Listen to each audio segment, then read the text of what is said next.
And this will be our next match in the sitting volleyball. It is in Pool A, Ukraine against Nigeria. Nigeria already with a win in this group. It's the standings in Pool B, who are leading the way in that one, alongside Colombia. Poland, one of the favourites for the sitting volleyball competition. Already played this morning and looking in very good shape indeed. Pool C looks like this. Georgia and the United Kingdom with 2 wins, 1 apiece. Conquered and one in France making up that pool. This is the one we'll be focusing on. Team Nigeria against Team Ukraine. We have Pool D there. One win apiece for USA and Australia. So it's really just about positioning in the groups so far in this sitting volleyball competition. And what a treat we've had so far today. Some super action and great team spirit. And these two, Ukraine and Nigeria, we're not quite sure what to expect, but we know will be played in tremendous spirit, and it will be very, very competitive. Nigeria beating Germany in what was a relatively tight game, the opening game of this sitting volleyball competition. 2 sets to love, 21-12 and 21-15 for Nigeria, who've got that first victory. Ukraine beaten by Romania. And that was in the second game. On this field, field 1, we've got a centre court as well. Again, that wasn't a game that Romania dominated, 21-12 and 21-13. Team Ukraine made up of a number of competitors who've been right across the Invictus Games in the wheelchair basketball and rugby, as well as powerlifting competitions. The same for Nigeria, who had a very big presence in the powerlifting competition and are making their debut as the first African country to become part of the Invictus family. And they have a lot of personalities in their team. They have tremendous team spirit. They've got some great celebrations. The players being introduced to the crowd as they walk on. There's number 11, Via Mantiga, the captain of the team. And Ezekiel Nuvuvu, the number 26. Lost his leg fighting against insurgents, and his friend told him all about Invictus, and he decided to get involved and says it's changed his life. Lance Corporal Pisbeka Azubula completes the lineup, number 27. And unfortunately, there are a great many of them that have lost limbs because of either landmines or injuries they sustained in fighting insurgencies in their country. Here are Ukraine, their starting 6.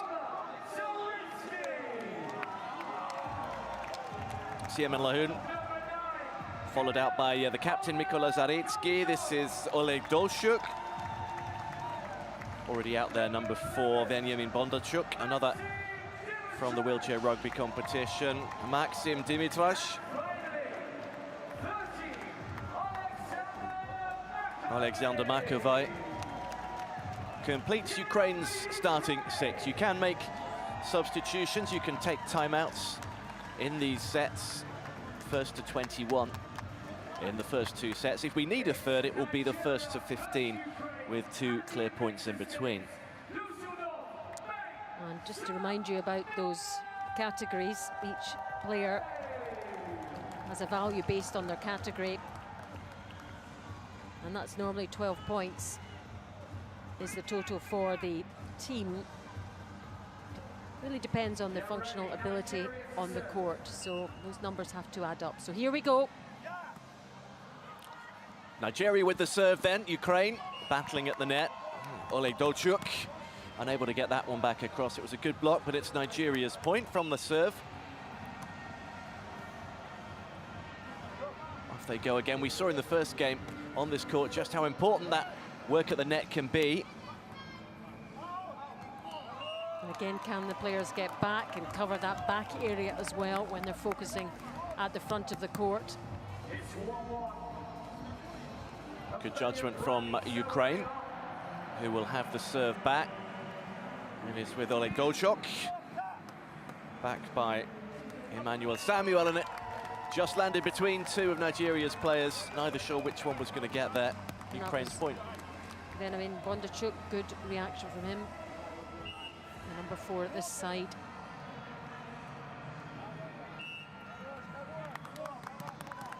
Dolchok not getting the distance. Nigeria's serve. Peacemaker, Azug Bulum.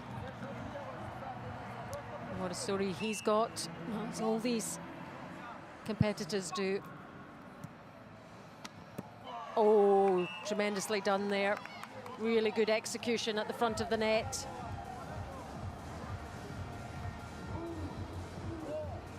Nigeria edge ahead here.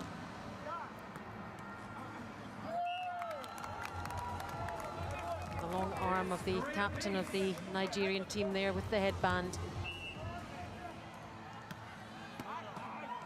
And straight into the body there.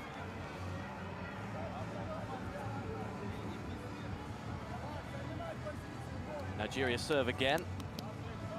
Antigua Effiong, their captain, will launch one all right between the front line and that defensive line.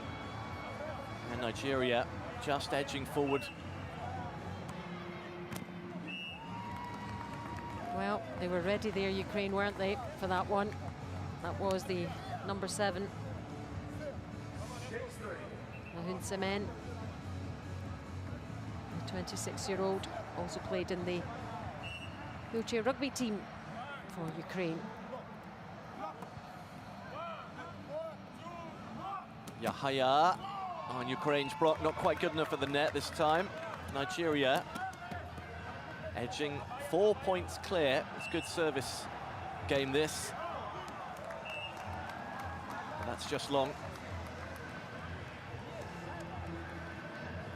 Now we have the number 11 for Ukraine. This is Maxim Dimitrash with the serve. Shorts and wide, unable to make up that point gap. Lance Corporal Ezekiel Nwovu for Nigeria. Keeping the ball alive here, and over, but not that. Oh! And that was staying in. It's still alive. What a rally. Brilliantly done in the end. Nigeria get the point thanks to Ame Thomas on that left-hand side. But it looked like Ukraine were about to win it with that deep shot. Again, brilliant reactions from Nigeria. That's going to be a good competition at the net. Under the air from Bondarchuk. This is Thomas again who fainted. Now did that strike the line? It did. And that was an absolute beauty there from Thomas. And you can see how much it meant to him, the celebration, right place, right time, and just on the line.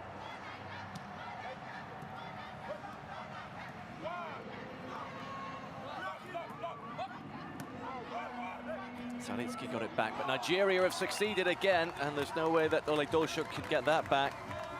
It was just caught between the two competitors there, wasn't it? Good phase of play for Nigeria here.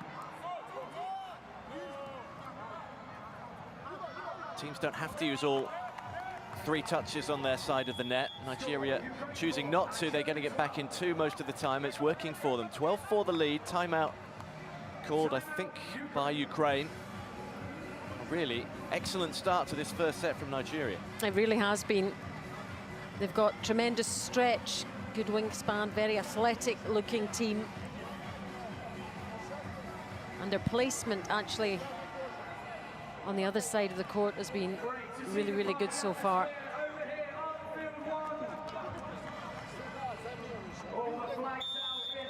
Many of them have spoken, the Nigerians, about the work that the Invictus Foundation has done in their country to become part of the Invictus community of nations and then to become part of the Invictus Games as a result.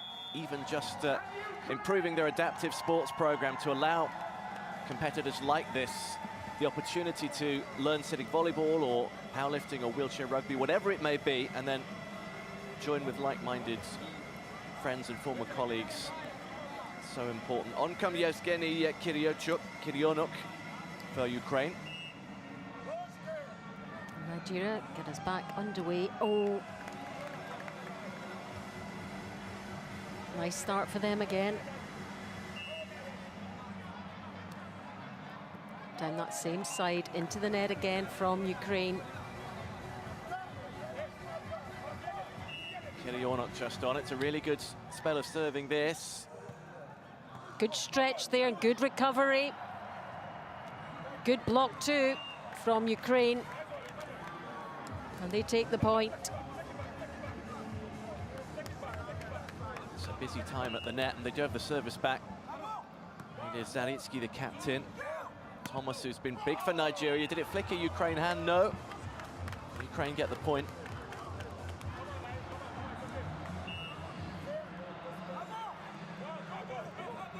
Zaritsky, the captain. Just trying to get this placement. And can't recover that one, Nigeria. Good spell this for Ukraine with their captain. And can't get it that second time. It was a good serve too.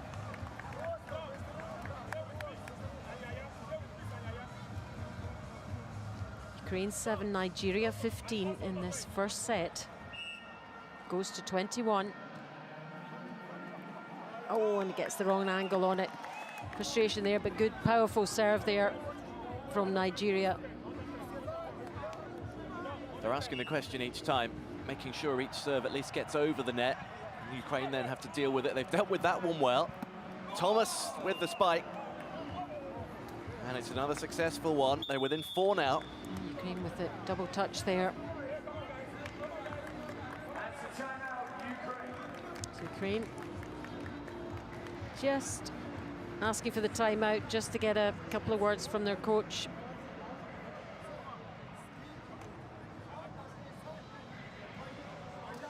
What a welcome they enjoyed, and what a week they have been having here in Düsseldorf.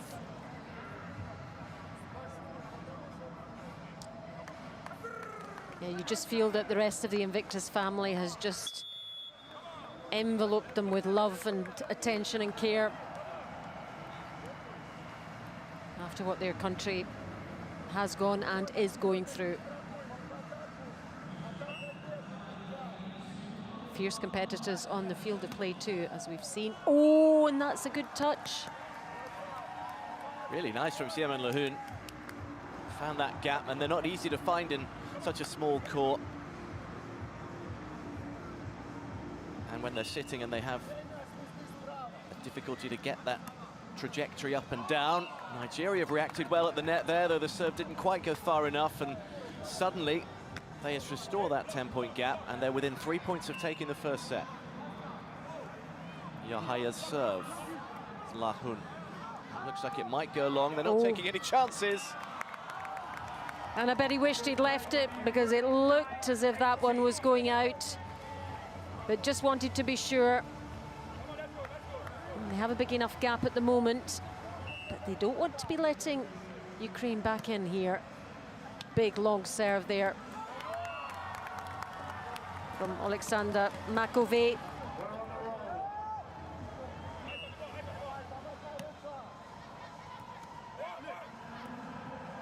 Nigeria trying to set it up here, trying to set up the block. Into the net by Ukraine.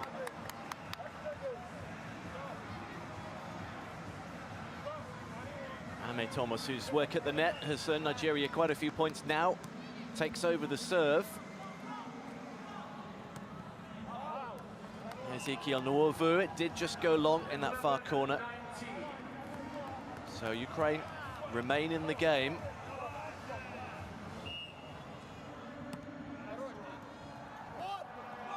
A nice tip over there from Nigeria, forcing the error.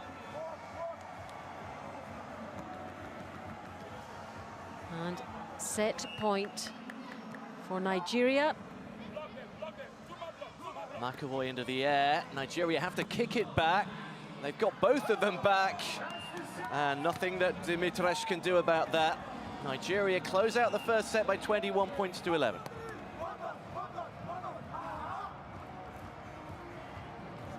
Yep, they pretty much had control of that first set all the way through. Some good defensive play by this Ukrainian team. But in Pool A, that's how it looks right now in the first set. Ukraine 11, Nigeria 21.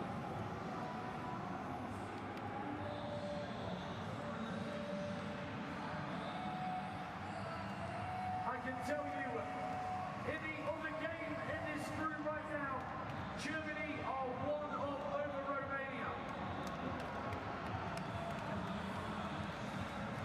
You might have heard there that on the other court, the centre court,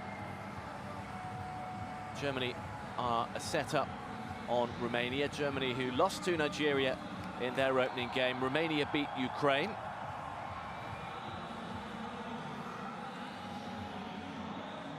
So any side can beat any other. We saw a really tight game the previous game on here, which went to 3 sets, the first time we've had one in the competition. Australia coming out on top against Belgium eventually, but not before a fight. Just over 2 minutes left between the first and the second set for the coaches to go through changes and tactics. Yeah, it looks as if there's quite a lot involved there. But he must be very pleased with the way his team has performed in that first set. Lots of support here for Ukraine, as you would expect. Before this second set gets underway. If you've got a sub request, put your hand up, I'll come to you. Maybe thinking about just mixing things up a little bit, the Ukrainian coach. Okay. The likes of, I don't think Alexander Ponomarov has had any time yet. Nazar Vozhnyuk or Ivan Moldun. We saw Ponomarov in the wheelchair rugby as well, and the basketball, so he is very much a team player. But slightly different skills for basketball. There's the 2 sets of the fans. Friends and family. I wonder how many have travelled from Nigeria to see this team. There'll be fans from Nigeria living in Germany, of course, and they'll be out supporting them. Volunteers have been such a big part of the whole competition, and the Bundeswehr, the German army, who have a big presence here. And actually the sport today, more than ever, has been tremendous. Just walking in, seeing the thousands and thousands of people scattered about around the outside of the arena, and they've now found their way inside. It really was a fabulous atmosphere. Yes, let's see you wave, let's see you dance. The city's really taken to these games. It's hosted brilliantly. The city has come alive during the evening and during the day with friends and family billeted in various places all around. Harry, the Duke of Sussex, and Meghan, his wife, have just arrived as well in amongst the Ukrainians. Harry said at the opening ceremony his wife has now discovered she has Nigerian heritage, and so She might be well cheering be, them on. yeah, well, I'm sure she'll remain neutral, but I think the Nigerians have taken her to their heart anyway. So the place is going to continue to buzz for this second period, for sure. The second set, Nigeria in a good position after taking that first set. But as we saw in our previous game, Belgium fought right back and took the second in their game against Australia. And Ukraine will for sure be trying their best to do the same. Throughout the volleyball all day long, let's keep it up now. always popular figures wherever they go, and they do make sure that they pay due attention across every single sport here at the Invictus Games. But for these competitors on the field of play here, it's all about this game. Captain in the middle there, Antigua Effiong, with the white headband and the glasses. Nigeria in their traditional green, Ukraine in the yellow and blue. Benjamin Bondarchuk with the first serve in this second set, and with the recovery there too. Azur Gulum back over, and then nothing Ukraine could do about that. Once it's touched once, you can't touch it again as the same player. Yep, 3 touches and only 1 touch per player. Important to remember, so they're not just avoiding the shot, they're not allowed. Good block there by Ukraine. And again. Siemen Lahun just a little too long. Nigeria with the early lead.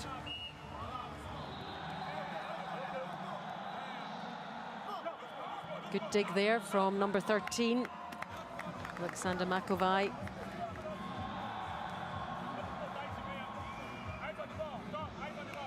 Out it goes. These games can be over quite quickly if one team really gets a grip. Makovai. And set up for Lahun, but that's Nigeria blocking well at the net. That was a key block there from the number 11, the captain.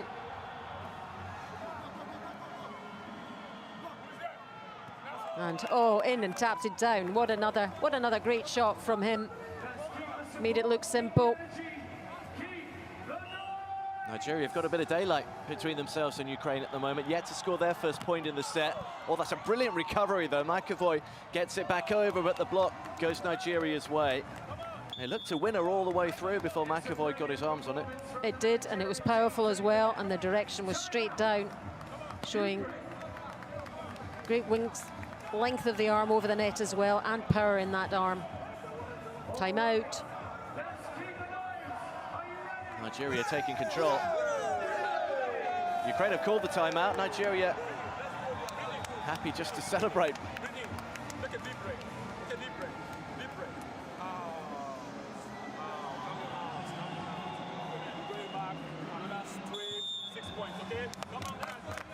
Yep, straight 6 points, he said. We shall see. I think we should all take a deep breath, shouldn't we? It's a good philosophy for life. This was a cracker, wasn't it? And fantastic defence. Brilliant rally, but neither of the two who touched it could touch it again. You can touch to rescue it, and someone else can set it and you can spike it, but you can't touch it twice consecutively. Here go Nigeria again. Zaritsky with the setup this time, and it's out from Ukraine.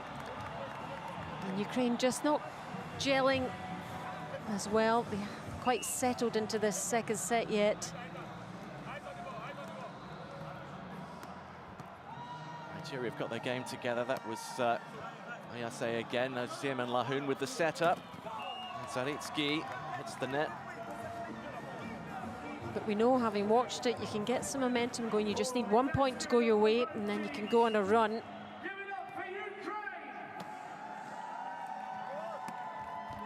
It's the net play as well. Nigeria very good defensively.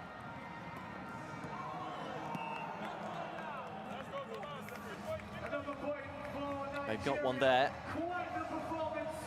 It's a double touch at the back. Lahun. And there he goes again. Antigua Effium. To be fair, they've won every set they played so far. Nigeria can't really do too much, but they did that time, finally. It finally goes their way from the number 13, Alexander Makovai. He goes back for the serve. Ukraine on the board then. And a deep serve, which Nigeria have dealt with brilliantly again. Once more, Ezekiel Nwovu. Serve with the captain now.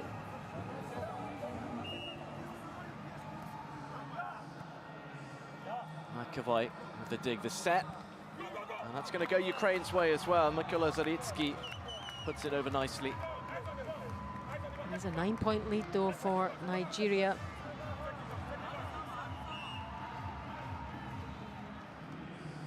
Ole Dojok serves for Ukraine.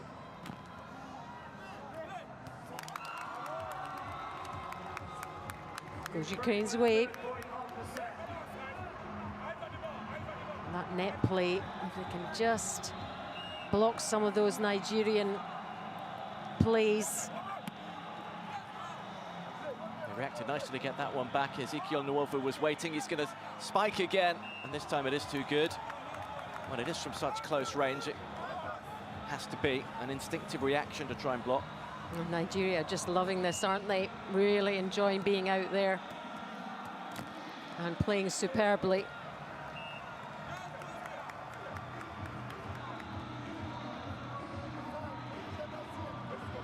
Points the lead. 8 more needed to make it 2 wins out of 2.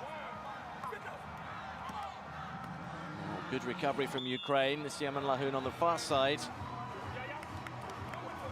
Point goes Nigeria's way, though. Nigeria really mixing things up really well. Every player being utilised here. What a brilliant recovery from Lahoun. It's still there for Ukraine, who's stretched out his arm. Ukraine's number 7, and unfortunately got too much on it.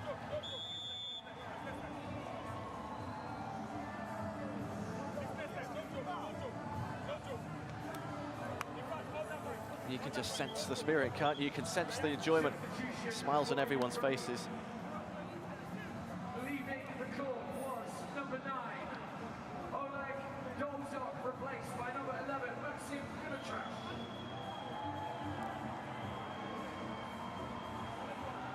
Yevgeny Kirionok is also coming off. Well, he thought he was going on, I think. Maybe not quite yet. There might be another timeout. We wait till that. Oh, and claimed the point there.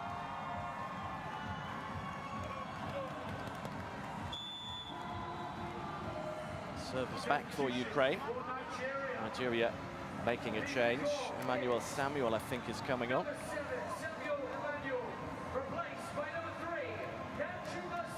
Emmanuel is a player that lost some digits in battle in the Nigerian army. It's in his hand. That's too far. That's not what you need at this stage in the game, is it? Just the adrenaline probably pumping a little bit for Ukraine. So here's the man who's just come on, Salisu Danjuma. Ukraine playing a little bit of football. They're getting the point because Nigeria touched the net.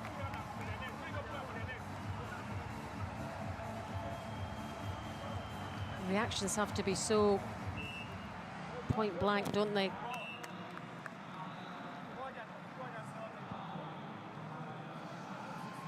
It's Nigeria's point, the serve into the net. They're inching closer to closing this one out.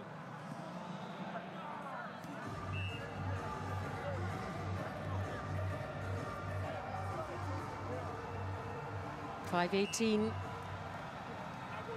This Nigerian team haven't really done too much wrong at all, have they? A very strong performance from this Nigeria team. Their first Invictus games, and well, what a debut here for this Nigerian team, this young team. And here we go. One set already in the bag, and that means they have match point. And there it is. There it is, superb win for Nigeria. They showed their class throughout, and everybody had a part to play. And they'll enjoy that moment. Their first group win, first match, first group win. And they almost certainly, well, it's their second win actually. Beaten Germany earlier on today, but looking in great shape. There we go, 21-11, 21-5. In the spirit of the game, well played to their opponents, who were up against a very good team. They've already beaten Germany, Nigeria, and 2 wins in the bag, and they could be contenders for medals here for sure. In front of the Duke and Duchess of Sussex, who are in amongst that selection of both Nigeria and Ukrainian supporters. And a lovely team photo. A mixed group, everybody just delighted to show that anything is possible. No matter what the opposition, no matter what your personal opposition. Every man and woman here is out to show friends and family, and in many cases, their children, that any kind of disability is not any kind of barrier to achieving your dreams. Nigerian success appreciated by the patron and his wife. Disappointment for Ukraine, but they have another game. And there really was some excellent defending at times by Ukraine. But really, Nigeria were the team all the way through. You can tell they've played together a lot. Especially their captain, some key shots in the middle of that court. And such great recovery too. Ukraine played well. It just didn't happen for them at times, but they had very good opposition. Sometimes it's difficult to know, did we play not too well or did they play extremely well? But actually fiercely competitive and every ball fought for. Really entertaining stuff too. I hope it's showing just how exciting and fun sitting volleyball can be. And like Alison said before, this Nigeria team very much in the mix to go through in the latter stages of the competition. They'll be a tough team to beat in the quarterfinals and the knockout stages. 2 wins out of 2. Success for them, and plenty of entertainment for those watching on too. We'll be back on field number 1 later on with Canada against Poland.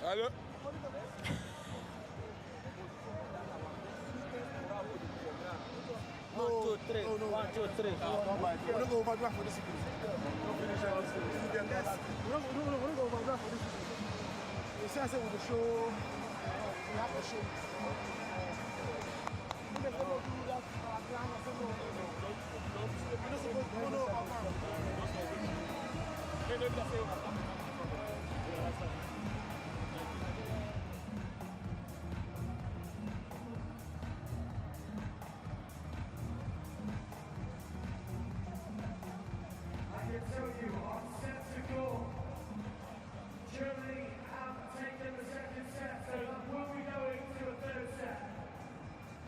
Of course, the action all around the stadium, all around the arena. Incredible stuff, every single place that you know. Let's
My name is Stef Wolpert. I am from Belgium, and I am competing in athletics, 100, 200, 400, 1500, and 4x100. I'm doing the indoor rowing 4 minutes event. I'm also part of the city volleyball team, and I'm doing cycling, time trial, and the road race. They never found out what I really have, so I don't have any diagnosis. They only know that I'm paralyzed right and here. The starting point of my recovery was Invictus games, but I also decided that I had enough of neurologists, of doctors, and it didn't matter what I had. Having my family next to me in those dark moments was very, very important. Without my wife, Catherine, I wouldn't be sitting here talking to you right now.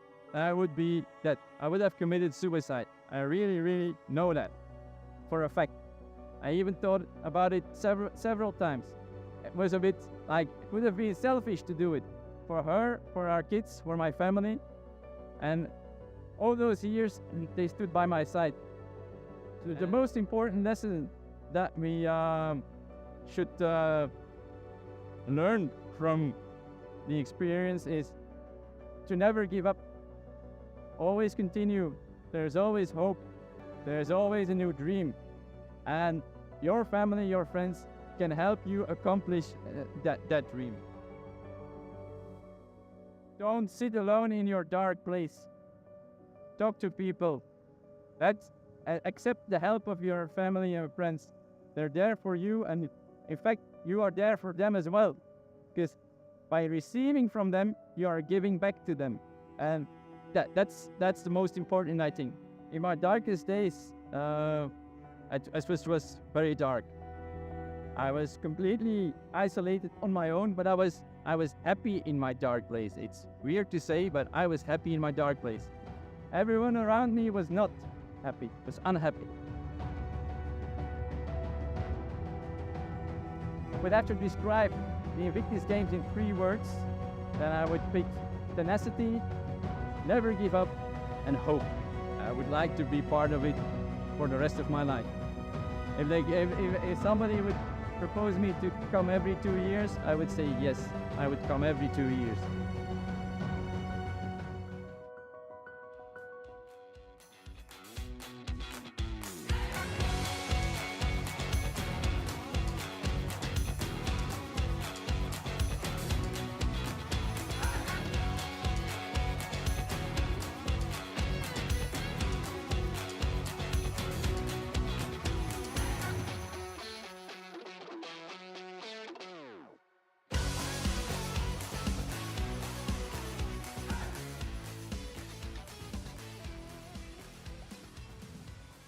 Yeah, very good evening to you. Day 5 of the Invictus Games here in Düsseldorf, Germany. It's hard to know where it's gone. It hardly seemed like yesterday it was just the opening ceremony.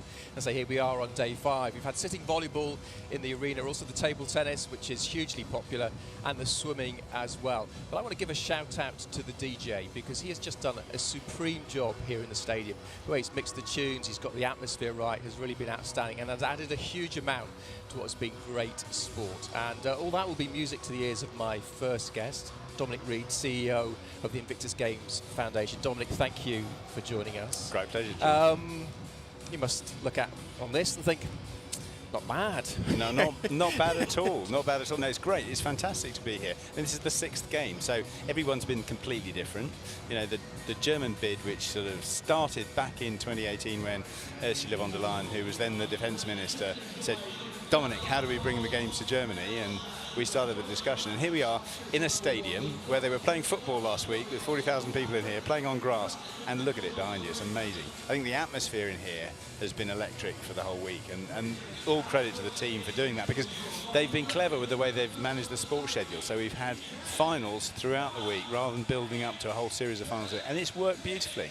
The way this is configured here, with the sort of 3 areas, you've got the crowd in sort of a horseshoe around it, and you can see everything. So there's a real feeling of this place being full. Yeah, I mean, you know, the minute I saw the design, you know, the 3D sort of graphics and stuff, being an architect by training, I thought, yeah, no, I get that. I see how that's going to work. The thing I didn't know was what it was going to sound like. And yes, it's noisy, but actually there's no real clash. What it does is it generates atmosphere, and you've got these little pools of concentrated sort of love and excitement, you know, whether it's the centre court or whether it's watching what's happening in front of the big screen or the courts at the other end. I think it's worked really, really well. And that concentration is really interesting, because you do have everything here. That you've got the village, you've got the pool, the athletics track, everything here in the Merker Spiel-Arena, and that adds a dimension to it, perhaps maybe hasn't been before in the games. Well, I think everybody does it slightly differently. We have had we had a concentrated campus, if you like, that was built in a park in The Hague,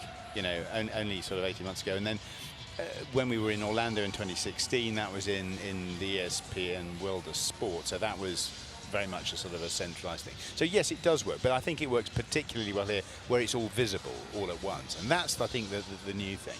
And being able to just literally walk across the you know, the hard standing to the athletics track, or you know, to go and see the archery or to the pool, yeah, it is superb. And there is something unique about Invictus, undoubtedly, and it's that mixture between some very competitive sport, and I've sat here and looked over our balcony and seen the wheelchair rugby, the wheelchair basketball, and now the sitting volleyball. Real intense sport, but the camaraderie that you do see in professional sport, but not to quite the same level. Well, it's really interesting, because we've always been absolutely clear that we don't call them athletes, we call them competitors, and we always bash away at that, because it's really important, because what that does is it allows people to come in at the lower level, if you like. It allows people to come and turn up and to take part. That's very important to us, and I think what we've seen this week, there is a maturing of it that I've noticed in this iteration of the games that's different. You know, we've had some hard-fought finals, but the silver medalists haven't been broken by it. I haven't seen tears. I've seen people congratulating, saying, I really like that. I think that's really good. You know, one of my favourite stats, if the Invictus movement had been a nation in Tokyo, we would have been 21st on the medal table. So there's lots of good people out there, but that's not the point. It's not the point is getting people in who can just come and have a go. It's the guy who takes 22 minutes to finish the 1500. That's what it's all about. And the Friends and Family programme. Absolutely. We've got a young lad coming in absolutely. from South Korea. He's here with his dad. We're going to speak to him shortly. Well, that adds something. That's a fundamental dimension to it. You know, we've been really lucky. We've had a lot of help from Fisher House Foundation in building that programme. And actually, it's interesting, the IPC looking at us and saying, well, this is a really interesting facet of what you do, because, you know, acquired injury is something that the entire family has to deal with. You know, it's a really significant thing. So yeah, it's working really well, and it's fantastic to feel the atmosphere here. You know, and also to see families from different nations interacting, not necessarily because they can even understand the language each other are speaking, but because they have a shared experience of what they've been through, what their loved one has been through. Now let's talk about your day job, because you're the Invictus Games Foundation CEO. You're not the CEO of Dusseldorf and the Invictus Games here. So can you talk about the distinction and what it is that the foundation does? Well, the foundation, if you like, is the international governing body. So I was involved, I was the event director in 2014 in London, so I was responsible for delivering the event there. And the idea was that we were going to do one, and that was going to be it, because we were going to fix the problems of the wounded from Iraq and Afghanistan, and war was going to stop and everything was going to be fun, and it's not, sadly. So we very quickly took the decision that we should do it again, and I was asked to establish a foundation. So it's a very small group. We've now grown to a colossal staff count of 12, but we, if you like, are the international governing body. So we are the dynamo that creates this. And Prince Harry, in his opening ceremony speech, which you heard, came up with a brilliant sentence that for me, just popped it back into perspective, which is, the games are the beating heart of the Invictus movement. And that actually tells the story. So there's this movement. We are the movement. We generate the movement. But the games is the important bit in that, and it happens every couple of years. But there's an awful lot of activity that goes on around that. And you and I were talking just now about the come down after this excitement, and the necessity to have other activity that people can get involved with, and also to address the fact that the people you're seeing here are the very, very tip of the iceberg. If you think about a nation with a team of 60 who've probably got 500 people trialling for that team, and the trialists are the brave ones, there are lots of people out there who still haven't got off the couch. There's a lot of work to do, and obviously one wants to try and create opportunities for them as well. Have you seen a change perhaps in the infrastructure in countries in terms of rehab for veterans because of the Invictus Games? Has that in a sense turbocharged that, kick-started something? Massive change. I mean, you know, every nation is different. Some nations are very swept up and they have a perfectly organised setup, you know, or a very well organised and very advanced setup. Others have set stuff up on the back of becoming part of the Invictus community. You know, public attitudes to disability have shifted massively in countries where we've been involved. I think the first great example of that was probably Georgia. But if you look at Nigeria and their success on the sitting volleyball court at the moment, you know, I mean, they didn't have that. They weren't doing that in January. They hadn't discovered it. This is new. This is people having an amazing time. This is, and going home and being role models and creating, you know, a target for other people to go, I could be like that. It's a phenomenal thing. I'm sure you've heard it many times before, but we interviewed yesterday a guy from Nigeria, Thomas Ame, and that interview's coming up a little bit later on. And to see the look in his face and the smile from being here, his life was, I mean, it was, you know, I'm getting goosebumps. It's been transformed. Well, it is. By this, I mean, I mean, the thing about this job, I mean, there are a handful of occasions, probably I can count them on one hand, where I have looked at somebody and witnessed their life changing. And it's a very profound thing, and it's an incredible privilege. Dominic, thank you very much. Great to chat to you. Keep up the good work, and I'll see you soon, no doubt. Great, thanks very very much. Well, so many great personal stories here at the Games, and here is another one, and this one is from Team Canada.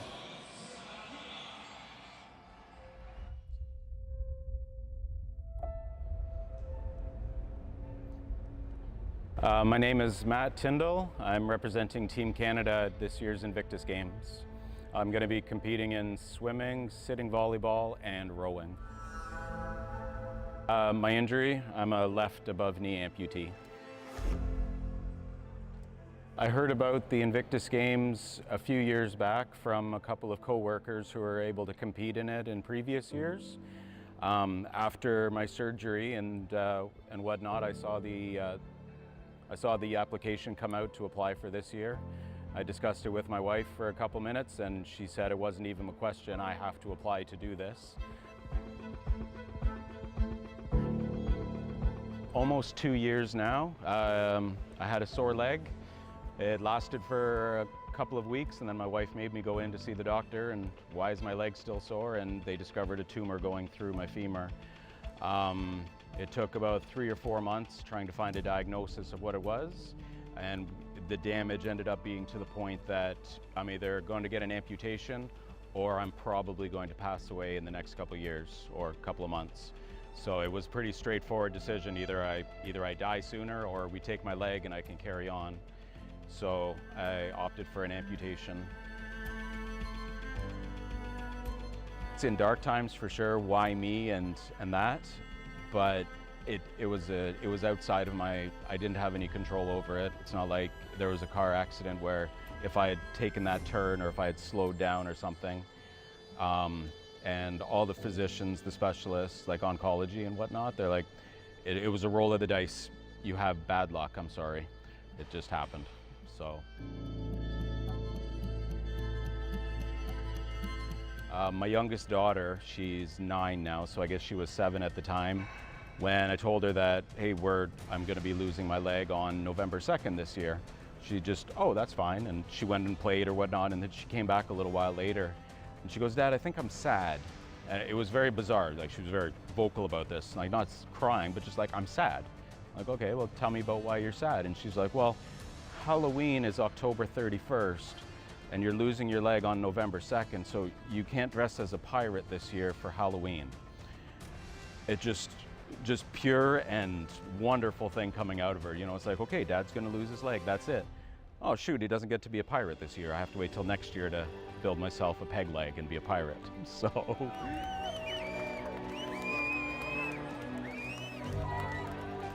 Sure, there's an injury. Yes, it's weird, right? Like this is different. You don't see, like in our community, we don't see a lot of amputees or visually disabled looking people around. Trying to normalize it and just live a normal lifestyle. Can still go hiking, I can still motorbike, I can still bicycle, and just normalizing the injury and normalizing the situation that, sure, it's different, but it doesn't have to be, you don't have to shy away from it. It doesn't have to take over your life. I think I'm going to expect after the games that I've learned that I can do this. This will be my first competition since taking my leg. I think it's going to be a big day, but proving to myself, it's like, yes, I can still compete, regardless of what position I might get and where my hierarchy will be and how well I did at stacking up against other countries. But proving to myself that, yes, I can still do this, and then build from there. Yeah, the very eloquent and resilient Matt Tindall there, really a remarkable story, and he spoke so well about it, didn't he? And when I was chatting with Dominic, I mentioned, and we both mentioned Team Nigeria, the transformation in that country, the way they got a program up and running and how well they're doing at the sitting volleyball, having beaten the Germans and also the Ukrainian team. And Thomas Ame was part of that team, and as I mentioned, I caught up with him yesterday. The experience was fantastic. I love everything I'm seeing right here. I love the game, I love the family, so I love everything. My experience here is beautiful. And how's the interaction been with all the other nations in the village? Fantastic, yeah. Fantastic. A big welcome for Team Nigeria being the first? Being the first in Africa, yeah. We said a very big thank you to the organization. Yeah. Can you tell us how you came to be injured and to be here at Invictus? I came here. First of all, we'll start with the injury stuff. Yeah. Without the injury, I'm not going to be here. So I got my injury while discharging my duties as a military personnel in the Nigerian Army. So after I got injured and everything, I felt I was down. You know, the way you move before, you can't move anymore. You sit down one place, you don't do anything yourself. Everything, anybody that come close to you, you feel like sending that person a message to go and do something for you, but still inside you, you're feeling very bad because you can't do it yourself. So when I heard about the Invictus game, we thought maybe it was a joke. I was like, let me not go and stress myself hard onto my injury again. Let me just relax myself. So we came after some few weeks endeavors. We started feeling our body back, you know, the interaction with people. We started feeling free. We can go out. We don't care about the injury, no more shame. We can now talk around, play. So my being here after everything, and I see myself here, I say, wow, is it really happening? Man, I'm very grateful for the game, for the organization, everybody. So the sport here and doing the sport to come here has made a massive difference to your life. Massive difference. You can see my work. Before I can't even walk very properly. But with the rehabilitation, the help of the physiotherapists, the doctors, all thanks to Mr. Bobby. And Mr. Bobby, who's Mr. Bobby? He's team manager. Your team manager? Yeah. And is he the person who's pushed for Nigeria to be part of Invictus? Yeah, he's the one that brought it. He's the one that makes us to know what Invictus is all about. So say all thanks to him first. Then the rest goes to the main thanks go to the Armed Forces of the Federal Republic of Nigeria. The Chief of Defense Staff, Major General Musa. We say a very big thank you to him. The Chief of Army Staff, Lieutenant General Lagbaja, and the rest of them, all the service chiefs. We say thank you for making us, for bringing us here, for making us see today what a dream come true. Well, I would say you have added Team Nigeria a huge amount to the Invictus Games. I've seen some of the social media videos of you singing and dancing, and I mean, you guys have got some moves. Yeah, we got some moves, but not now. We want to win more. We want to win more before doing anything. Okay. What sports are you doing here? Yeah, I just finished my table tennis. I was unfortunate. They knocked me out in the quarterfinal, but I was very happy, you know. Then maybe sitting volleyball, by God's grace, tomorrow we kick off. So we are playing the host, Germany. You the US? Germany. Oh, Germany. So they'll be strong. Yeah. Okay, I think you'll be good though. And tell me about the sash. There's lots of messages on here. I don't know about the side you gave us out there. Oh, did they? Fair Yeah, enough. yeah. No worries. Thank you. Well, look, thank you for coming to speak to us. Thank you very much. And thanks for everything Nigeria are bringing to these Invictus games. Well, thank you, sir. Good luck. Thank you. Cheers. I'm happy. Thank Good. you very much. Awesome. Yeah.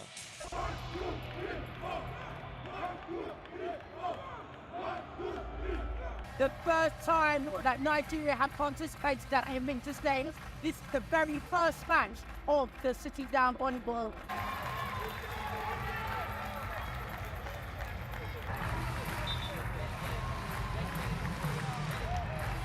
So, we're excited, about what happened, and congrats to the guys, congrats to Jeremy. It's a win for all of us, and we're excited as a nation, as Nigeria, that we are for the first game and we are winning the city available. We're excited, we're elated in the world.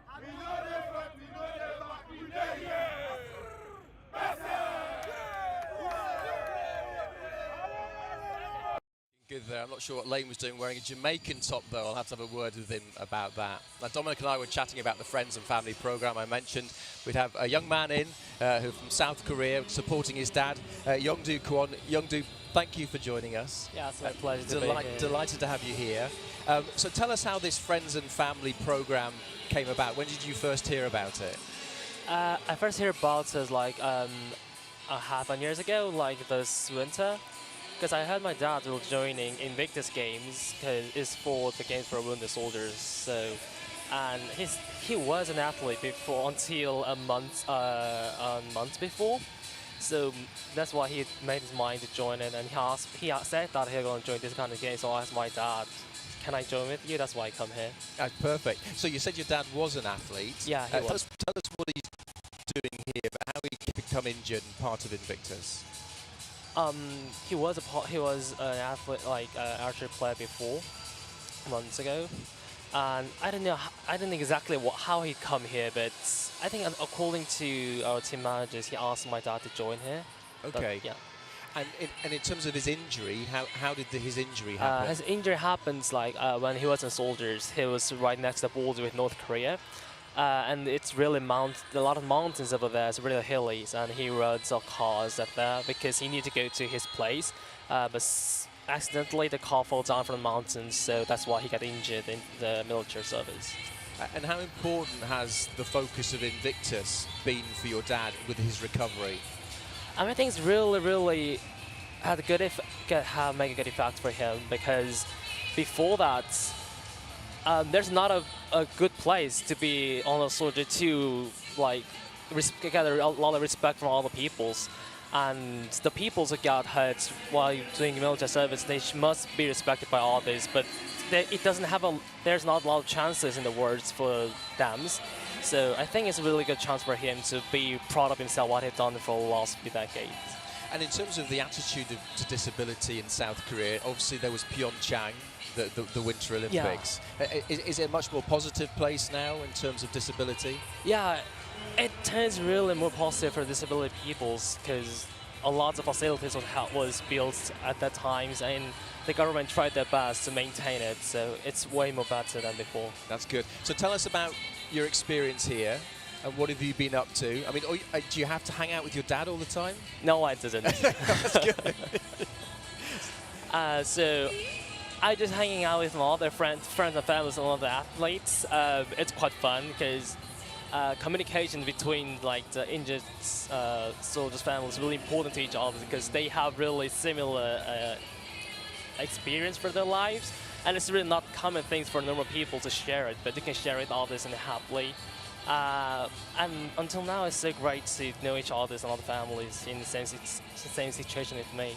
And you've been doing a bit of translation as well, I think? Yeah, just a little bit just helps, because I can speak English, so I try to help some other competitors to be more comfy while staying in Düsseldorf. That's all I do.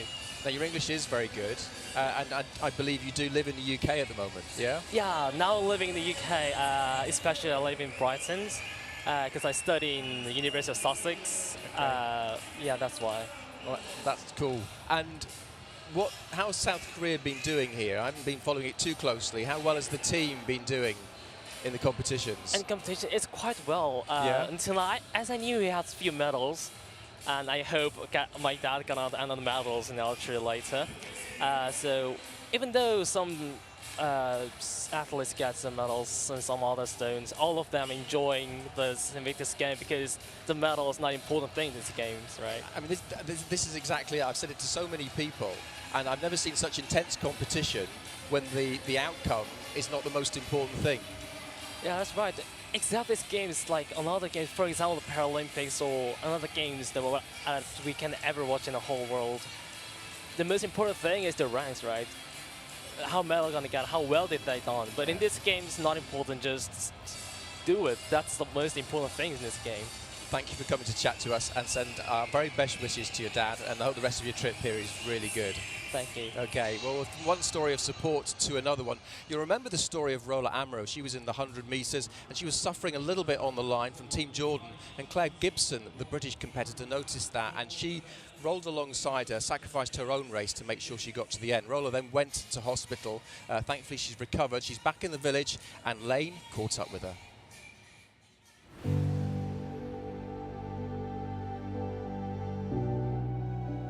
My name is Bob Baudry from Team Canada. My injuries are PTSD. I have injuries in both my feet, my right hip, my left knee, and my lower back. And I will be participating in 3 sports: wheelchair rugby, swimming, and archery. Invictus Games are special to me because as a result of my service-related injuries, I was no longer able to serve in the military. And so I lost my identity. Being able to represent my country, that alone is enough to make me stand up.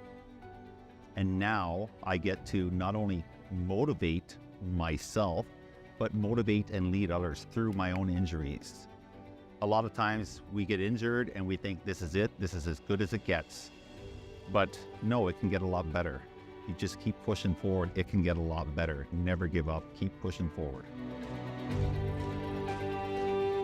My biggest motivation is my family. 1 year after a Remembrance Day ceremony, my daughter said to me, "Dad, I think I'm going to join the military." And I was very surprised by that. And I said, "You've never mentioned this to me before. Why? Why now?" And she said, "You inspire me, Dad." When she said that, it really gets you here, right? And no matter what, like I thought when you get injured, I failed as a soldier, I failed as a father, I failed as a husband. But when you hear words like that, I don't feel like a failure. I don't feel like a failure at all. And I'm honored to have children like that, and they see a lot more than I think they see. And with them in my corner, I believe I can do just about anything.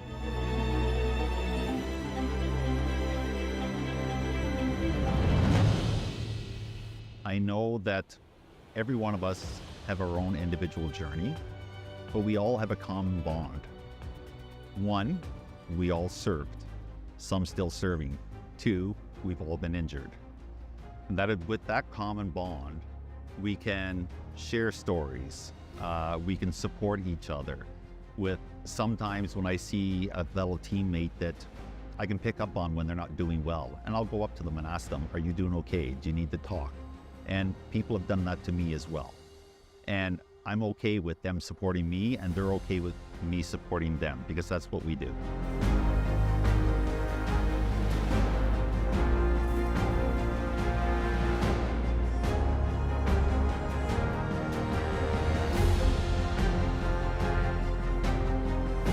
I want to show people that no matter how bad things can be, there is always another side. And if you keep pushing forward, leaning into it, you will get through the other side. If you just get through that, keep pushing forward, not a day at a time, not a minute at a time, 1 second at a time, and whatever that takes you to, you too can eventually maybe participate in the Invictus Games.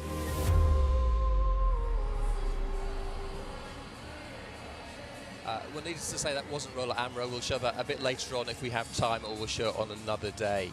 Now, I'm delighted to say in the studio for the first time. We have a beautiful dog, Holly, but more importantly, Captain Suzanne Brown. Thank you for joining us from Team USA. Now, your service says do not pet, but you've said I can... Yes, as long as I give her permission, then hey, you can pet her, yes. Hey, thank you for coming to join us. Absolutely. So you were in the Coast Guard? Yes. That's correct. Yes. So just tell us your story, how you came to be medically discharged and here at Invictus. Well, I went through, I actually had 25 years in the service before I kind of admitted to my medical problems and medical challenges, and then was medically retired. And then the Navy Wounded Warrior program, in the United States, they have a Wounded Warrior program. Navy Wounded Warrior takes care of Coast Guard and Navy, and they introduced me to adaptive sports, which was like really what got me out of the house and got me doing things and back to, doing sports and activity, what I love.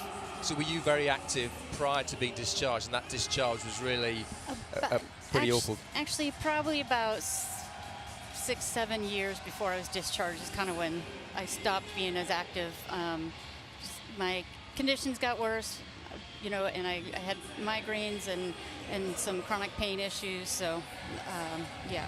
So I read your bio, and one of the things that you said which struck me is that you didn't feel that the Wounded Warrior program was for you. Can you just talk about those feelings? Yes, so folks with, it's kind of common for folks with the invisible wounds. You try to hide it yourself. You try to disguise it for so long, and so it's hard to accept that these types of events are even for you. So it took me a while to even convince myself to do the adaptive sports. But once I did, then I was grateful, and now I have like a whole new family of supporters and friends, and then I have Holly. So. And Holly, so tell me about Holly. It's a service dog. Yes. Obviously, you gave me permission to pet her. Oh. She's, hey, you're a star, aren't Holly. you? So tell me about Holly. So Holly came from an organization in the United States that breeds, raises, and trains service dogs for veterans. Holly. And she is here. You're silly. She says it's nap time. I'm so not interested in the cameras. So Warrior Canine Connection breeds, raises, and trains service dogs. So I got her about 6 months or so after I retired from the Coast Guard. And she helps me with kind of anxiety, PTSD, things like that. Often helps with my stability sometimes, but mostly she is a PTSD service dog. So is that done very much on a needs basis? Is that something which is readily available to veterans? Yes, sometimes there's a long wait time, but there's numerous organizations in the United States that have that specifically focus on veterans. Okay, and how is this is your first Invictus Games? This is my first Invictus Games, yes. So tell me about your experience. Oh, it's been amazing. It's just, something I wouldn't even have thought to be able to do 2 years ago. And, with Holly and with the Wounded Warrior programs and the adaptive sports, I'm grateful to kind of be out, being active, and have a nice support team here to allow me to do this. But you've done the Warrior Games before. Yeah, I did the Warrior Games last year, yes. Okay, and how does that compare to this? I know you've got this competition between all the different parts of the US military, which must be quite something. It is quite something, yes. But this is definitely a little more intense, a little more high-paced, and you're meeting, though, the people from all the other countries, and it's almost like a reassuring that you're not alone in this world, and that there's people out there like you that have challenges, but we can overcome them as a team. It was kind of like, from the outside, because obviously I didn't serve, it feels like there's a real sense of belonging. Yes, for sure. It took us like a day or two, but then after that, everyone just starts communicating in the way that they can with each other, and it's amazing. And just a quick thing before I let you go, I've been watching a lot of the wheelchair rugby and basketball and now the sitting volleyball. Your US team is pretty darn good. They are. They're incredible. They are, yes. And they only had 5 days to work together. Really? Well, they look like they've been training forever. No, 5 days as a team together before we came here. And very rudely, I don't think I've asked you what you're doing. Oh, that's okay. No, don't. I did track and field. Yeah. I did swimming, rowing, and I have archery coming up. Okay. Which is your favourite, or which has been your favourite? Well, the swimming is my kind of background. My sport of choice would be swimming. But honestly, we had so much fun at the field event, which is something I never imagined I would do. So, yeah. Cool. And what happens to Holly when you're competing? So when I'm competing, she does this. She she knows when to take naps. She's very good at resting. she really is. Look, thank you so much for coming to speak to us. Absolutely. It's been a delight, and good luck with the archery. Thank you. Enjoy Rita Ora in the closing ceremony, which should be fantastic. Yes. And safe trips home. Thank you very much. Thank you much, Suzanne. So that's it from us up for the studio on day 5. We're going to head now to some of the table tennis, and of course it's gold medal matches today.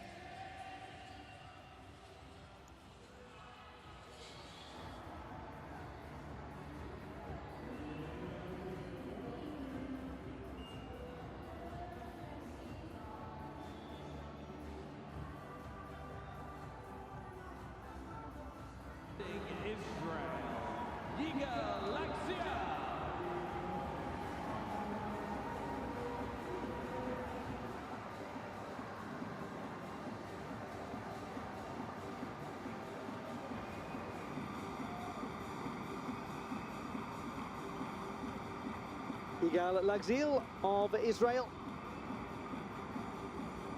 will be meeting Boaz Tabib.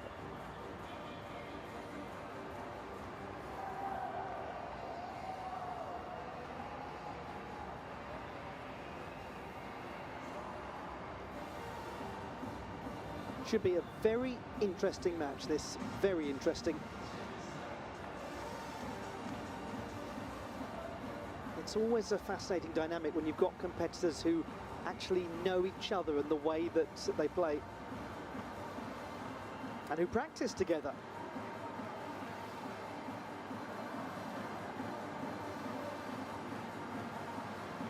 So as mentioned earlier, the ITT4 categorization is for players who have upper limb impairments. Therefore, they are able to use assistive grip devices as part of the ITT4 classification rules if the impaired grip is on the playing hand.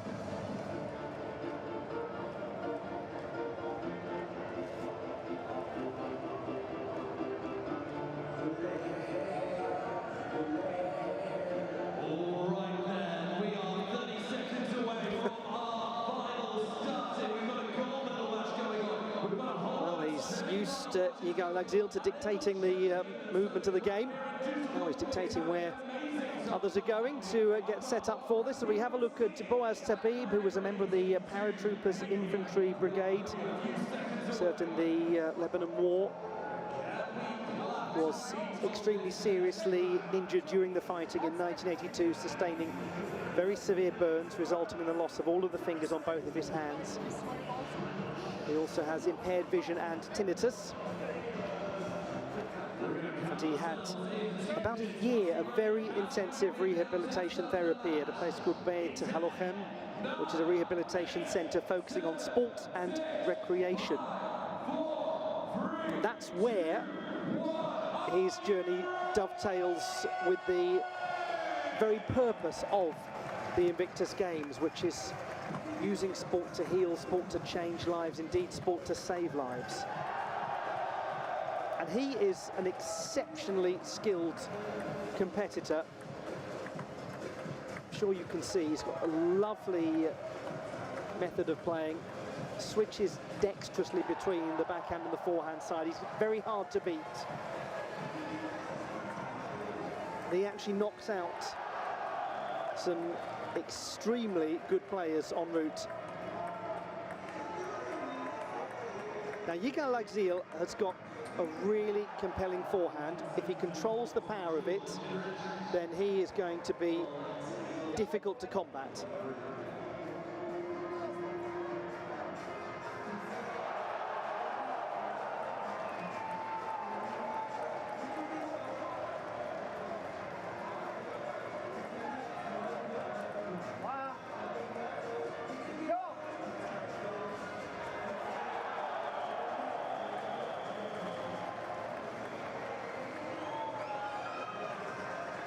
best of 3 games, a shortened format compared to the way that table tennis operates at the Paralympic Games. There it generally is best of 7 unless it's the team competitions where it's best of 5. Those of you who watch a lot of table tennis on the WTT Tour, the World Table Tennis Tour, a lot of the competitions there are best of 7 or best of 5 in some of the earlier rounds, some of the smaller competitions. So this really is interesting psychologically because you don't have much time to get things wrong in terms of your strategy, in terms of your shot making with a best of 3 game contest.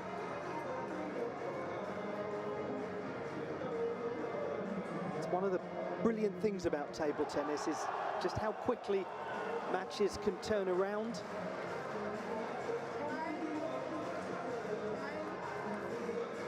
Very frequently you'll see players have an outstanding first game and then suddenly their opponent will roar back in the second, level the contest, and on we go.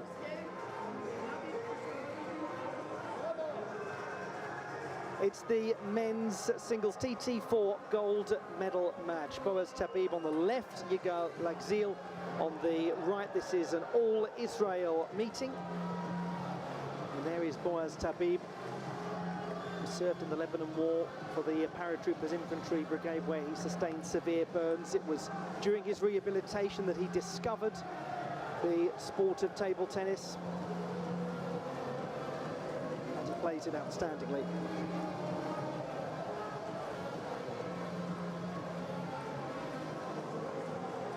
Just pushed that a little too long. 3-1 advantage early on for Yigal Lagzil, who won the doubles silver medal in the TT4 to TT7 category with the Boaz Arad.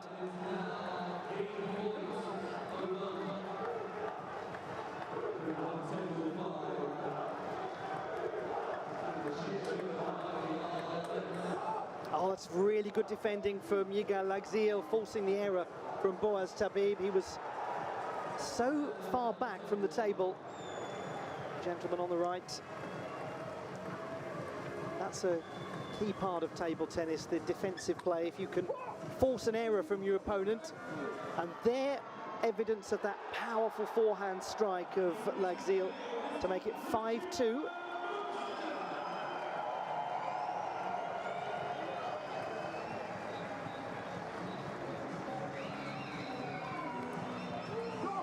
Just clips the net and goes over. The easiest of starts for Boaz Tabib in this gold medal match.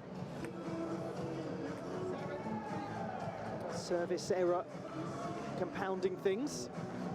Lagzil is rattling through this. Beautifully put away. That's really nice backhand play from Tabib.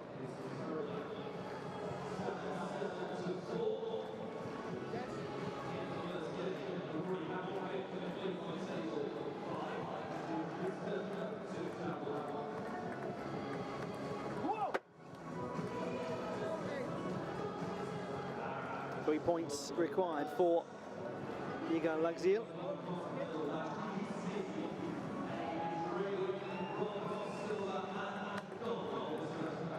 Starting to find his range with the backhand.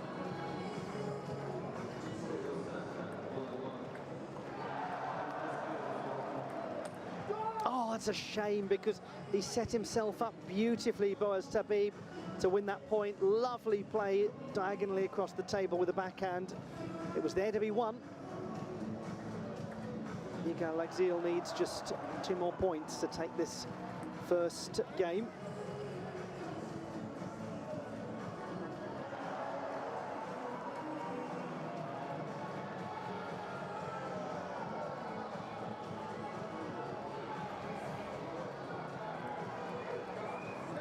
There, signs of a nervous serve from Lagzil. Suddenly this game has got very close.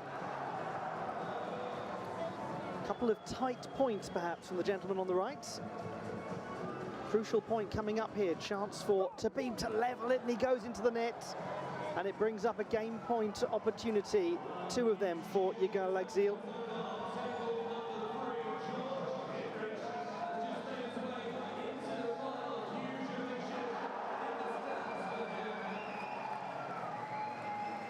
And he has got the first game. Yigal Lagzil of Israel against his teammate Boaz Tabib. Very tight first game.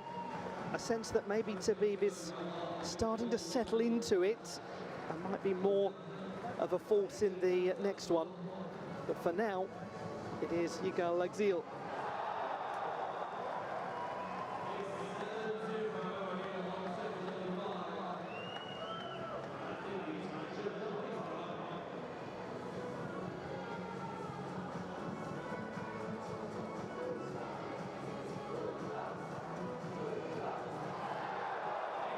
Confirmation of the 11-8 first game for Yigal Lagzil of Israel against his teammate Boaz Tabib.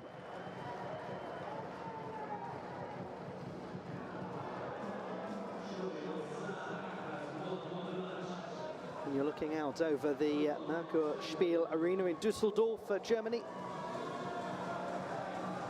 Brilliant multi-purpose space, generally used for association football, but transformed into the indoor component of the Invictus Park.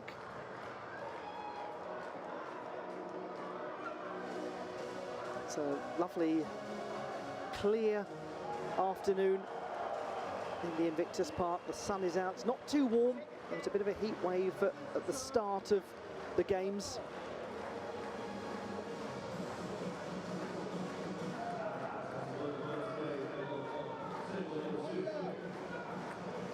Temperature has just cooled a fraction after a stormy day yesterday. Second game, 1-1 after Lagzil took the first 11-8. Just catches the edge. Apology from Boaz Tabib.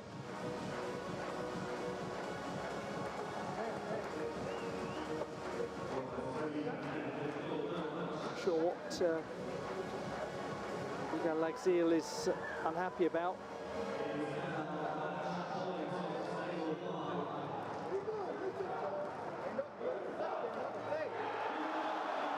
I wonder if he's contesting that he wasn't ready for that serve. It was a very low and defective serve from Tabib.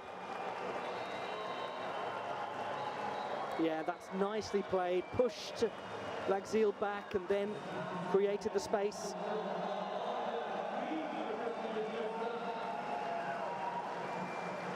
Tidy serve though from Yigal Lagzil. I did say I wondered if Boaz Tabib was starting to settle into the match and might be more of a force in the second game. He looks it now. Back comes Yigal Lagzil.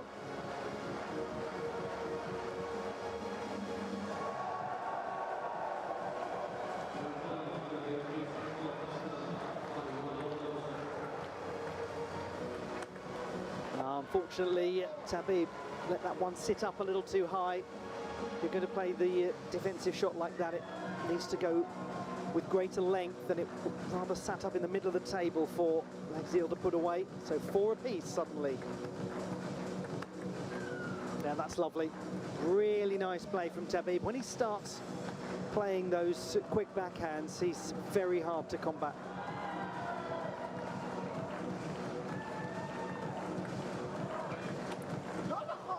I'm not surprised Lagzil's crossed with himself there, because those are the sort of forehands he's been putting away comfortably. A few nervous points from the pair of them in what is a very entertaining TT4 gold medal match.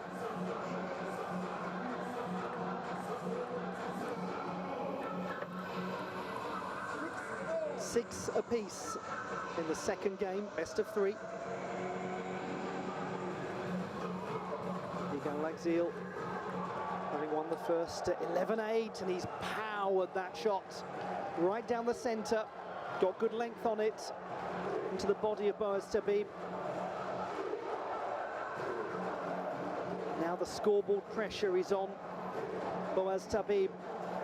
Hard shot, even for somebody with the sort of backhand skill that Boaz Tabib has. Oh, that's mighty from Yigal Lagzil. Well, I talked about his forehand before the match, and he's demonstrated it there.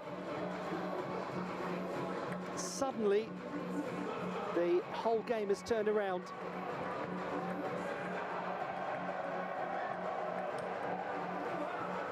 It's effective from Boaz Tabib, keeping his accuracy after some good defence from Lagzil. Got a lovely bit of spin on that. Just curved away. Oh, yes, whipped the backhand, and it's 8-all.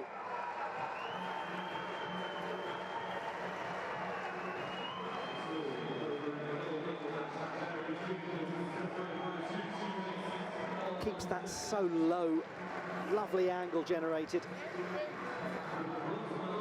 Nonetheless, the next point goes to Yigal Lagzil, and he is 2 points away from the gold medal.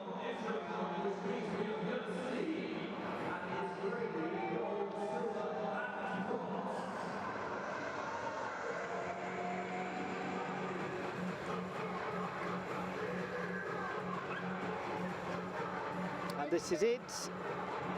Gold medal point, and 2 of them for Yigal Lagzil of Israel against his own teammate Boaz Tabib. And it will be Tabib to serve. He played that beautifully. What a pressure point from Boaz Tabib. Saves one of the match points. Good striking.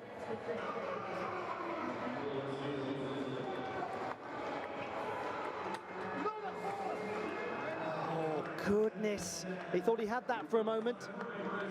The chance was there. It really was there. 10-all.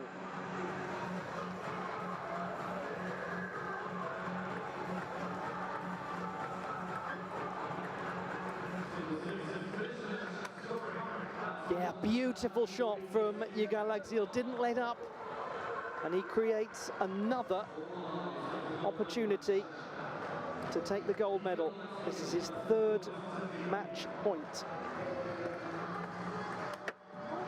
And that is another impeccably played pressure point from Boaz Tabib, who is refusing to back down. 11-all. Oh, that was difficult for Tabib, and it's another match point.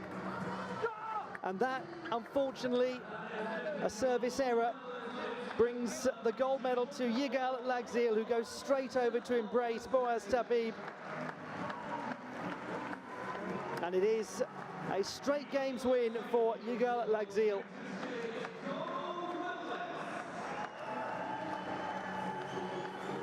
Really unfortunate. Boaz Tabib was so close to pushing that into a decider. But the teammates from Israel having a very sporting moment afterwards. Really competitive match. 13-11 in the decider to Yigal Lagzil after he won the first 11-8. Confirmation of the gold medal win for Yigal Lagzil of Israel, 11-8, 13-11 over his teammate Boaz Tabib, and Israel 1 and 2 on the podium. A big salam alaikum to all of the Jordanian team. All of the Jordanian team.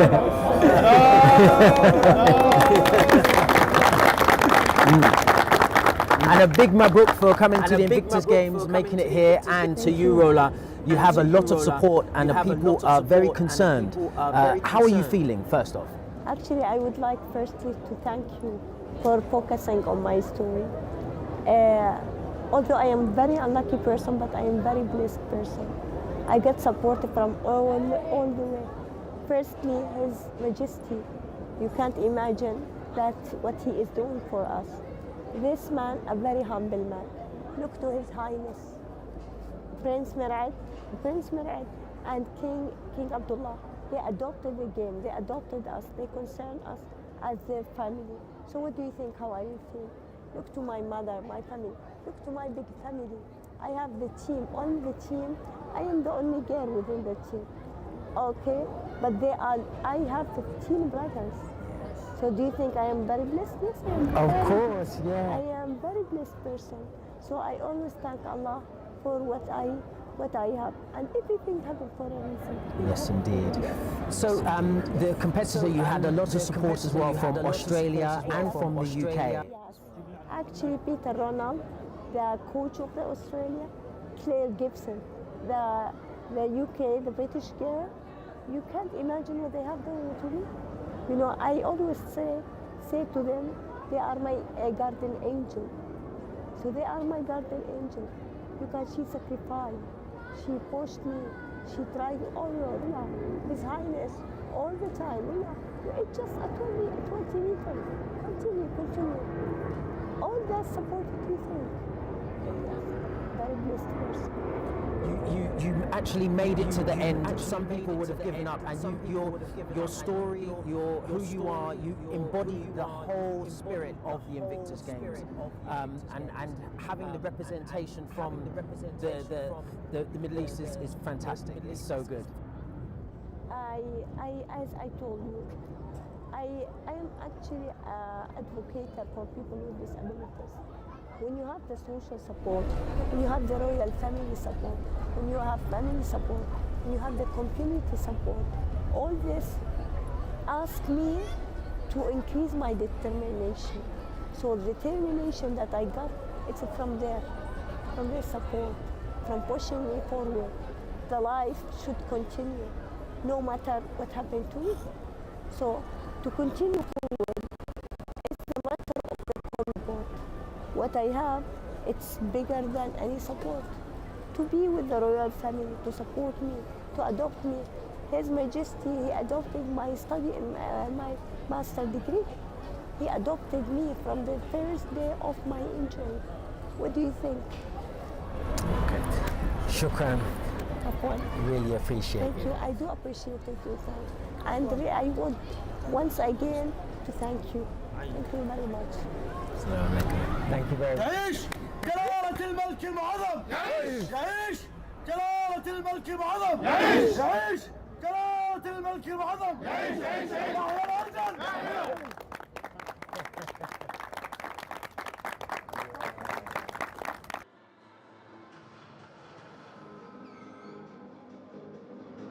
It's time for the mixed singles TT3 gold medal match in table tennis at the Invictus Games of Dusseldorf 2023.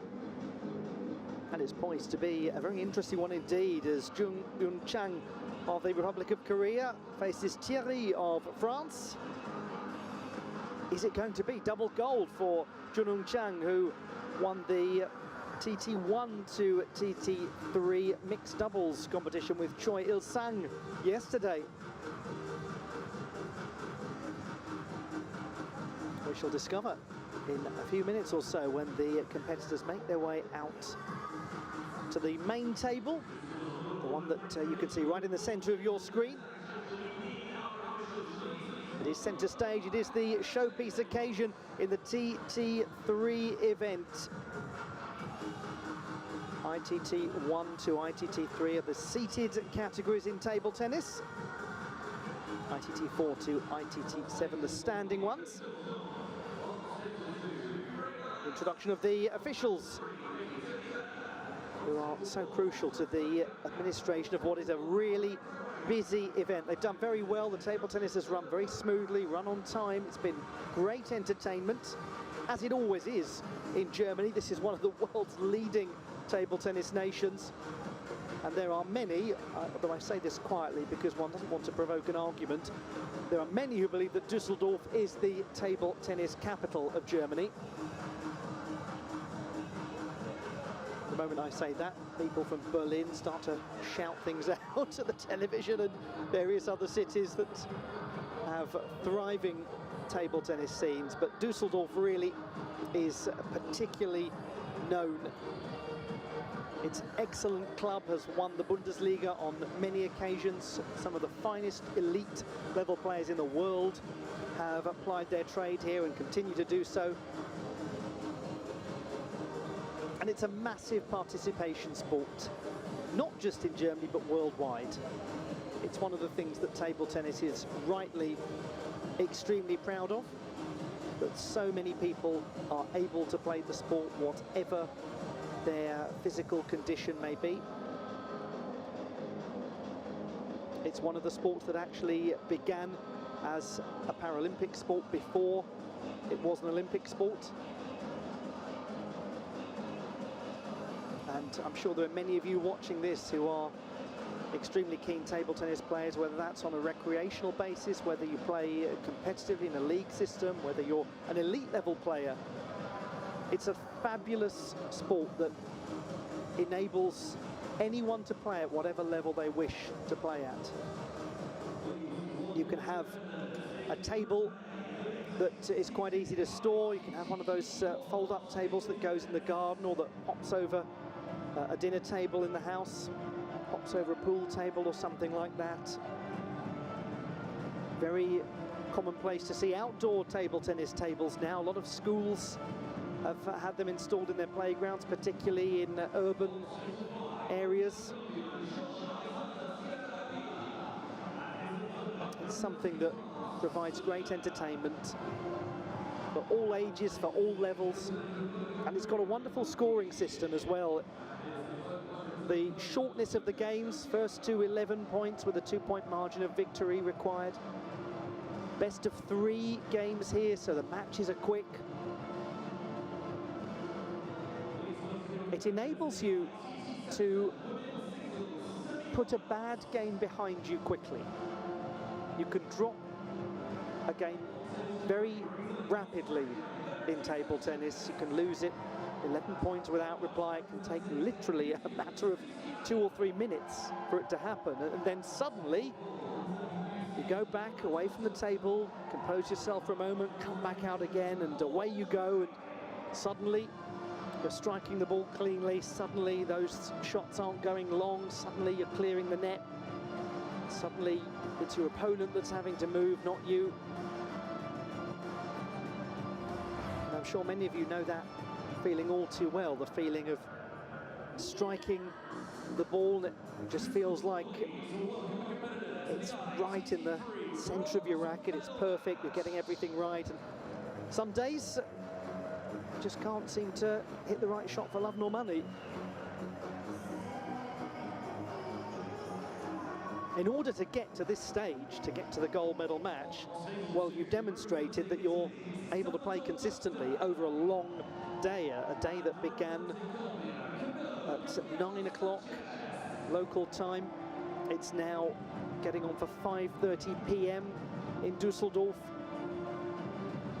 So these competitors have really put in a shift to get to the gold medal match. It's a fantastic accomplishment, and we wish them the best of luck as they make their way out towards the center stage.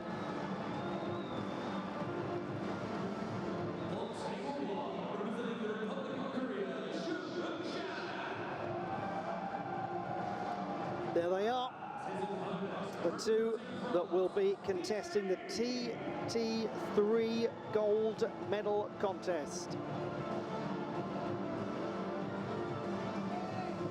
Jung Yun Chang of the Republic of Korea and Thierry of France.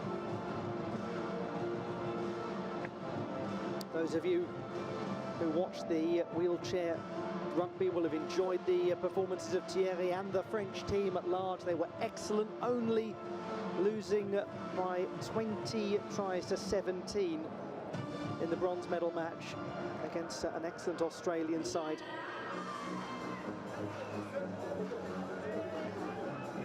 You won't have seen much of Jun Young Chang so far because he has come to these games specifically to enter the table tennis competitions and also the archery, which begins tomorrow, but already has taken a gold medal in the TT1 to TT3 mixed doubles event with Choi Il-sang.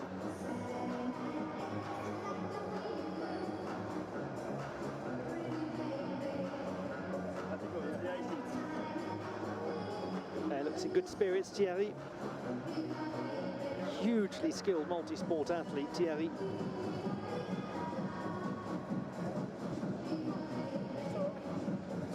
The ITT3 category is for athletes who have an impairment to either limb, regardless of if it is the impaired limb that they're playing with.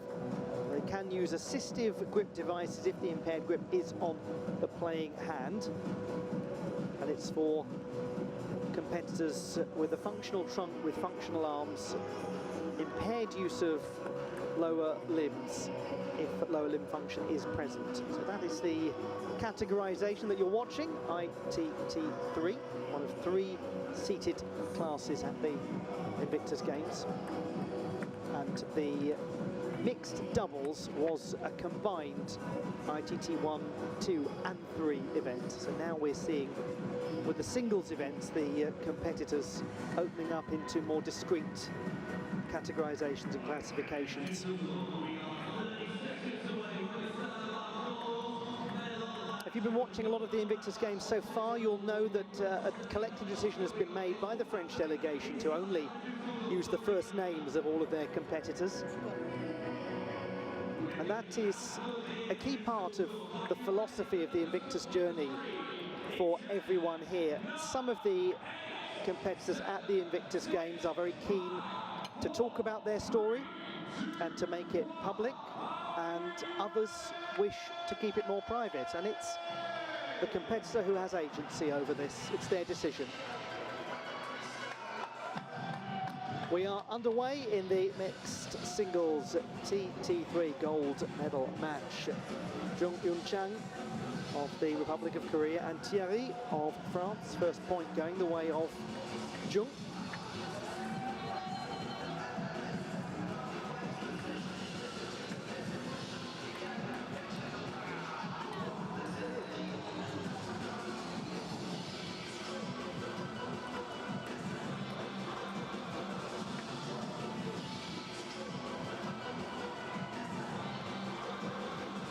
First to 11 points with a 2-point margin, and this is a best of 3 game encounter. That's beautifully hit from Jung. Splendid backhand, kept it low, very pacey.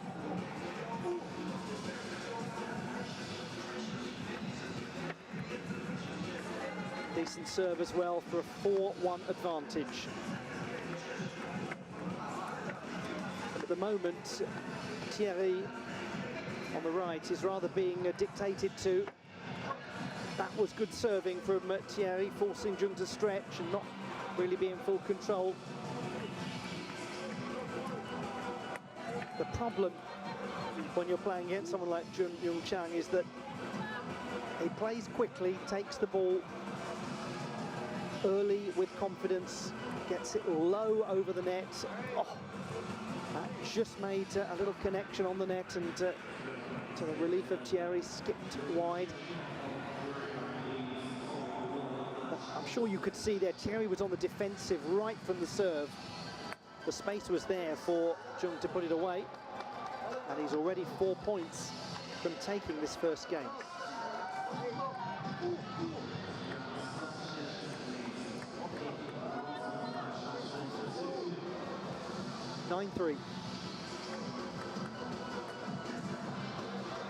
Well, this is virtually flawless first game from Jung Eun-chang. He's got 7 game points.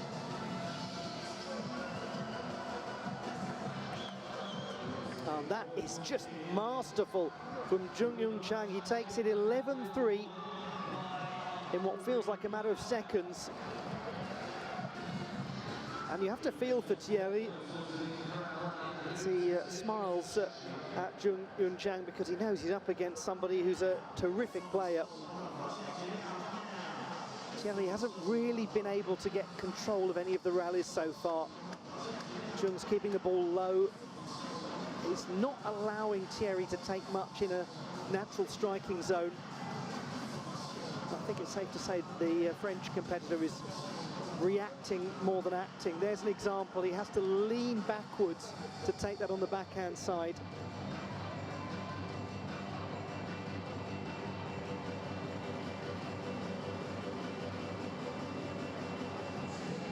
I mentioned earlier that Jung Eun-chang really had come here to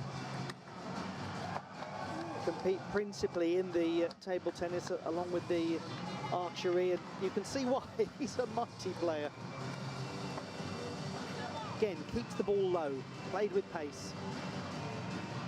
2 love to the good already, the gentleman from the Republic of Korea. another low serve. Doesn't get much clearance over the net. It doesn't give Thierry a lot to work with. That was well played from Thierry. Lovely return.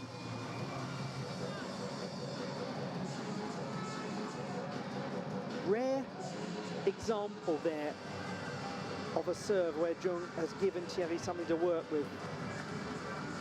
But what a lovely switch of direction, went across on the diagonal across the table. Jung leading 4-1. Perhaps surprisingly, he overcooked that. He hasn't made many unforced errors.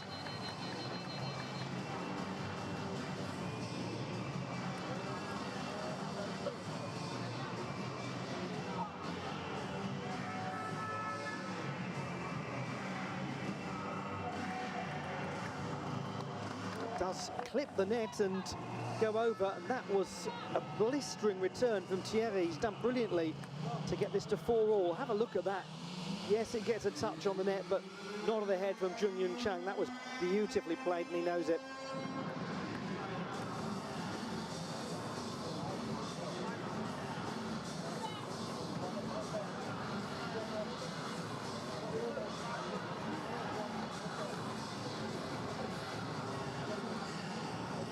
They're excitedly watching on in the French corner because this has become a much more competitive affair. Thierry is playing some better shots, he's in more control. There's a little debate as to the contact.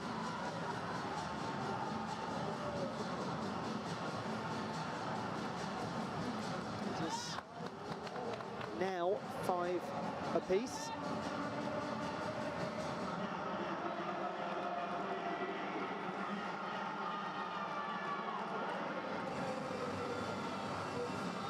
He was a couple of inches away from getting that spot on, Thierry, because had that managed to catch the edge of the table, there was no way Jung was in position to play it. It wasn't getting the wrong idea, it just wasn't the right execution. A couple of quick points for Jung Yun Chang to find himself now. Oh dear. 9-5 up. The serve deserting Thierry as he chuckles wryly to himself. Suddenly from 5-all, it's 9-5 and Jung is close to gold. And he's right there now. 5 gold medal points.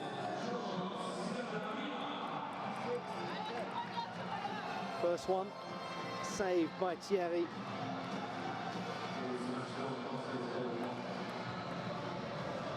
Really got to make these serves count. It is the gold medal for Jung Yun Chang of the Republic of Korea, and he makes it double gold after partnering with Choi Il-sang yesterday to win the mixed doubles TT1-3 competition.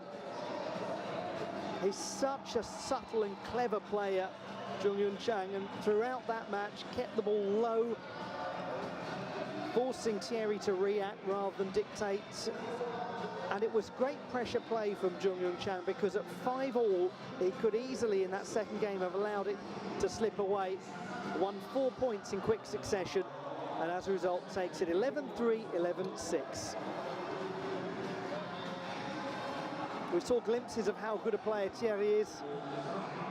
We saw so much of him in the wheelchair rugby competition, and he deservedly takes the silver medal after an excellent day in the table tennis competitions at the Merker Spiel-Arena in Düsseldorf. Gold then to Jung Yun Chang of the Republic of Korea. Double gold for the excellent player from a great table tennis nation.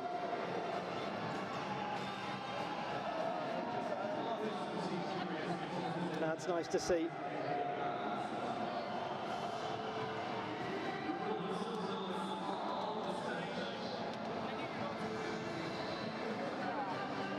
Jung will now have a good night of rest and get ready for the novice recurve archery competition tomorrow.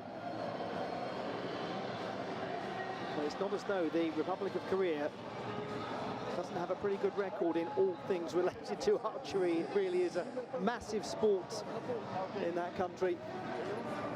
And and he will be keen to add to his collection of precious metals in Düsseldorf.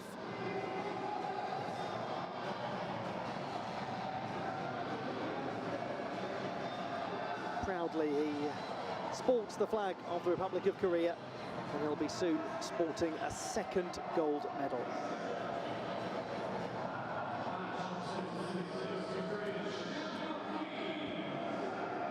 The Taegukgi, the national flag of the Republic of Korea. The white background, brightness, purity and peace.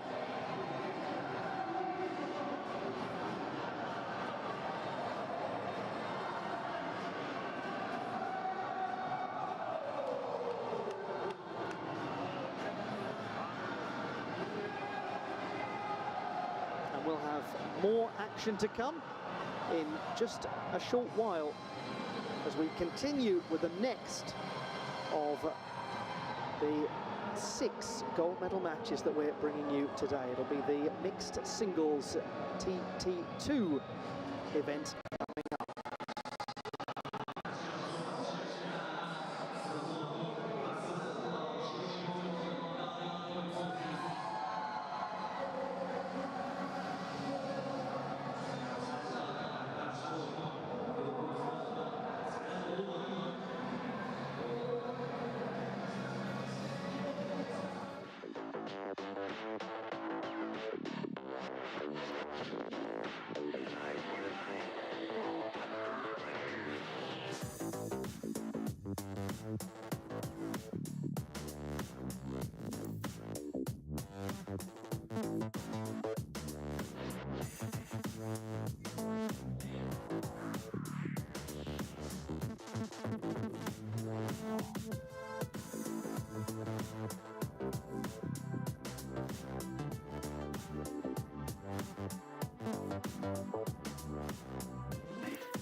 My name is Erica Moore. I'm participating in the Invictus Games. I will be doing rowing, swimming, and seated volleyball. My injury, I had major surgery for cancer.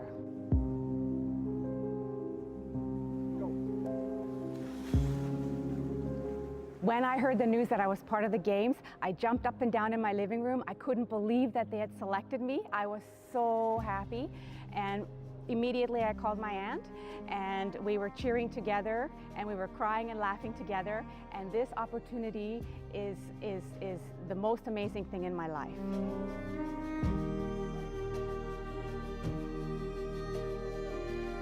Invictus Games are so very special because it comes from the heart. Our team has worked together very hard. We train together, we laugh together, we celebrate together, and sometimes we even cry together. It was an extremely difficult period of time in my life when I learned about the cancer. It took a lot of perseverance and a lot of strength and family. Family was the most important thing that helped me get through. And I am so proud and so happy and so delighted to be able to sit here in front of you and be a part of this interview. And I never believed in my life that I would be here. And now that I am, I have something to show everybody and the whole world.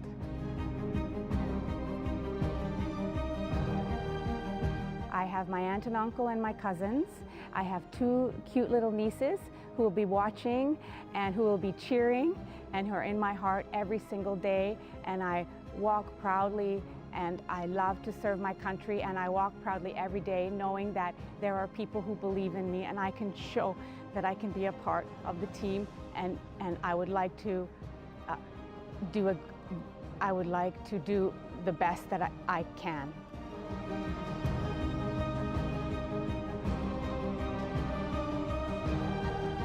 My mother and my father live in my heart, so strong, and their strength, they helped me through all of my life, and I am only proud to say that I am their daughter, and I love my family very, very much.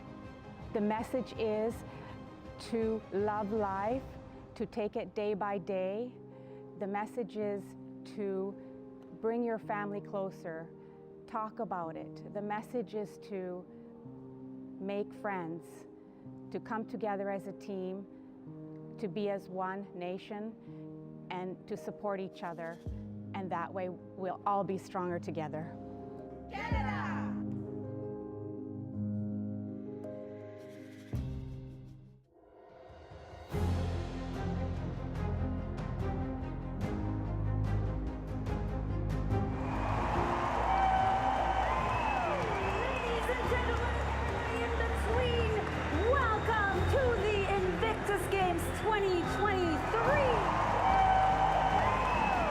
Looks so awesome. Dear competitors, herzlich willkommen in Düsseldorf. Welcome to Düsseldorf. Welcome to Germany. Welcome to the home for respect. We are very proud to host the Invictus Games for the first time here in our country. These games build a home for respect. Respect for your qualities as humans, respect for maintaining our values and principles, respect for your abilities and your achievements. Are you ready? Let's do this! Thank you! Every single one of these competitors from 21 nations across the globe has already begun the race. The race to lead by example, the race to recovery, and Invictus is for all. The competitors, the husbands, wives, partners, the parents, the children, friends, relatives, comrades, for all of them to say with pride, we are Invictus.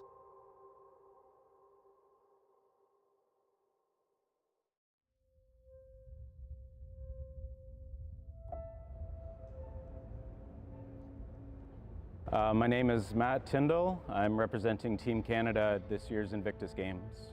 I'm going to be competing in swimming, sitting volleyball, and rowing. My injury, I'm a left above knee amputee. I heard about the Invictus Games a few years back from a couple of co-workers who were able to compete in it in previous years. After my surgery and whatnot, I saw the application come out to apply for this year. I discussed it with my wife for a couple minutes, and she said it wasn't even a question, I have to apply to do this. Almost 2 years now. I had a sore leg. It lasted for a couple of weeks, and then my wife made me go in to see the doctor, and why is my leg still sore? And they discovered a tumor going through my femur. It took about 3 or 4 months trying to find a diagnosis of what it was, and the damage ended up being to the point that I'm either going to get an amputation or I'm probably going to pass away in the next couple of years or a couple of months. So it was a pretty straightforward decision. Either I die sooner or we take my leg and I can carry on. So I opted for an amputation. It's in dark times for sure, why me and that, but it was outside of I didn't have any control over it. It's not like there was a car accident where if I had taken that turn or if I had slowed down or something. And all the physicians, the specialists, like oncology and whatnot, they're like, it was a roll of the dice. You have bad luck, I'm sorry. It just happened, so. My youngest daughter, she's 9 now, so I guess she was 7 at the time, when I told her that, hey, I'm gonna be losing my leg on November 2nd this year. She just, oh, that's fine, and she went and played or whatnot, and then she came back a little while later, and she goes, Dad, I think I'm sad. And it was very bizarre, like she was very vocal about this, like not crying, but just like, I'm sad. Like, okay, well, tell me about why you're sad. And she's like, well, Halloween is October 31st, and you're losing your leg on November 2nd, so you can't dress as a pirate this year for Halloween. It just pure and wonderful thing coming out of her. You know, it's like, okay, Dad's gonna lose his leg, that's it. Oh shoot, he doesn't get to be a pirate this year. I have to wait till next year to build myself a peg leg and be a pirate. So.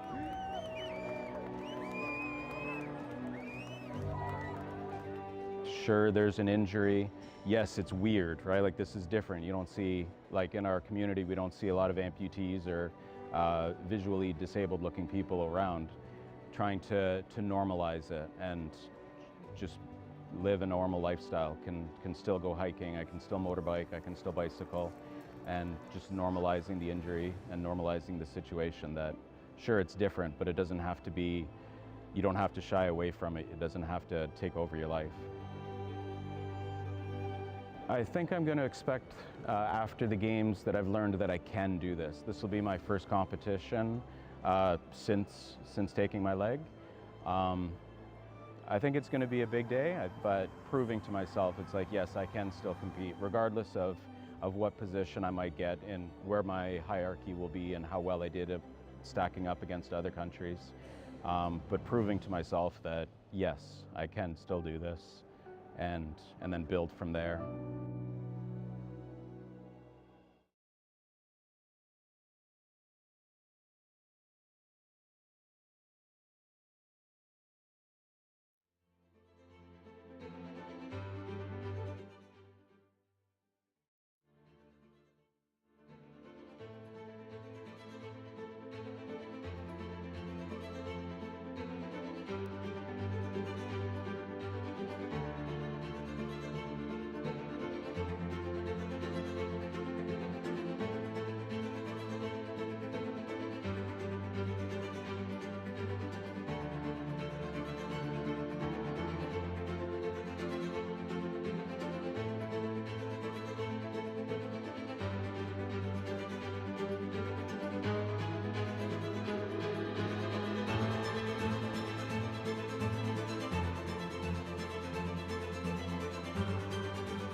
So much to come in this evening session of table tennis at the Merker Spiel-Arena in Düsseldorf, Germany, as table tennis makes its debut at the Invictus Games. The second and final day of competition.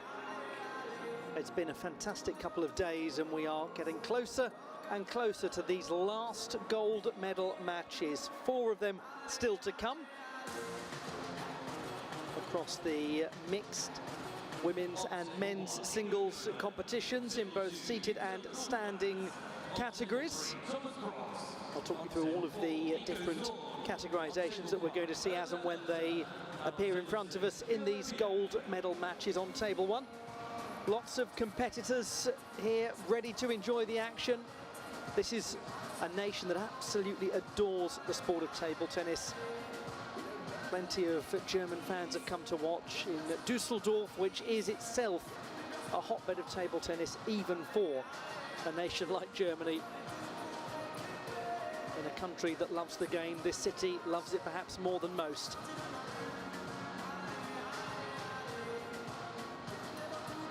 Nine tables have been in operation. We will focus our attention on the main table now that quite literally takes centre stage.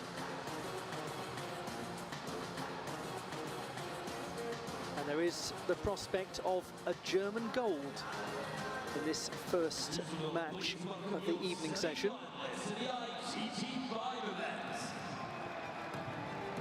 Jörg Hinrichs of Germany against Choi Il-sang of the Republic of Korea in the TT2 gold medal game in table tennis at the Invictus Games. A great opportunity for the Germans, but in order for Jörg Hinrichs to win this, it's going to need to be a pretty spectacular performance. Choi Il-sang, mixed doubles champion with Jung Eun Chang, who also went on to win the singles ITT3 event. So it could be a double-double, if you will, for the partnership of Choi and Jung. The ITT7 bronze medal match.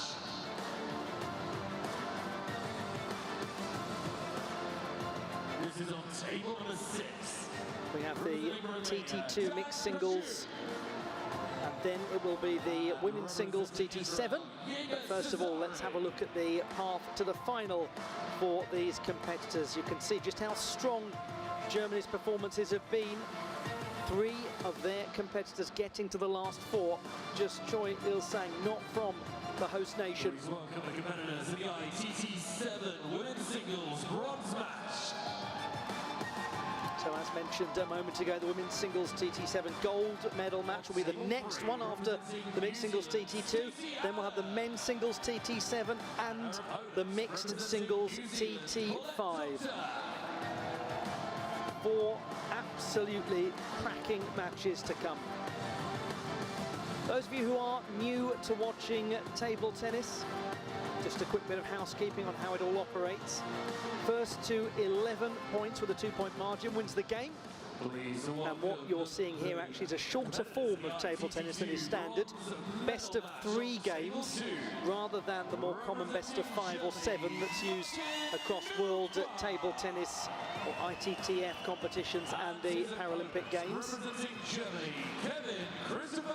And that is because there's been so much competition to fit in, and so many of these Invictus Games competitors compete in multiple sports. For example, you can see, I'm sure, on the left of your screen, the sitting volleyball court. Archery gets underway tomorrow, along with other sports. It really is a hugely busy time for all of these competitors. They benefit from the shortened form of table tennis, and it is in keeping with all of the other sports here that have used slightly shorter time frames or condensed qualification phases. Here we go then, Jörg Hinrich of Germany and Choi Il-sang of the Republic of Korea for the mixed singles TT2 title at the Invictus Games. Are you excited to make some noise?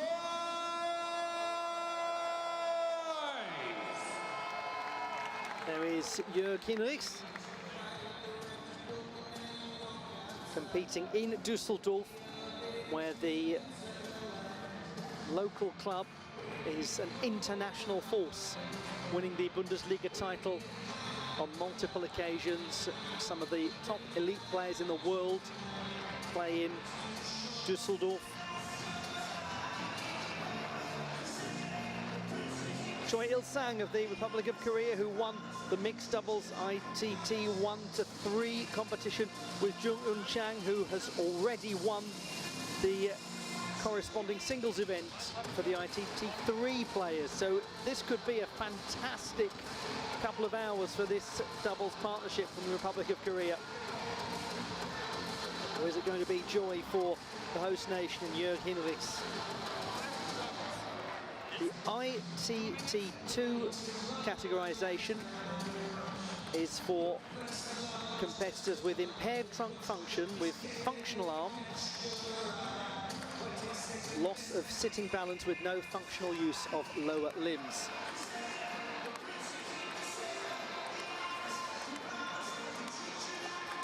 Just to go further into that categorization, impairment to either limb, regardless of if it is the impaired limb that the competitor is using, meaning that from an equipment perspective they can use assisted grip devices if the impaired grip is on the playing hand.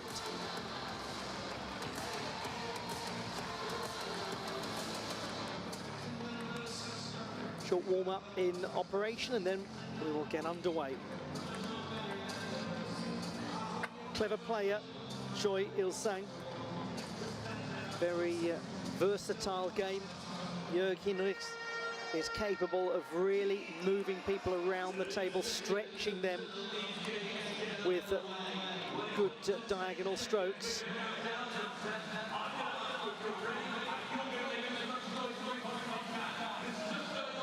And what's going to be an interesting challenge for Jörg Hinrichs in this match is whether he's able to get good length on his shots without almost being forced to go long through trying not to play the ball into Choi Il-sang's hitting zone, because he can't afford to give Choi Il-sang the chance to dictate the pace and the direction of the rallies. We begin the mixed singles TT2 gold medal match. It is Jörg Hinrichs of Germany on the left against Choi Il-sang of the Republic of Korea on the right. Best of 3 games, first to 11 points with a 2-point margin in each game. The first couple of points going the way of one half of the mixed doubles champions. Slightly tricky serve there for Hinrichs, and now he trails by 3. That's exactly what I was mentioning at the start, struggling to get the length right. Choi dictating at the moment. Has an effective serve as well. That was lovely. Pacey, good length.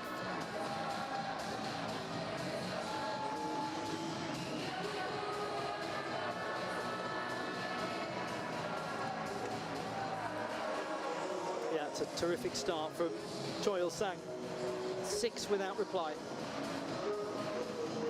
Hinrichs has got to make the serve count. Oh, that was beautifully returned from Choi Il-sang, right down the line of the table on the forehand side.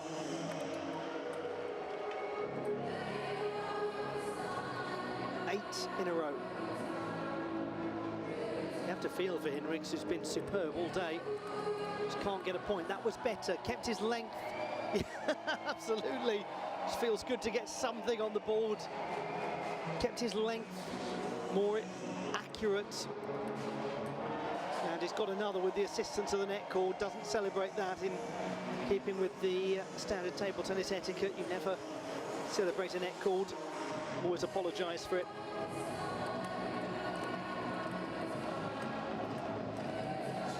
Finding the pace of Choi Il-sang's shot making a little tough to deal with at the moment. Now that's just unplayable.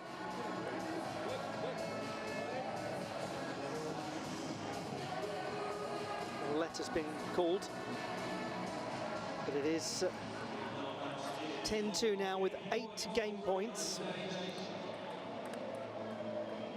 And it just catches the net and goes over, meaning that Choi Il-sang has taken the first 11 points to 2 in double quick time.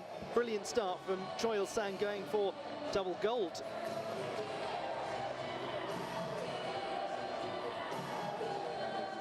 Keeps the ball so low. There's nothing you can do about that if you're Jörg Hinrichs.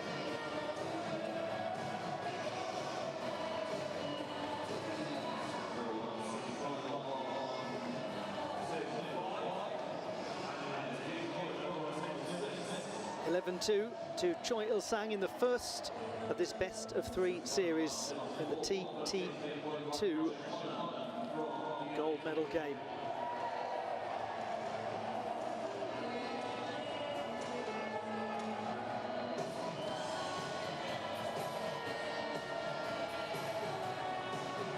Well, I told you that this sport is hugely popular in Germany, and you can see, I'm sure, from the crowd that's gathered in the Merker Spiel-Arena in Düsseldorf. They've got a lot of matches to watch. So many of the tables still in operation.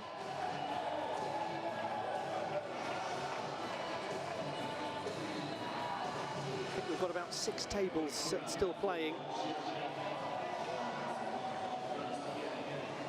2-love in the second game.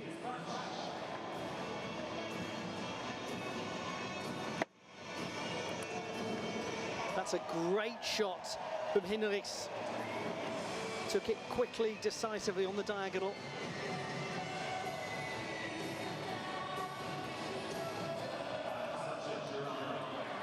But the serving of Choi is really tough to contend with.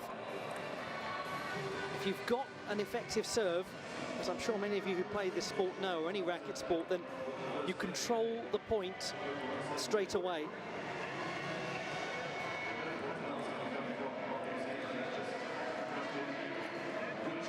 Couple of lets. I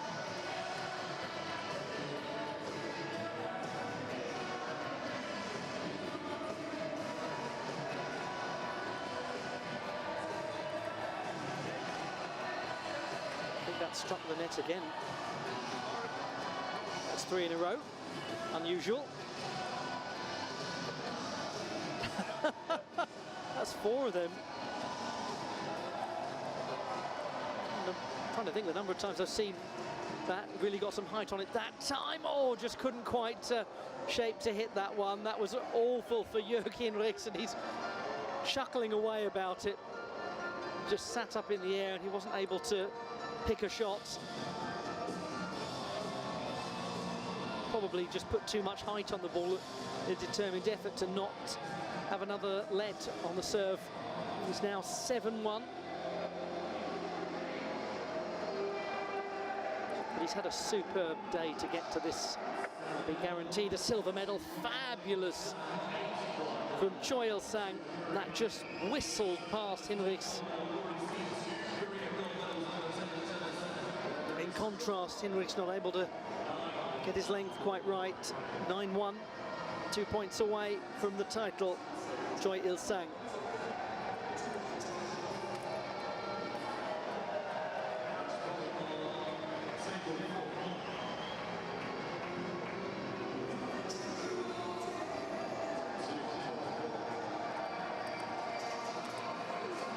Slightly snatched at that. A rare error from Choi Il-sang that I think Hinrichs enjoyed in a good-natured way. That's good serve. Oh, well, he dealt so well with it. Thumbs up from Hinrichs to Choi Il-sang, because he looked like he had Choi there, but the player from the Republic of Korea keeping it going, and he now has gold medal point. That is an outstanding display from Choi Il-sang. After doubles gold, now it's double gold. He adds the singles title to his collection at the Invictus Games. Choi Il-sang from the Republic of Korea, winning it 11-2, 11-3. Jörg Hinrichs taking his moment quite rightly, the silver medalist in front of his home crowd. He's had a superb competition. He's played some stylish table tennis all day. Didn't get much chance to play it in the final. He was up against a truly exceptional player, but he's earned that silver medal. 11-2, 11-3, the win for Choi Il-sang of the Republic of Korea in the mixed singles TT2 gold medal contest. 2 golds for Choi.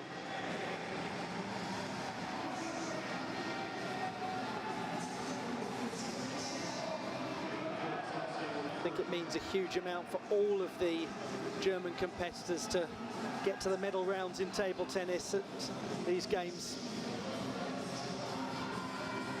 He's so good-natured, isn't he, Jörg Hinrichs?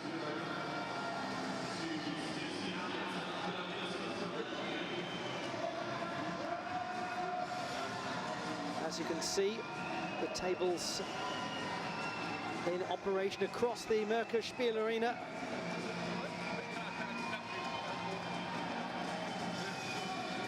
Martin Neugebauer celebrating with Jörg Hinrichs. Kevin Christopher Koitke, they've just been playing in the bronze medal match in the TT2 competition, an all-German bronze medal match, and it is Koitke who's won it in straight games. And so that enables a rather nice moment here. It is Germany finishing second, third and fourth in the mixed singles TT2 competition.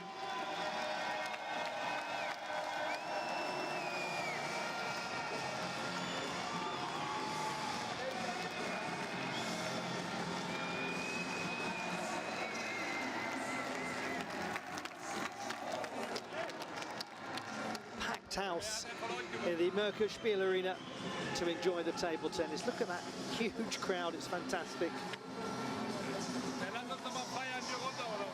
No better place in which to add table tennis to the Invictus Games programme.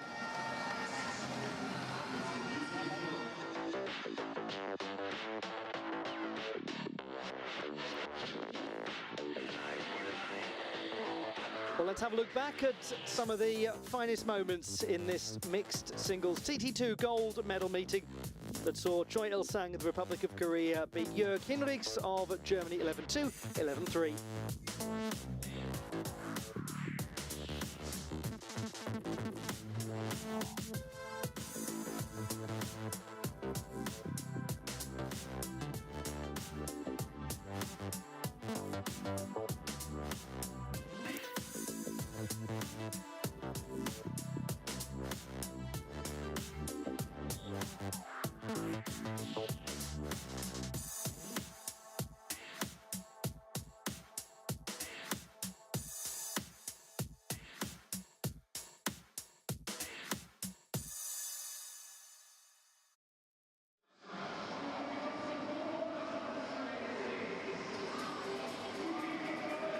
More to come in Düsseldorf.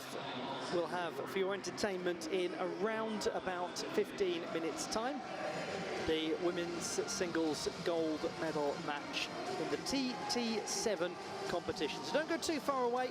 More to come from the Invictus Games.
preparations being made for the women's singles TT7 gold medal match at the Invictus Games.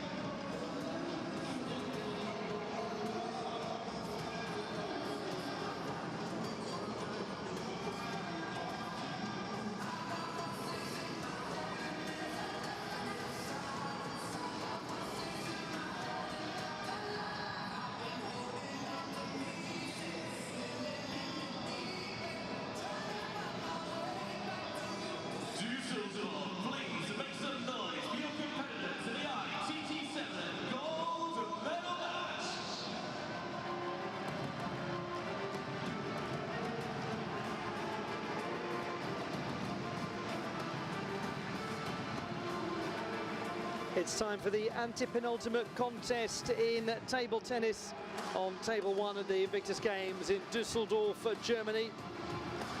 The women's singles TT7 gold medal match.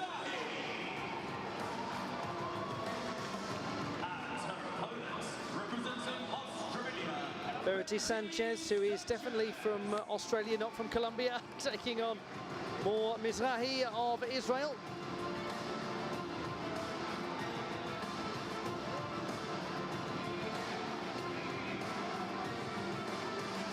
Israel has had such an impressive session today, and they were brilliant yesterday too, winning so many medals in table tennis at their debut Invictus Games. It's been brilliant to have them here, and they've started in style in this debut event. How lovely that a debuting nation won the first gold medal in table tennis at the Invictus Games. That was the mixed doubles TT4 to TT7 competition. So this is the ITT7 event for Open and MFI competitors.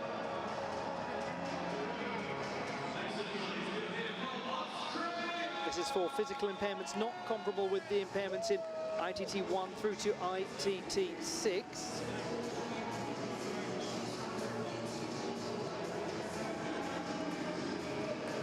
Verity Sanchez on the left, who enlisted in the Australian Army in 1997, was medically discharged in 2014, and performed an extraordinarily important role during her time in the Australian Army. She deployed on Operation Sumatra Assist to Indonesia following the 2004 Boxing Day tsunamis.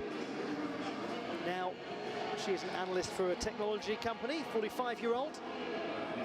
From Adelaide, a beautiful part of the world in South Australia.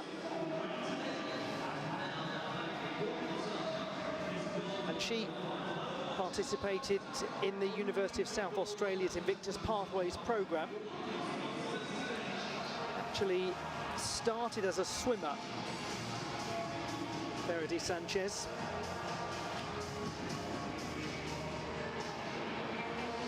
Before she discovered hockey, was an under-16 regional player in hockey for the South Australia team and part of the armed forces teams as well.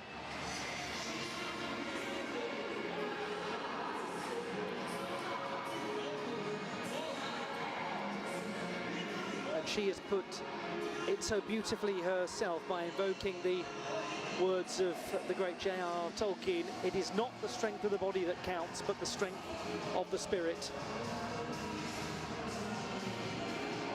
Mor Mizrahi from a nation where table tennis and adaptive sport has been growing enormously.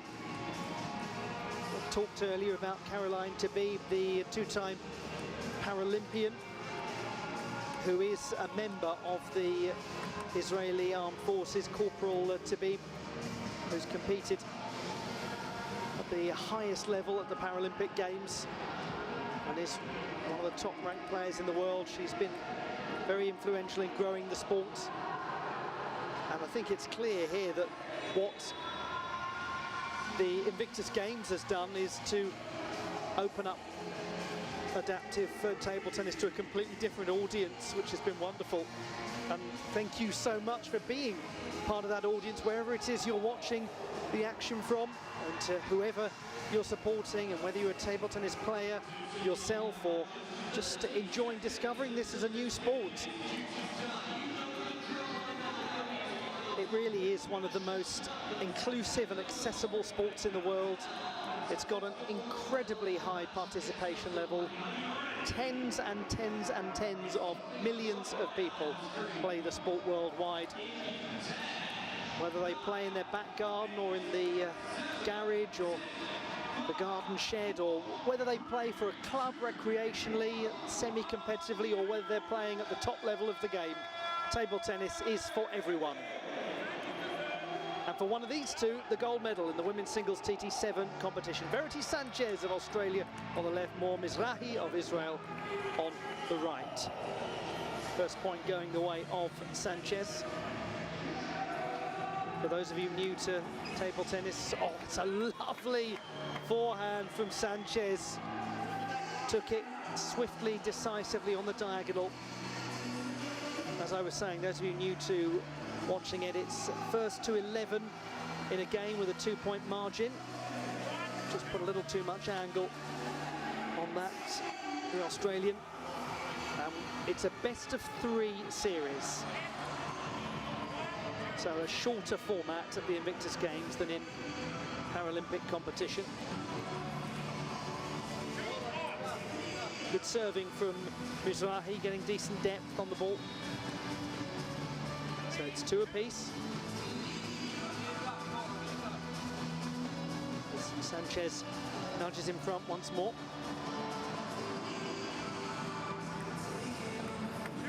Yeah, tricky serve that.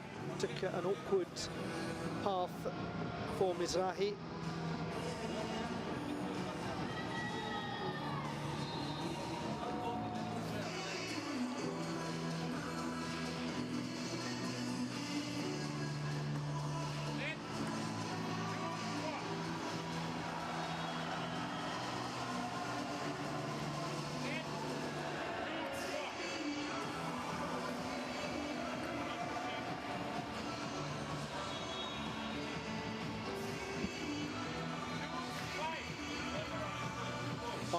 To 45-year-old Verity Sanchez.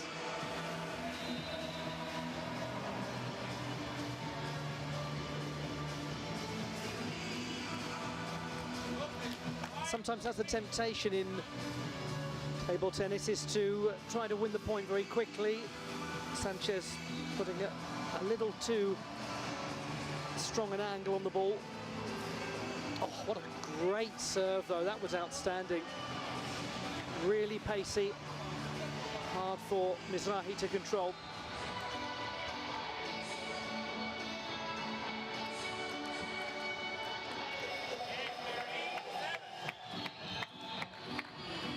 She obviously is hugely up for this, really excited, but what's so impressive is the way Sanchez is controlling that excitement and is playing such sophisticated shots.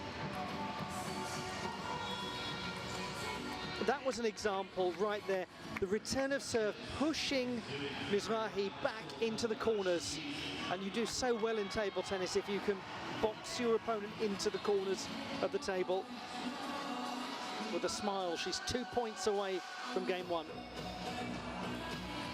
Yeah, it's another lovely serve. It's a really strong feature of her game. And it's 7 game points to Verity Sanchez.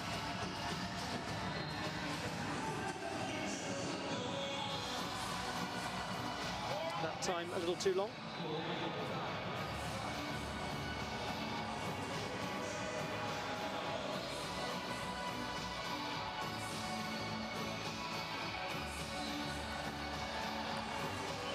Another excellent shot from Sanchez, using the margins of the table, pushed it to the side, and she takes the opening game 11 points to 4. That was a seriously impressive game from Verity Sanchez. Wasn't that a clever shot? Lovely angle on the racket. Didn't overwork the ball. It's so easy with that sort of shot to push it too far wide.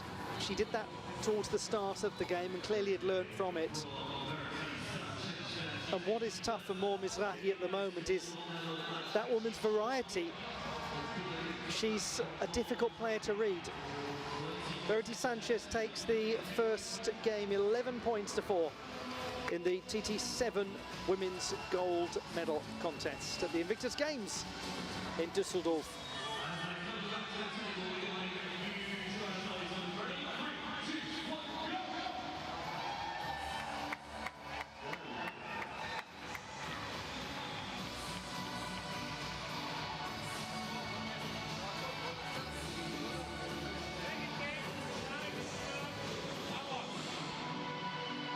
Mor Mizrahi to serve.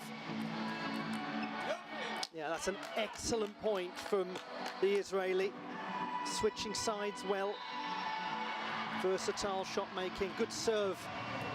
Yeah, very good serve from Mizrahi. It was well returned by Sanchez, but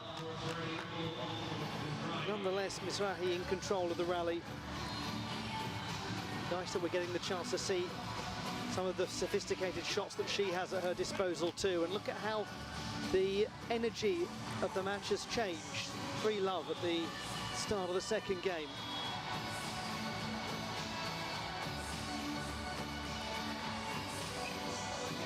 Beautiful length from the left-hander, Mor Mizrahi.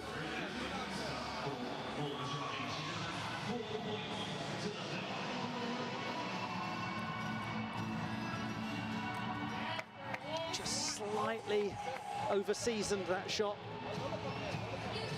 Too much punch on it. But she started the game so well. Already has acquired as many points as she did in the first.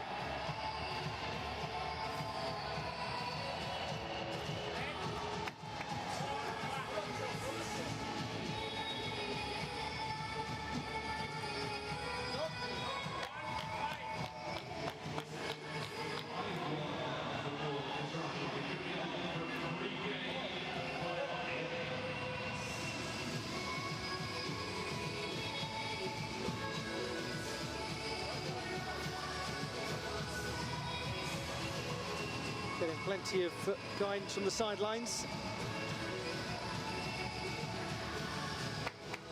The right idea from Mizrahi, you could see what she was intending to do, pushing it on the diagonal. Just got to keep this good spell going, the Israeli. A couple of slightly wayward shots.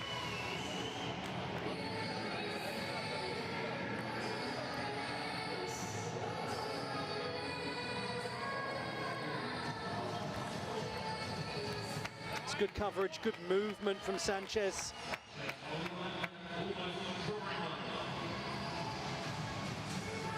She's getting herself back into this game. Feels like a really important point coming up now for Mizrahi, and she's won it with a good quality serve. Just keeps in front. Yeah, that's excellent, excellent from Mizrahi. Took it so decisively.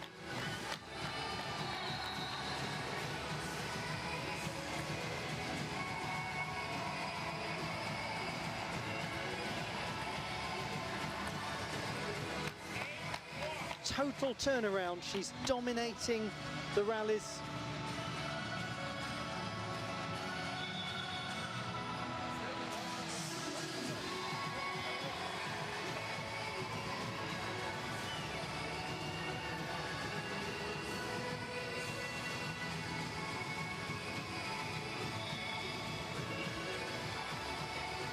I think that just clipped the net.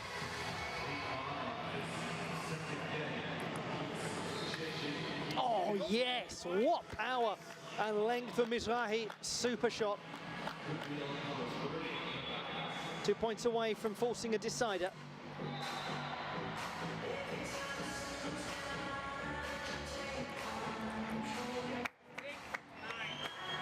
That Sanchez serve, it's very good.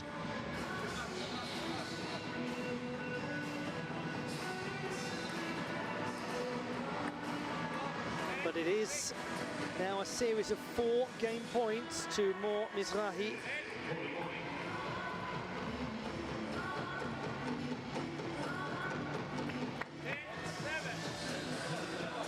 It's okay, you can get away with it on the first one.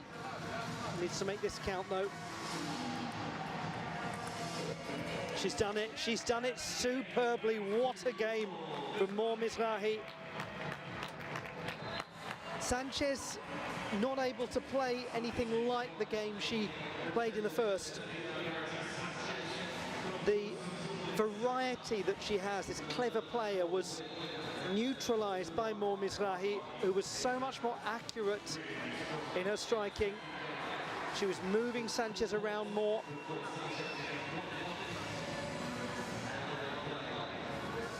That was an excellent second game from the Israeli competitor. Having lost the first 11-4, Mor Mizrahi wins the second 11-7, and we go into a decider in the women's singles TT7 gold medal match at the Invictus Games.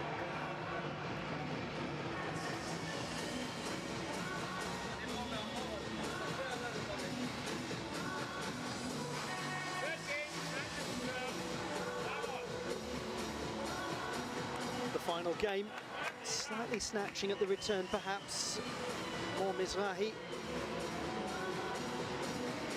Scoreboard pressure can become, oh, well, I'll interrupt myself because the serve was of such good quality that we've got to talk about it.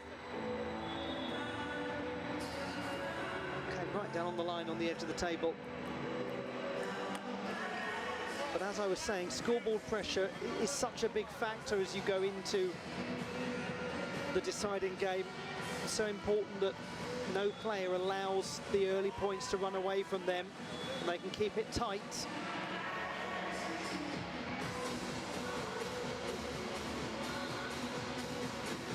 It is 2-2, just for clarification. Well, not now. Now it is 3-2 to Mizrahi. 3 apiece.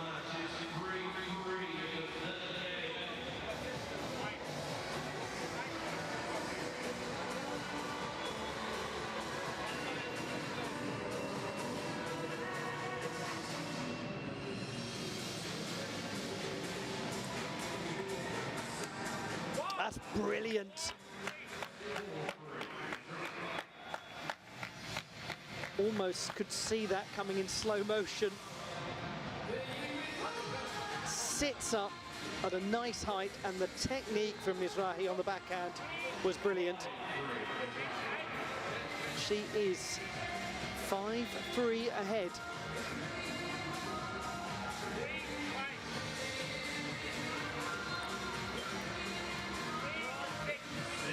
Little shake of the head from Verity Sanchez. After the serve goes long, 3-point margin for Mor Mizrahi.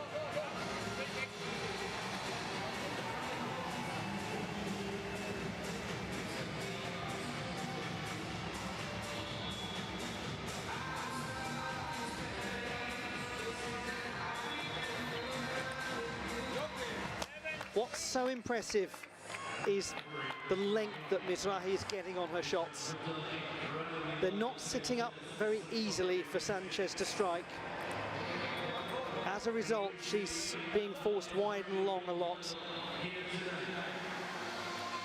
It's technically really impressive play. That was better though from Sanchez. Yeah, excellent defensive work from Verity Sanchez. Takes a lot to force an error from Mor Mizrahi in that sort of situation.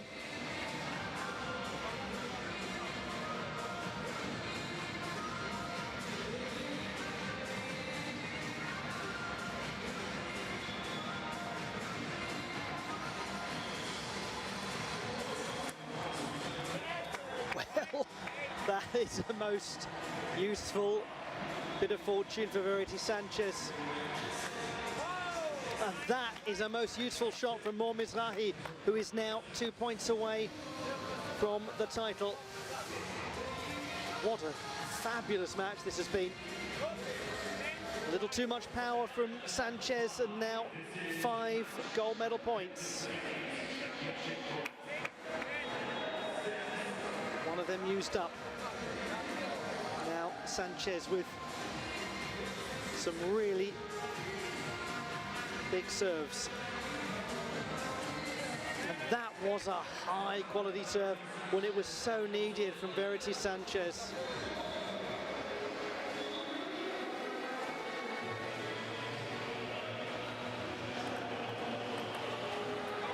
But the gold medal has been won by Mor Mizrahi of Israel. She's turned the match around. Oh, what a great contest that was between two sophisticated, clever players. The first game was all about Verity Sanchez's variety, but then Mor Mizrahi found her range, found her accuracy, and found the gold medal. She wins it 4-11, 11-7, 11-7. Mor Mizrahi of Israel over Verity Sanchez of Australia.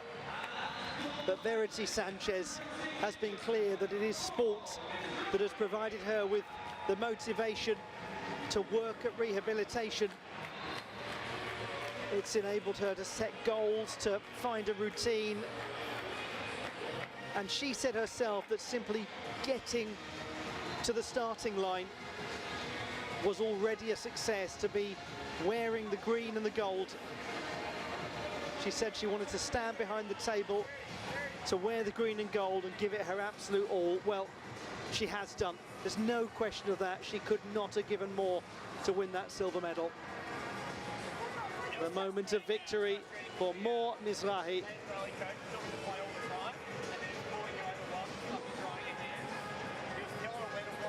And watching on members of the impressive Israeli team. Just had a glimpse there of Yigil Lasgil, who won the mixed singles TT4 title.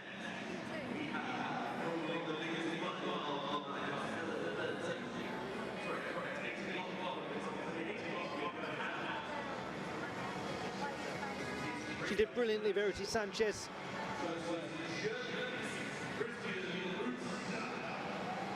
We remind ourselves when we look at what she has accomplished in her life, that sport is simply a recreational contest here. It is part of the Invictus journey for all of these competitors. This is somebody who saved lives in Operation Sumatra Assist following the Boxing Day tsunamis of 2004. This is somebody whose contribution in her time in the military was a profound one. So many owe so much to Verity Sanchez. She's entertained here in front of a thoroughly appreciative crowd.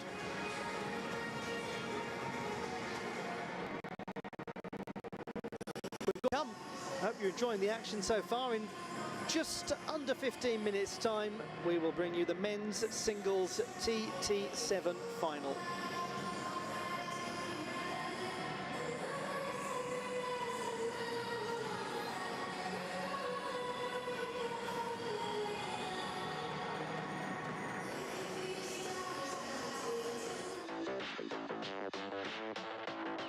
Let's have a look back at how the gold medal was won. It was won by Mor Mizrahi of Israel against Verity Sanchez of Australia in a very entertaining three-game affair.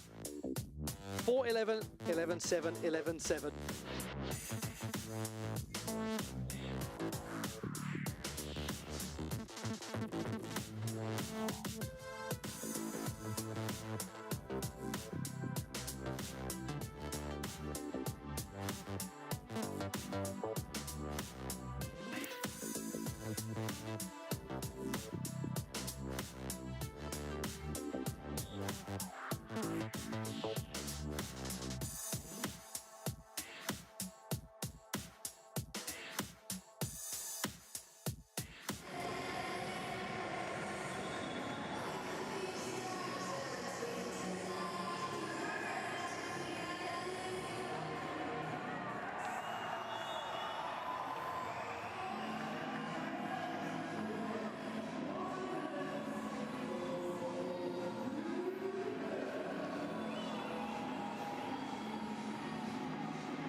Spiel-Arena. Are you ready for the final?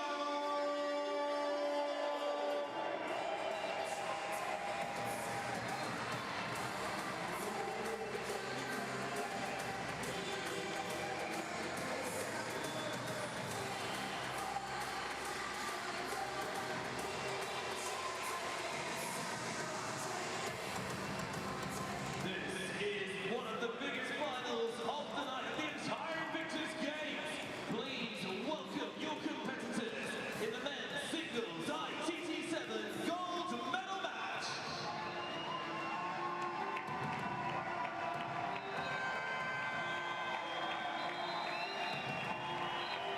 Representing Israel, representing Germany,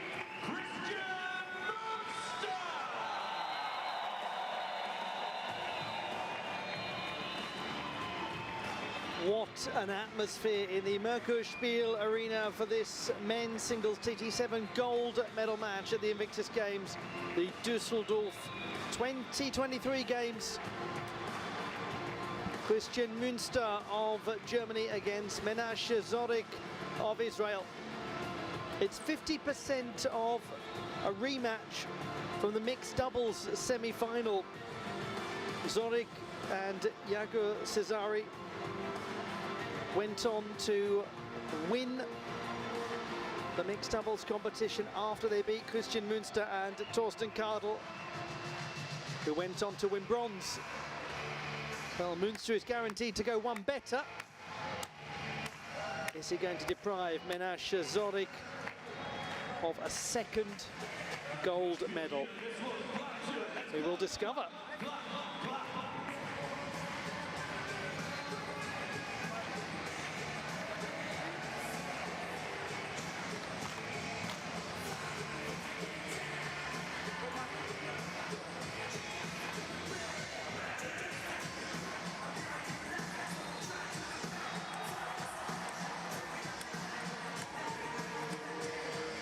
This is the path to get to the final for both of these competitors. What has been before, now of no consequence, because they've just got one more match to get through to be the Invictus Games champion. Menashe Zorik has got a really effective serve, a tricky serve. He can generate a lot of spin. Münster's a very steady striker of the ball, especially on the forehand side.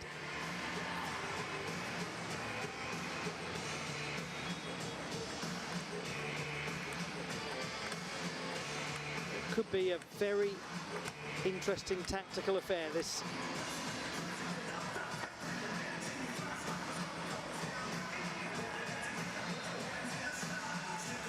And this is table tennis country. It's Germany, it's Düsseldorf.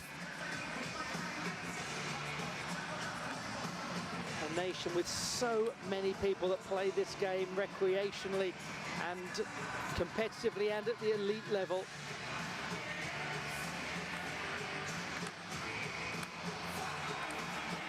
It is a sport that is of enormous value to so many people because of its accessibility, how easy it is to pick up a ball, pick up a racket and just play at whatever level. You can always find somebody to give you a good game. It's great for people's physical health, it's great for the mental health as well. I have a friend who is in his 60s, plays the game every week with his father who's in his 80s. Father who has got some cognitive decline but finds that table tennis has been massive in maintaining his fitness and maintaining his cognitive function.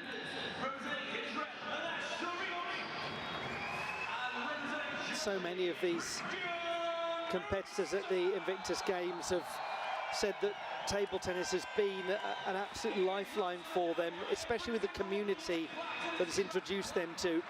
And a nation like Germany, particularly, where you will never really struggle to find somebody who wants to play table tennis with you.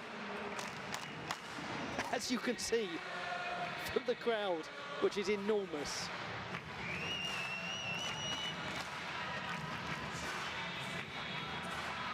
He's a strong chap, though, is Menash Zorik, and he'll block out all of this good-natured cheering from the home crowd.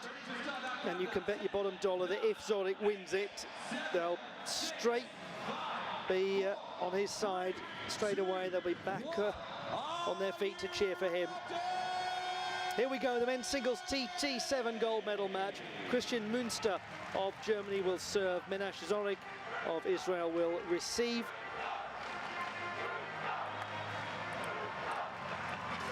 Münster, who deployed on several occasions to Afghanistan.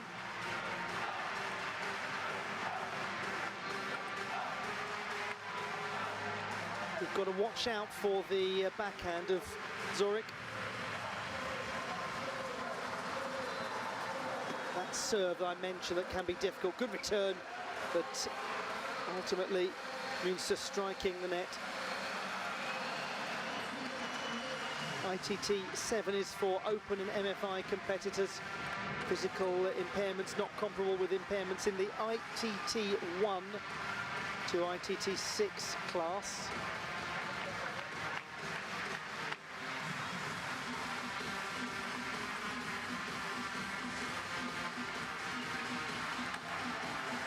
Yeah, doesn't he play that backhand so well? 5-love. Tough start for Christian Münster. Straight away, great to see that from Zorik. A hand up in apology. Had the benefit of a really big net cord.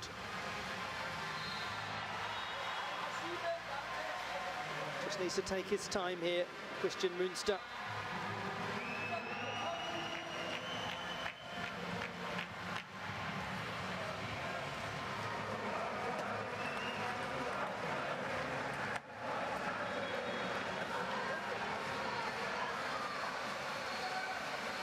A magnificent 7 from Menash Zorik.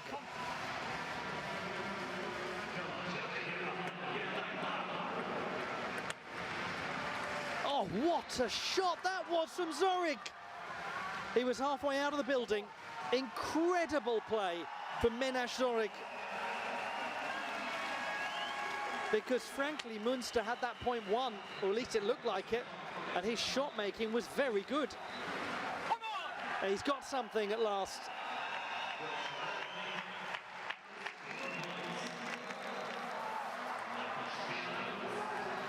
But it looks as though this first game is quickly heading the way of Menash Zorik. Oh, it's a horrible serve to deal with. He's worked at that. He's trained that serve so well. 9 game points. And he's taken it at the first time of asking. 11-1, a brilliant first game for Menash Zorik of Israel.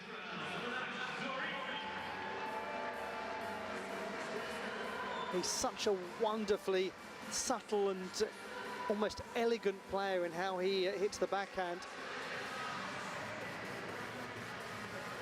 But we have seen on several occasions in table tennis at the Invictus Games that matches can turn around fast. He'll know that. He'll know how good Christian Münster is.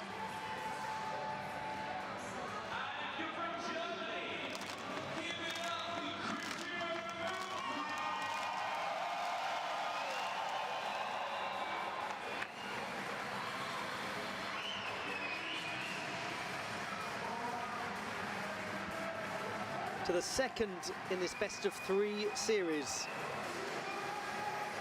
11-1, the first game won by Menash Zorik of Israel over Germany's Christian Münster. Great length from Münster, and you can see there what it means to him to get that first point on the board, because that's what's so great about the short game format you have in table tennis. It's a new day at the start of every single game.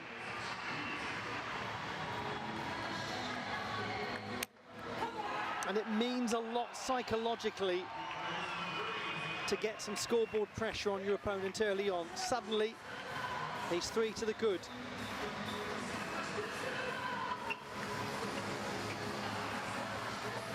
Just didn't quite get the length he needed on the shot before it to pressurise Zoric.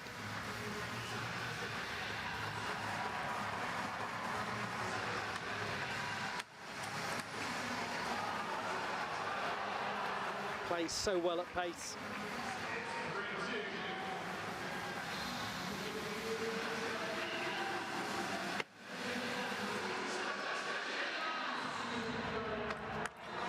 Well, the chance was there for Zoric to put some power on it. Didn't quite get it right this time.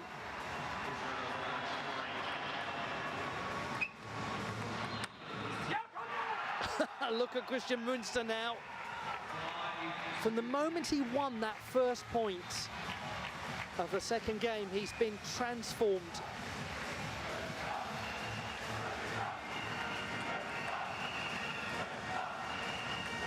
That's lovely control from deep. He's got this point and he's won it. Would have been so easy to put too much power on the winner. Pushing Zoric back and back and back.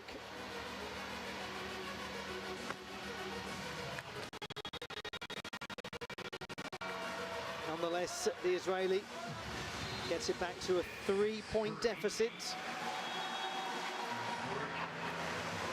Another really useful serve with difficult spin.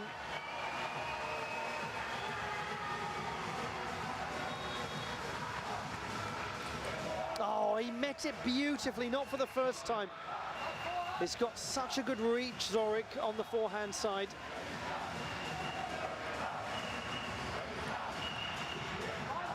And suddenly it is 6 apiece.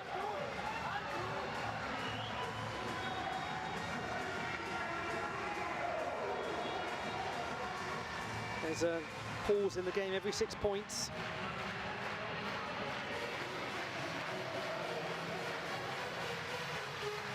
You can see there, I'm sure, how Zoric injected the pace so cleverly into the rally. The flick of the wrist.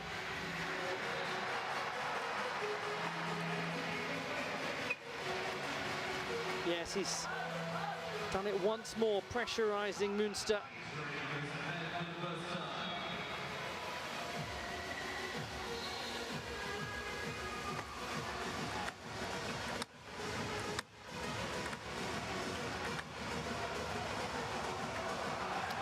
Nearly clipped the edge. Nice to see Zoric quickly apologise and Münster accept it so graciously at such a key point in this match.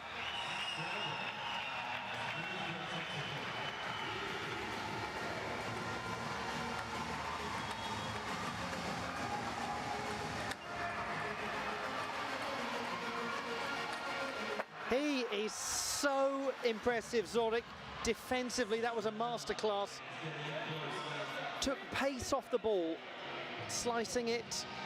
As a result, Münster just couldn't get that opportunity to put the point away, and when it did come along, it was a slightly wild shot. That was the stretch that was so impressive. There, on the backhand side, I'm sure you could see the way that Zoric just removed all of the pace, allowing himself to get back into position.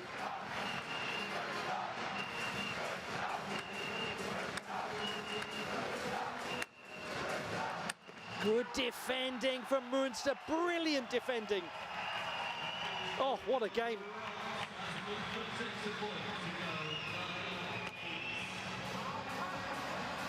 That one just skipped up awkwardly. And now 2 gold medal points for Menash Zoric. If Münster is to ultimately not win this, he's shown such style and class as a player in this game.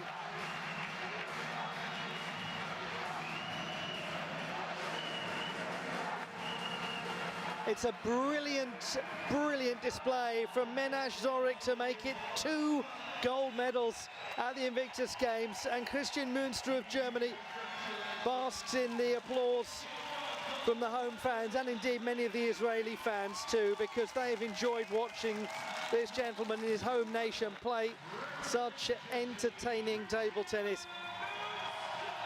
But on this occasion, he was outplayed in the first game and then narrowly bested in the second by Menaj Zorik, 11-1, 11-8.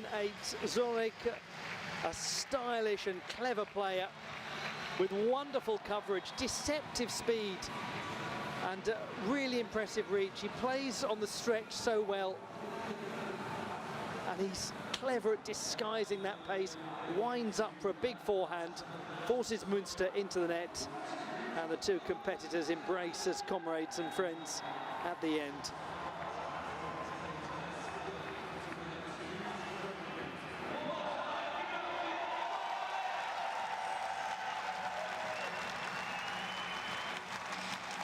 It's yet another lovely Invictus Games moment. And we've been treated to some stellar table tennis as the sport makes its debut at the Invictus Games. And if this is what the debut of table tennis is like at the Invictus Games, long may it stay here.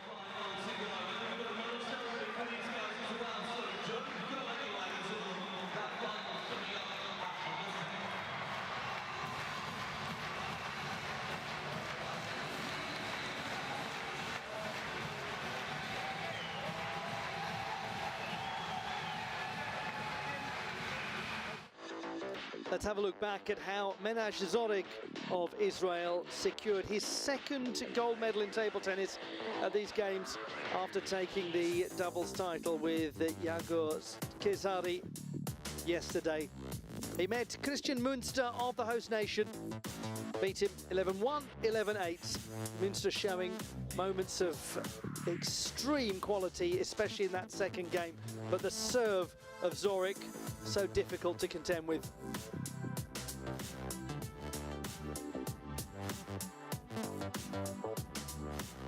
Münster really had the crowd with him. Made such a positive start to the second game. He was 3-love up at one point, and we wondered if he might force it all the way to a decider.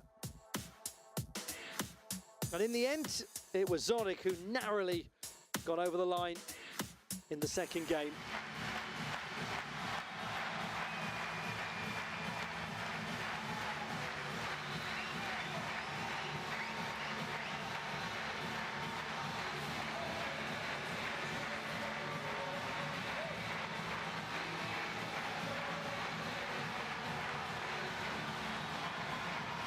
One last match to come. The mixed TT5 gold medal contest at the Invictus Games, and it will be with you in just over 15 minutes time at 1/2 the hour.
one last match to come in table tennis at the Düsseldorf 2023 Invictus Games.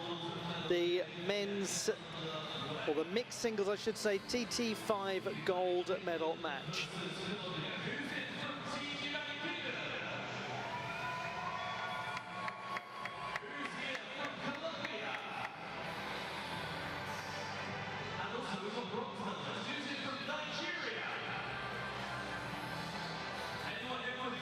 The Royal British Legion that has played such a huge role in supporting the athletes of Team UK at the Invictus Games, and that does so much fantastic work with things like its Battle Back Centre, allowing people who have served their country to have the opportunity to begin to rebuild their lives when things have been so difficult. That's the path to the gold medal match, and it's going to be a great one.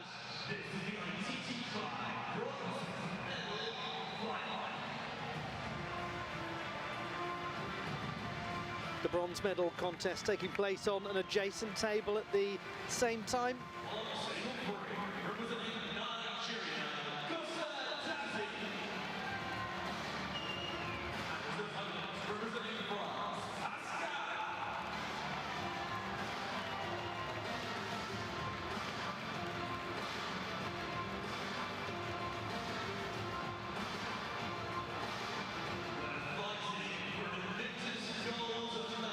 Team UK getting ready to support Richard Potter.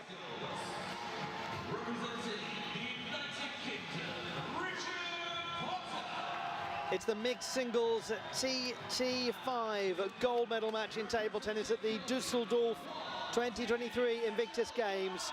For the first time ever, we have table tennis at the Games. For the first time ever, we have Colombia at the Games. It will be Juan Sanchez Giraldo to face Richard Potter. The TT5 categorization for competitors with lower limb impairments.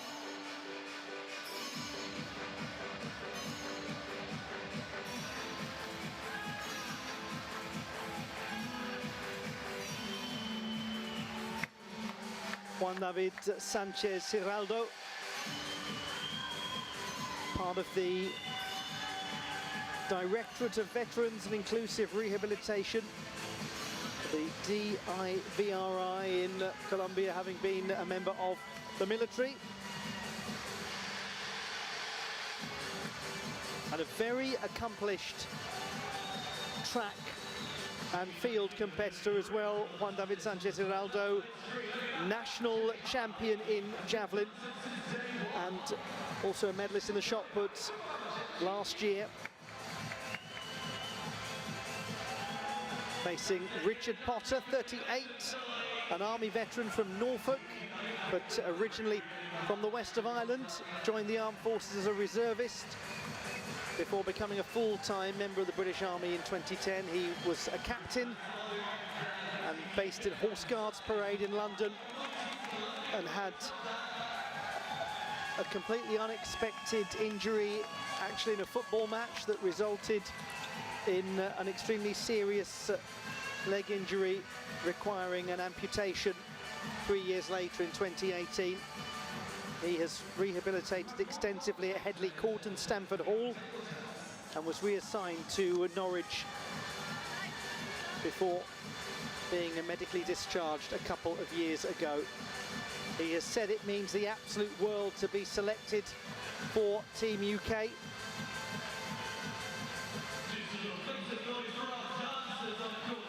He said that he really wants to show his son Theo that his dad can do great things.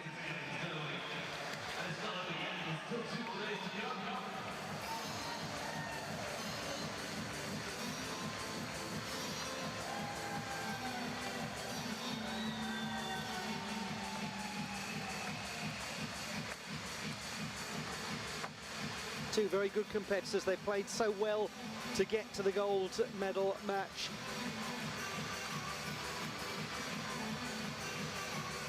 And a great atmosphere in Dusseldorf, where table tennis is so beloved by the local population and by the various delegations that have come from all over the world as part of the Invictus family. And thank you as well for watching. It's wonderful to have your company wherever you're watching from. My name's Ollie Hogbeen, and it's a real privilege to be able to talk you through this mixed singles TT5 gold medal match. Hope you're looking forward to it, hope you enjoy it. Based on what we've seen so far in the table tennis competition, it's going to be fantastic. They've all been such engrossing finals. Special moment as well to be an official in charge of an Invictus Games final. Good luck to him too.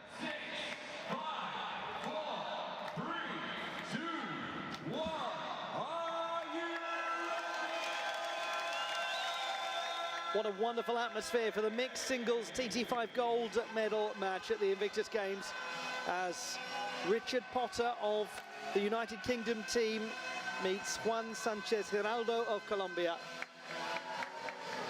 First point going the way of the 38-year-old based in Norfolk.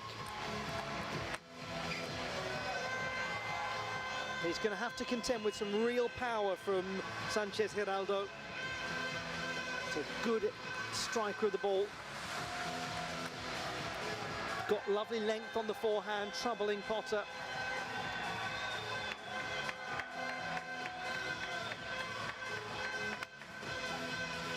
It's a best of 3 series.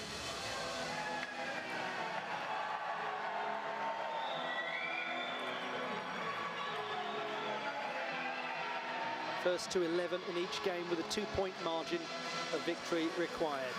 Yeah, easily put away by Juan Sanchez Giraldo after the little touch of misfortune for Potter.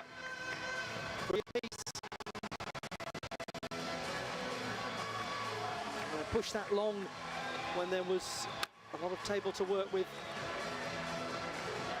5-3 to Potter.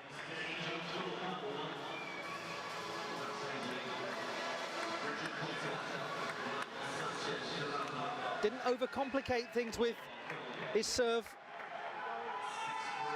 Not too high risk. It's working nicely so far for Potter. Oh, that's beautifully put away. Potter acknowledges it. Lovely forehand. I mentioned the power of Juan David Sanchez Giraldo, and that is the danger when you play a shot into his natural hitting zone. Boom, there it goes. You'll never see it again.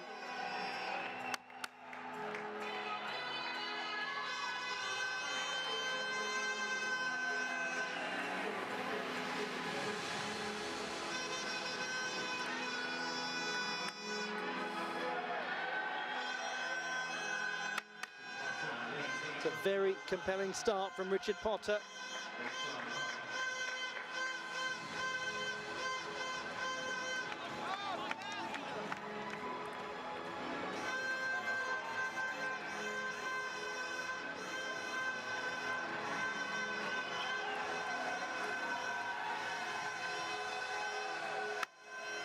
Two points away from taking the opening game.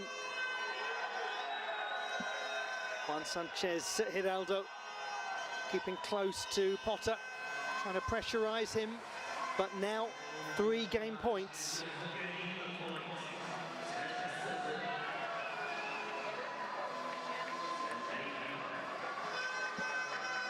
Two remain.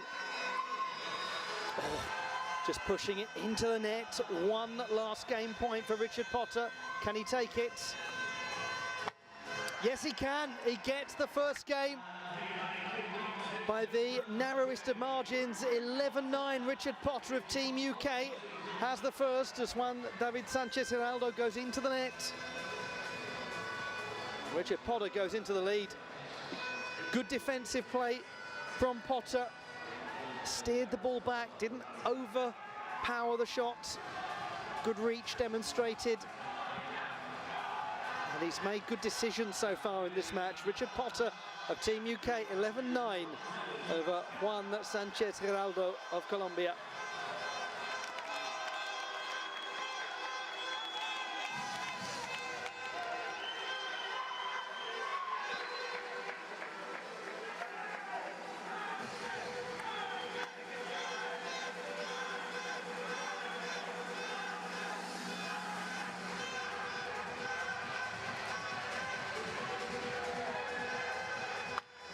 start of the second game. Juan Sanchez Giraldo getting the first couple of points, and there's the psychology of table tennis, which is so intriguing. A quick game, short game, you can put it behind you and get some points on the board early on. Suddenly he's got scoreboard pressure on Potter. 3-love.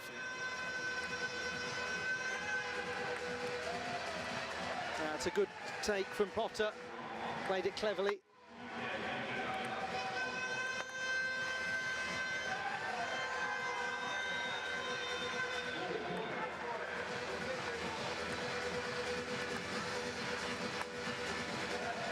Nice controlled, calm hitting from Richard Potter, forcing the error. That was difficult, just popped back up off the table. He's managing to keep a few points ahead here, Sanchez Giraldo. Good depth on the serve.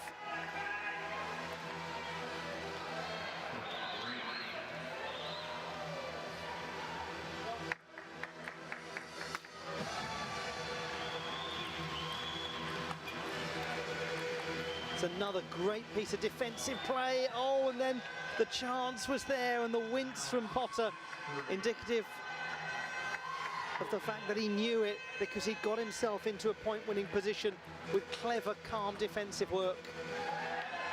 This is a lot better from Juan David Sanchez Giraldo.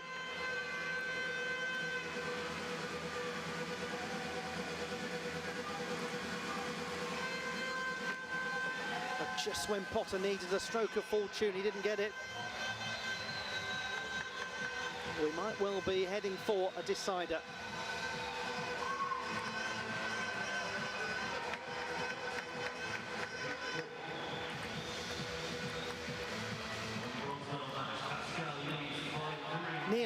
Nearly, right idea. Creating the angles, going on the diagonal.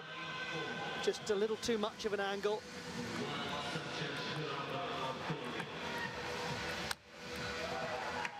Slightly too much power from Juan Sanchez Giraldo, who had got himself into a point-winning position. So on goes Potter in this second game, having taken the first.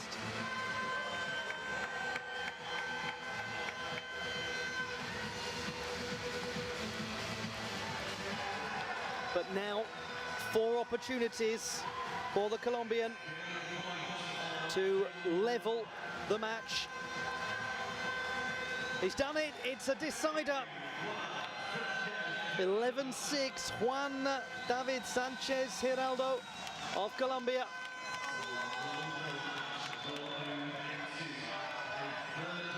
That was a very fine game from the Colombian.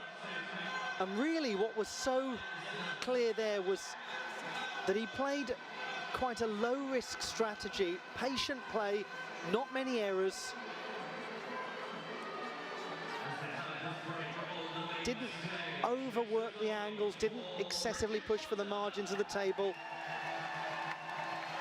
And the reward is a deciding game, and it's our reward too, because it's a really interesting match.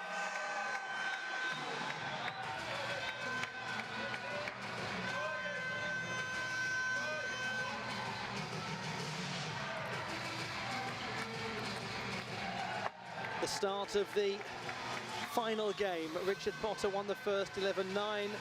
Juan Sanchez Giraldo won the second 11-6. First couple of points going the way of Richard Potter. Oh, and then a tentative looking serve from Sanchez Giraldo. He does manage to get one of the 2 points.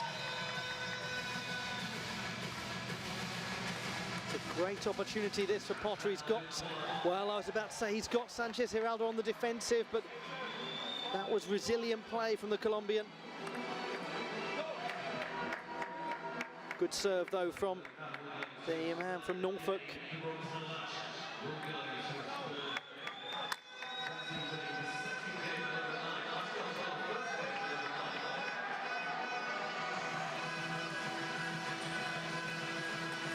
That's another lovely hit from Juan Sanchez Giraldo. Not the first time we've seen that sort of quality forehand from him, and it's 4 apiece.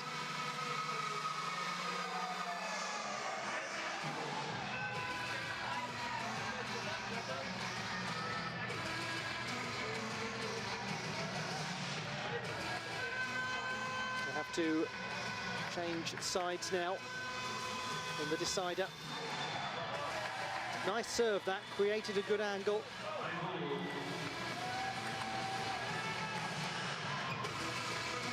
Yeah, that's a lovely shot. Oh, Juan David Sanchez Giraldo had quite a tumble.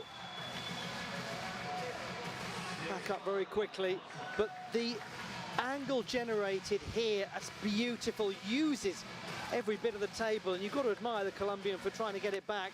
Oh, no, getting that back, that's thumped.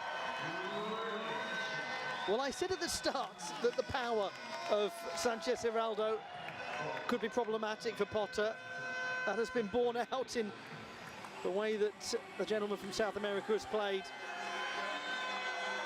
And the problem is, when you've got somebody who hits so well in their striking zone with such power, you try to find angles that sometimes aren't there to not allow them that sort of shot. So sometimes it can feel as though you're on a hiding to nothing, really, because you either overwork the angle and make some errors, or you give them that kind of opportunity.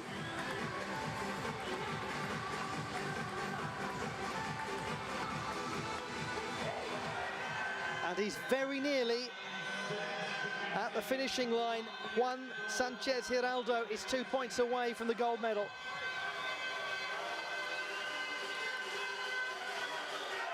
And this is his opportunity.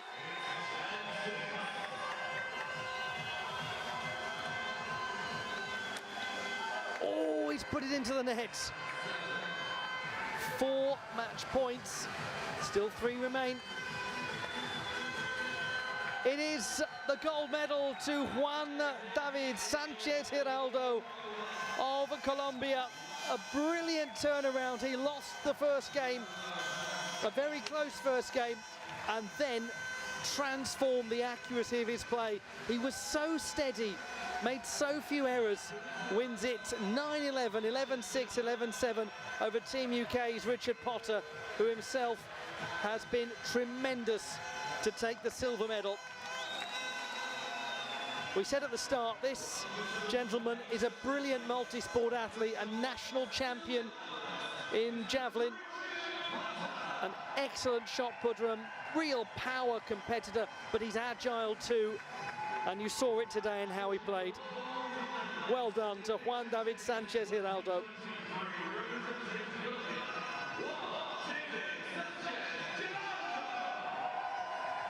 What a nice reaction from Richard Potter. Straight away points at his opponent, smiles and acknowledges that that was a well-deserved win.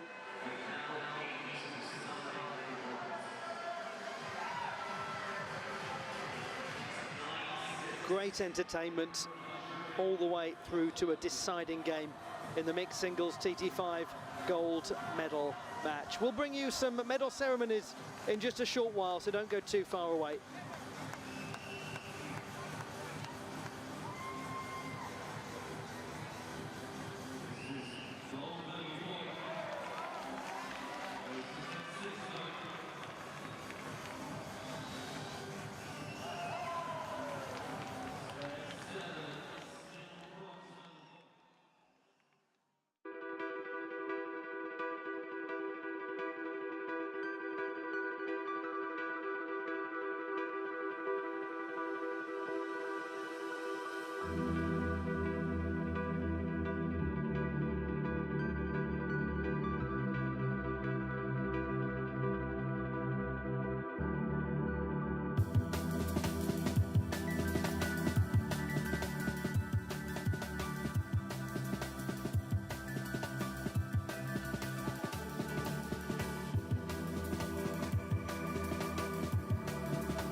are looking to make it 2 out of 2.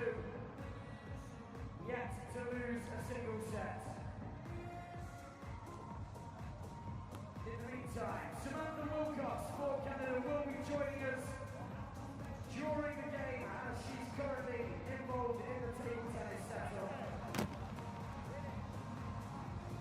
It's down to us to keep the vibes inside over here at the far end of the arena. These are all important games in the City Volleyball.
Well, welcome back for the next stage of the sitting volleyball competition.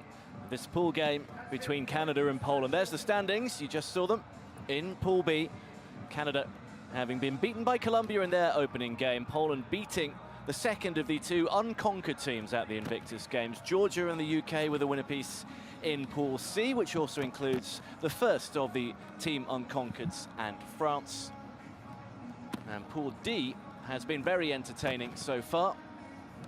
That involves USA, Australia, Belgium, and the Netherlands. USA and Australia in the driving seat for that one. They will play their second games later on in the competition.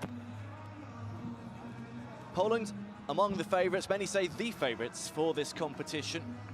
They began promisingly, and it was a very quick game in the end. They won 21-3 and 21-8 against Team Unconquered. You might have seen earlier Nigeria winning plenty more fans as they came out on top against Ukraine. Germany picked up a win, having lost their opening game. They beat Romania. That also went to 3 sets, like Australia's game against Belgium. But so far, the majority have been won inside 2 sets. First to 21 in that, and if it does need a third one, then that will go to 15 points, as long as the side winning has a 2-point advantage.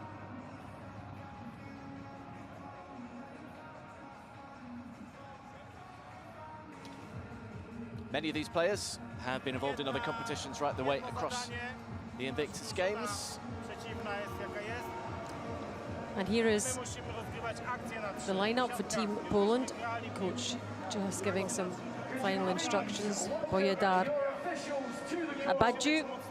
And look out for number 4 in this Polish team. That is Dariusz Cigielka, because Dariusz is part of the Polish para volleyball team. So his level of play will be absolutely excellent. So look out for him. But this is a very, very good Polish team at the Invictus Games. They have lots and lots of fans over here from Poland, and friends and family too. And the Canadian team, look out for their captain, Kenton Dill, in the Army in Ontario Province. He's number 16. And the other one to look out for, James Kendron, number 7. He's the unofficial bagpiper for Team Canada, so look out for him as well.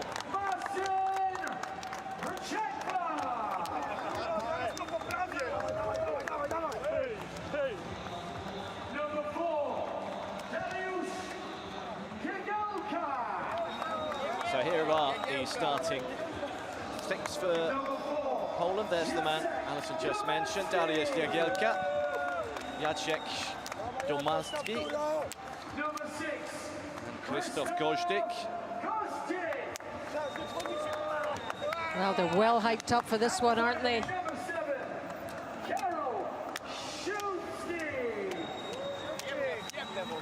The announcer's earning its money with these pronunciations.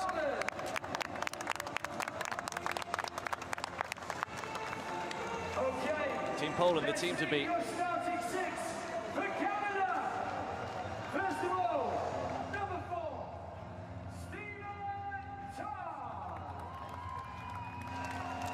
Polish team welcoming on their Canadian opponents as well.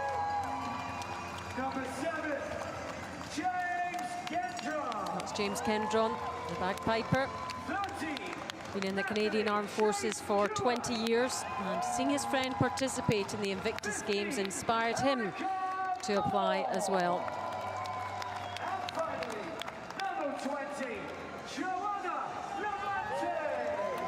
Joanna Labonte, Major Joanna Labonte actually. She's a public affairs officer, 31 years service, and joined the Invictus Games for her journey to recovery and be a role model actually for her seriously disabled son. She's a military trauma survivor.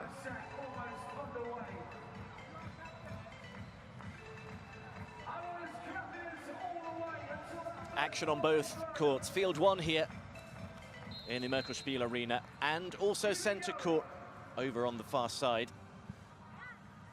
We're underway.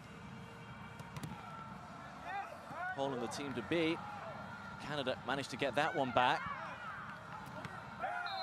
But it's first blood to Canada.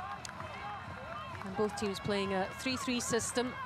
But you'll see them move around, but they'll largely stay in that kind of formation.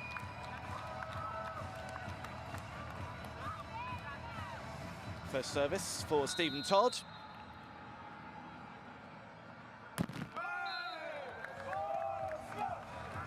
Straight into the net. Polska is the chant every time they win a point. You'll probably hear that a lot over the course of the next half hour.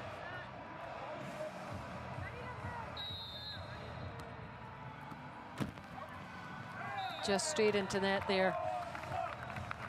Good serve though, forcing the error. Just in the wrong position to get that ball. A lot harder to get the ball over the net when you're sitting down. Just one too many touches in the end. It's once it hasn't been set like that, it's very difficult to arch you back and keep both parts of your bottom on the floor and able to twist and turn and get it back.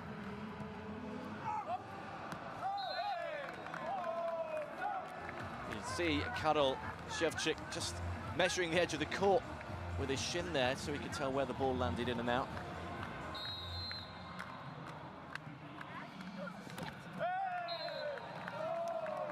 Really strong, these Polish services. But, Canadians haven't quite settled, but the serves are excellent from this Polish team. So ball bobbling about, and another cheer from the Polish team. 6-1 ahead now. Great start. It's that man Dariusz Jagielka. Again, it's a powerful serve. And again, it's unreturnable. Jagielka, serious injury to his left leg following deployment to Afghanistan. But competing at The Hague last year changed everything for him, he said. And now he's on his journey to the Paralympics. I think celebrating already. I think they're enjoying themselves, don't you? The team spirit, much in evidence here. Number 7, Karol.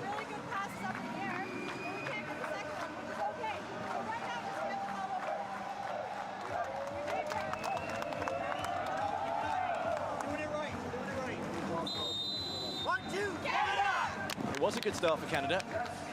And as the coach Marissa Chin said, when it's up in the air, it's fine. They're getting it back across. It's returning these serves that's proving difficult. Getting that first touch, crucial touch, to make sure they're allowed a second and a third. Tindall again can't get that. You know, Poland have their set routine here for each serve. The high five for the server. 2 touches. He's delivering it in such a way, and Canada are not able to get it up in the air and get it back. Here's Jagielka again. Real power in that one. Did it land in? It did. That was a tremendous serve, and you can see why he is progressing the way he has in his sitting volleyball career. Here he goes again. And setting up really for him, Team Canada, and making sure of that final point.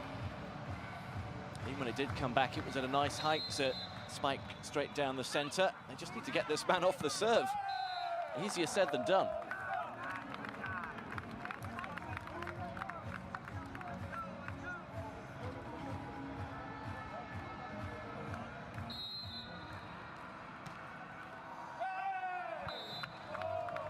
There's little this Canadian team can do about that. To be honest, little that most teams could do about these serves.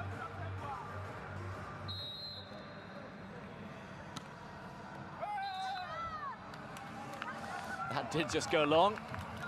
Well, he went for another big one, and Canada have some respite at least. Well, he really is their danger man.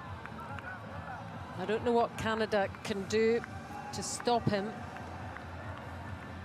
But they have the ball now and the serve. Let's see what they can make of this. It was a decent service. Oh, that's too powerful. right at the top of the net from Jacek Domanski. Yeah, some strong players throughout this Polish team, not just about one man. Canada at least won't have to face the serves from Dariusz Jagielka for a while. It's rotated round. Krzysztof Godzic.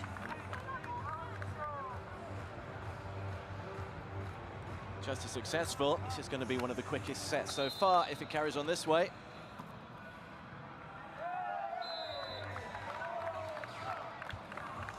Just too strong.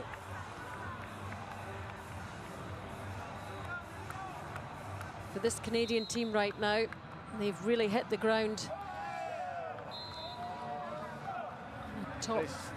Top performance, Jonathan, so far from this Polish team. It's no surprise that Canada have called a timeout, really.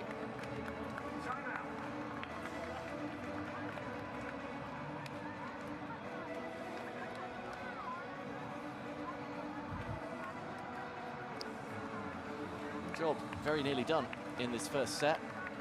For Canada, this has been the issue. Not only getting a significant touch on the ball, but getting one that will at least give them a chance of returning it. And that is as good a serve in volleyball as you'll see. And then straight down the middle at the back. It's like that ace in tennis, isn't it?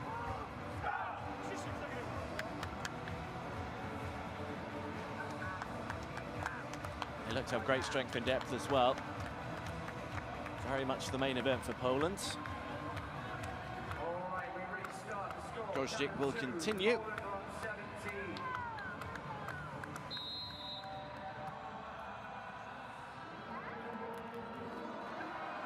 Now, that did go over. It didn't drop. What's the referee saying? I think. Oh, I think it was a foul. Is it in Canada's favour? No, it's a let. Oh, you were just willing for Canada there to get that over. And they are getting there. It's getting closer.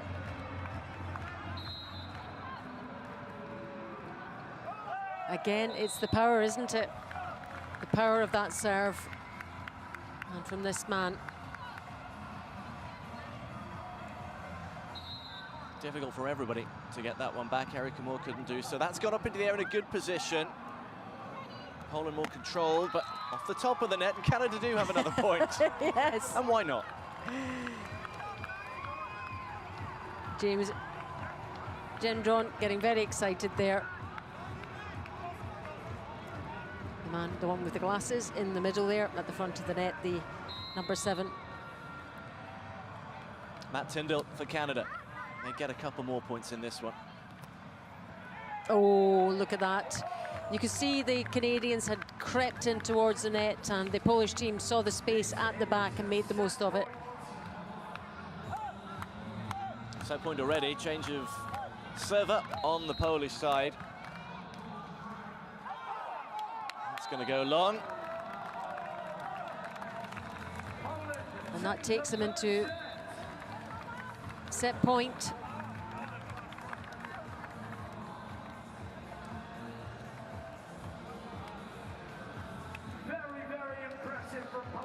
Hugely impressive. 21-3. And we have played around 8 minutes. Canada might be feeling a little bit shell-shocked after that first set, but they'll have learned a lot. And I'm sure they'll pick up and improve in that second set. But Poland not holding back in any way, shape or form. We saw Nigeria looking excellent on this court earlier in terms of the teamwork and the experience. This Polish side are as good as you will see at this competition. And although it's not a one-man team, a bit more information for you on this man, Dariusz Jagielka. At high school, he trained to become a decathlete. That's what he wanted to be. Joined the army and lost his left leg in Afghanistan. And he was in a dark, dark place. because a professional athlete was all he wanted to be. However, he has turned his life around through the Invictus Games and now is training as part of the Polish Paralympic sitting volleyball team. And if you've seen any Paralympic sitting volleyball, and you'll know how quick and high the standard can be, this Polish team, very, very impressive so far. Canada determined, though, that they will come back. They picked up 5 points in the first set against Colombia, 6 in the second against another side not new to the Invictus Games. We've seen Nigeria impressed, Colombia also impressed. They've been warmly welcomed wherever they've gone. Strong support for Canada, just willing these competitors on. But you know, even getting out onto the court for some of these competitors is a success, a massive improvement, all part of the recovery. Number 16 there, Tindall, lives in Prince Edward Island, served in Bosnia, Kabul and Afghanistan. And again, he was inspired by watching others compete in the Invictus Games. Just loves being part of the team, he says, and they love having him. There'll be plenty of Canadians watching this, and many who experienced Toronto when they hosted the Games will be looking at Vancouver in 2 years, when it'll be a Winter Games as well as a Invictus Games involving summer sports, and thinking, well, why can't we be involved as well? Well, their number one player, the number one in the shirt, is Jessica Dajko, and she is from Vancouver, so I wonder if she's thinking about winter sports perhaps. So a totally dominant first set from Poland. Let's see what the second set brings. It's this man again, Jagielka. Oh, Canada have done it, proving to themselves that they can return one of those fearsome serves, picking up the first points of the second set, as they did in the first. And that was down to Lana Taylor at the front there. Big smiles. Change things around a bit. Samantha Wilcox is on 17. Here is Lana Taylor. Eric Smith wearing 3 is also on, but that one has gone long.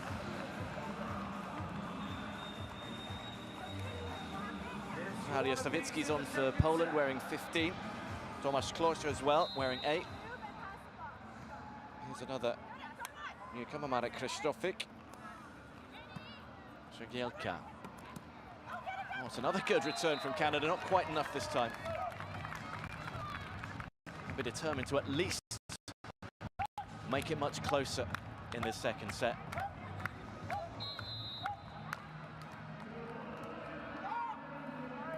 It's better. Jagielka had to go early. Canada making a good fist of this one, but Poland have succeeded. So good returns here, and decent rally from the two teams. He's hit his teammate. Canada have a second point. This is the number 3 for Canada now serving, Eric Smith.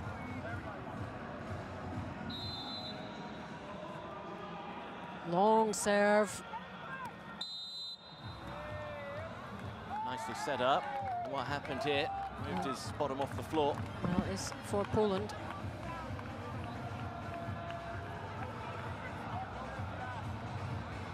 The official on this near side, whose back you can see, is watching for net fouls, but also anybody that does not have the full contact of the floor.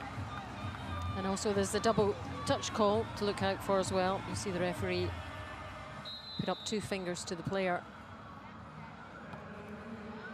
And that one's out, so a mistake by Poland there, just too strong. Canada really coming to their own here a little bit. I think this is Jessica, the number 1, Jessica Dajko. She's suffered hearing loss through her service and had to learn how to do sign language and reconnect. Well, that's a great recovery from Samantha Wilcox. And it's another point to Canada, who draw it back to 5-4.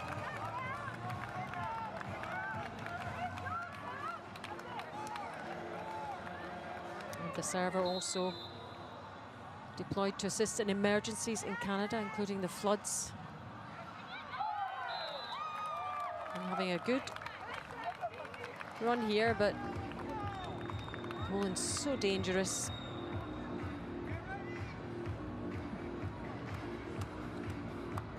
Thomas Lodge. Wow, look at that. Wow. Trapped either side of the net.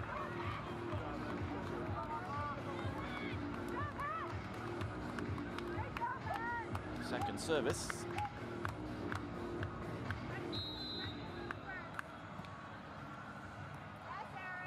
Long serve. Good recovery. Samantha Wilcox again, as Canada make it 5-6. Much more like the kind of performance they wanted to put in. Perhaps just not quite settling in that first set at all. They're almost caught out. Now we can show, or we're seeing some of what's possible. Good block there. But it goes Poland's way.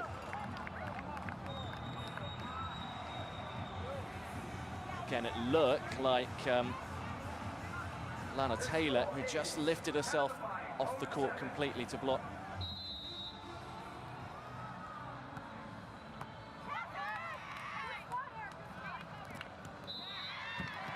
Oh, unlucky.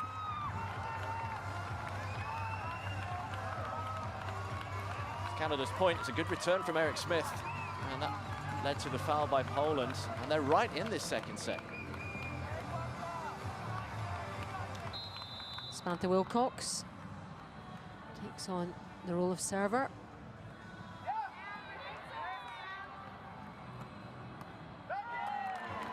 Nicely worked. Yep, and the long, lanky arms of Kowalski, the captain, making sure of that point for Poland.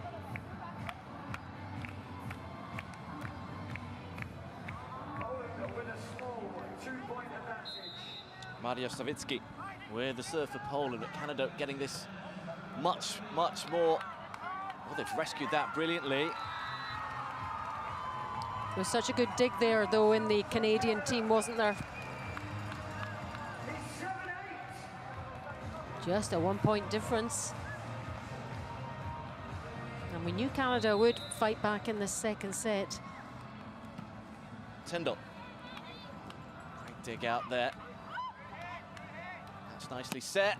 And then the smash from Jagielka. Yeah, he was set up beautifully there, wasn't he? From his teammate, Kowalski.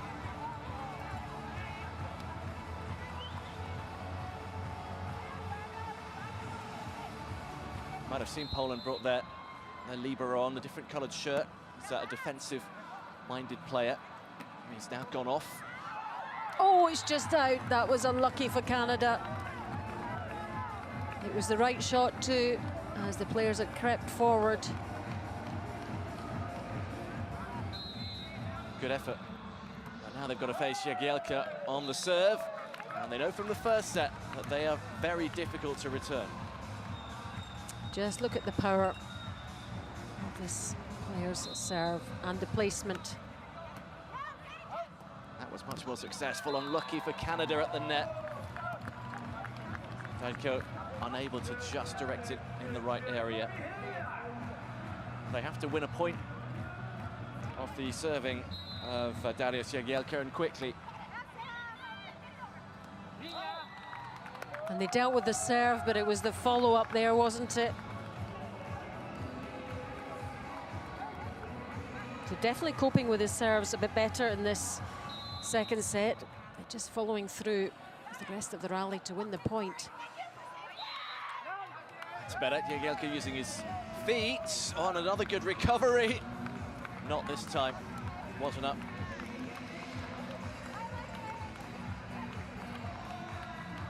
It was under this man serving that Poland pulled away in the first set, and they're starting to do the same in the second. 7-point difference. Oof.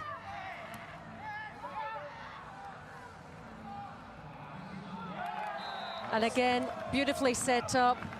Really nice tactical play. They knew exactly what they were doing, and the final point, the final hand, securing that point from the number 8, Thomas Glotch, and they've called a timeout.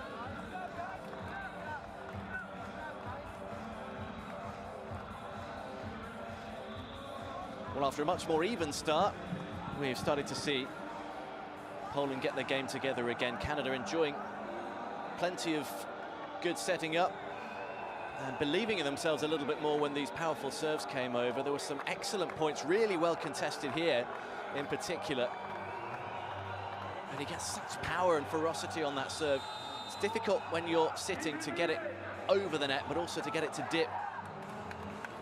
And he did that really, really well.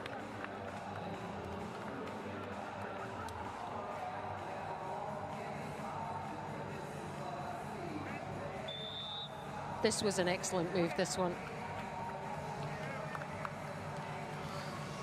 Here comes Krzysztof Bobrowski, wearing 13 for Poland. 6th place on the front at the left-hand side. That man still with the serve.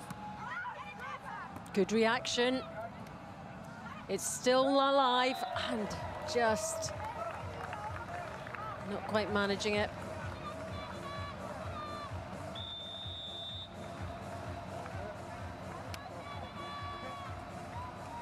Another switch up, Waldemar Skonecki. One for Marek Krzysztofic.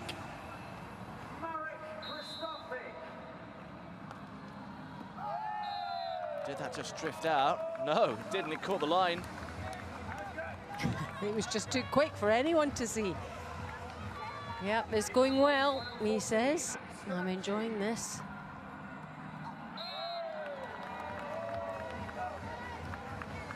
Well, it was notable that Canada competed well while this man wasn't serving. And now he has taken them to within touching distance. He really has made all the difference in this team. Good recovery there, but the tap over. Number 13, Krzysztof Bobrowski, taking them to 19 and within 2 points now of this second set and the win. Good return there. Excellent return by Canada. Oh. Good combination between Samantha Wilcox and Matt Tindall wearing 6. Canada's serve, at last it rotates. And it's Lana Taylor.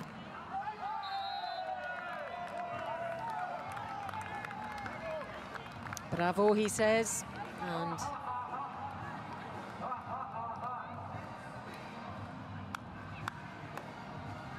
the substitution with the serve.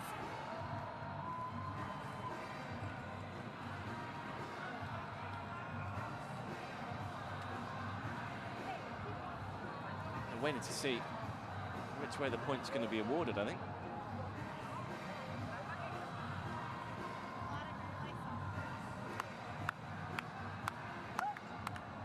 It's going Poland's way.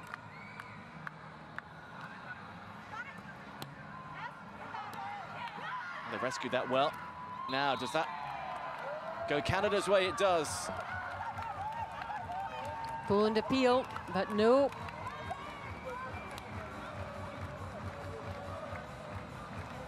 Well, they've saved it from going to set point, Canada, and they'll have the serve back.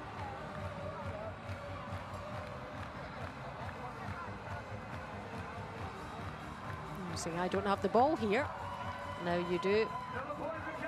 Crucial point in the contest here.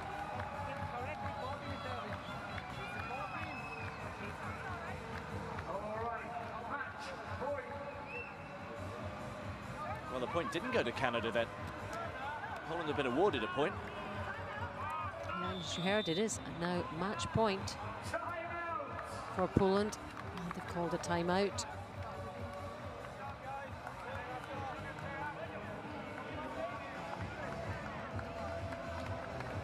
Could be their final one. Could be their final play. Poland with the victory in that first set, 21-3. This one has been closer. But the very dominant performance by Poland.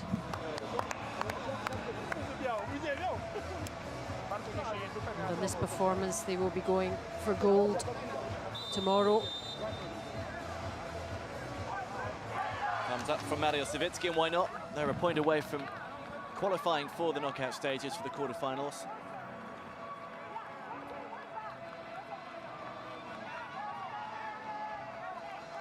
What happened was the scoreboard didn't tick over.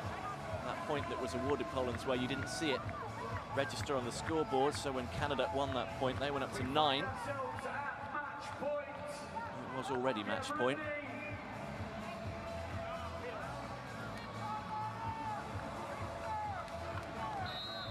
Can Canada save it? Oh. That's a wild one. They think it's in. Or is it? Poland say yes, the referee now says yes, and Poland have managed it in 2 straight sets. A dominant display overall. Comfortable in the first, pushed a little further in the second, but Canada, in the end, could not stop Poland's drive towards the knockout stages. High five for the camera. Really impressive from the Polish sitting volleyball team. Yep, and that Polish number 4 made all the difference, didn't he? 21-3, 21-9 to Poland in Pool B. Their second win. And Canada really did try their hardest, especially in that second set. And some well-worked points from them, but really up against a tremendous Polish group, who will be one of the contenders, I'm sure, for the medals. But played in great spirit, as all these games have been. Many of these athletes, Canada and Poland, proving to themselves and to everybody else just what is possible. For many, being able to withstand the noise and the atmosphere on the court itself is success. Whatever their personal milestone, their personal goal, it has been an unforgettable experience for everybody involved. And also competing in multiple sports. For some, volleyball might not be their strongest, and their other sports might be stronger. So they are testing themselves in all sorts of areas of these Invictus Games. But what a team, this Polish team. We've witnessed something very special here today. So that's the end of the afternoon session on the centre court and on field 1. There'll be 4 more games this evening to round up the pool matches in Pool C and D. France, United Kingdom, and Georgia against the first of the unconquered teams put together from mixed nations here at the Invictus Games. Netherlands, Australia, and Belgium, USA in Pool D to complete things before the quarter-finals take place and begin tomorrow morning German time. Poland will be there. We'll find out later on who will join them.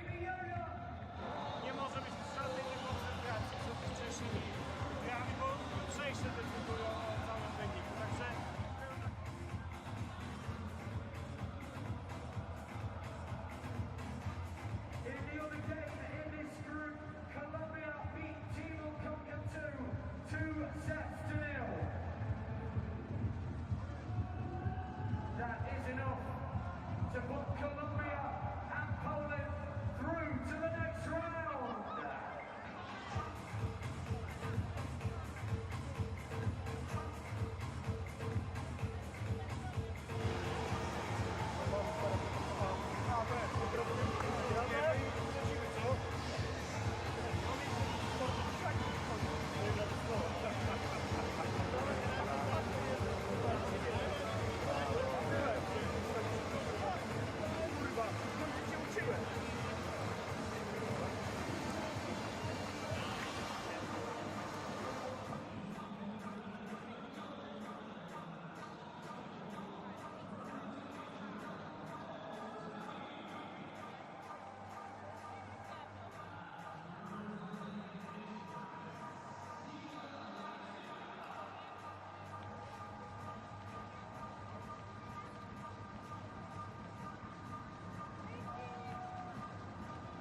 Coming up, all the action from day 5 of the Invictus Games 2023 here at the Merker Spiel-Arena in Dusseldorf. Swimming takes centre stage as we look at the best of the action from the pool. Wheelchair basketball reaches the final stage, and sitting volleyball features highlights from the opening group matches.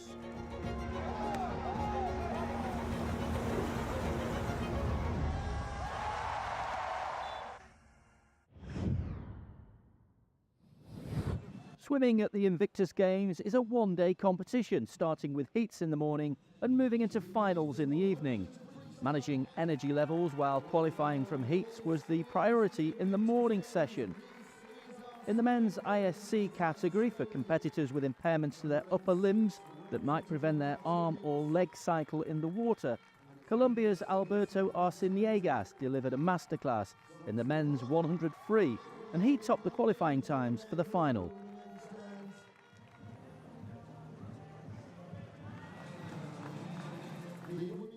The women's ISE category is for competitors with psychological injuries or minor functional impairments that do not qualify them for a physical impairment category. 3 Americans featured in the field, with Alana Ball coming through the fastest to secure the best lane draw for the final.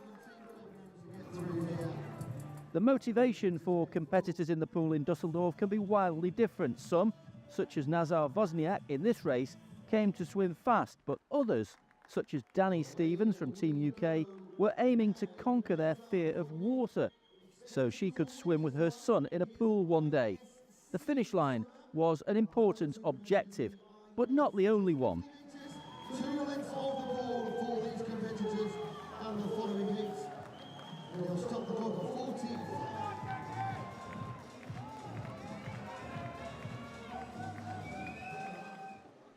In the women's backstroke, the USA's Alana Ball was again in action, and once again she qualified for the final as the fastest in the field.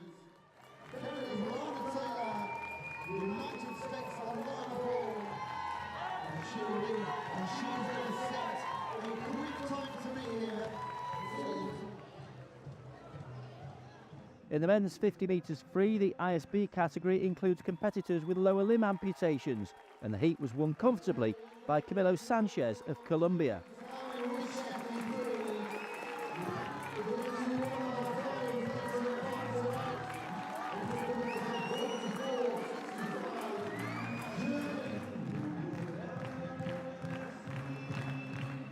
In a competitive women's 50 metres free ISE category, there was no chance of anyone easing up, and it was a close contest throughout the first length.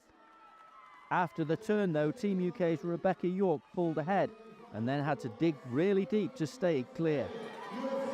After the turn, though, Team UK's Rebecca York pulled ahead and then had to dig deep to stay ahead.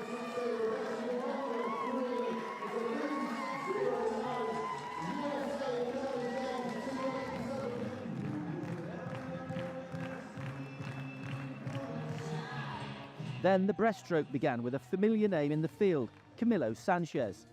The Colombian was once again the one to watch. Second and last chance to make it into the ISB final for the men's 50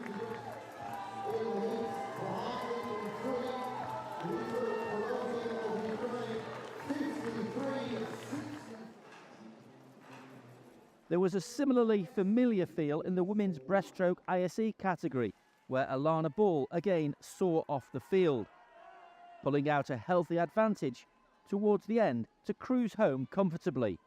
Angela Hewson was second.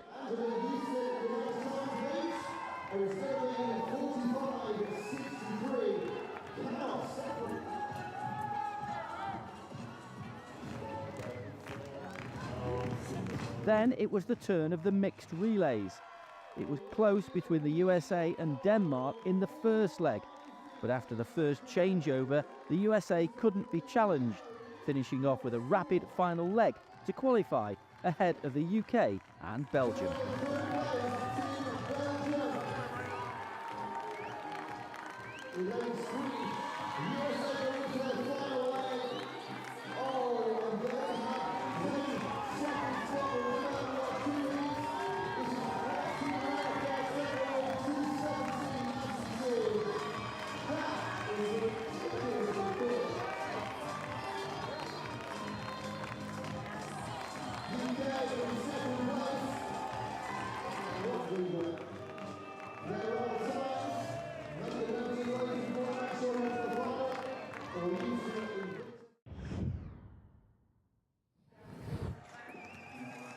After 2 days of frantic wheelchair basketball action, it was time for the medal matches in the Merker Spiel-Arena.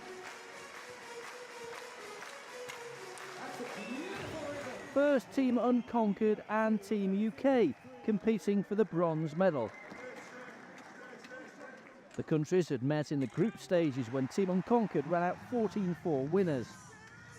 Team UK in the red edged the first period, going ahead 11-8 with this basket from Gary Callier. Team Unconquered is largely made up of German and Dutch competitors, and a noisy crowd made for a lively atmosphere. The second period began with a brilliant basket from Chris Quater, one of Team Unconquered's sharpest shooters at this tournament. But Team UK were playing some great basketball of their own, with Royal Electrical Mechanical Engineer veteran Matt Trigg scoring the last basket of the match to seal victory and the bronze medal for Team UK.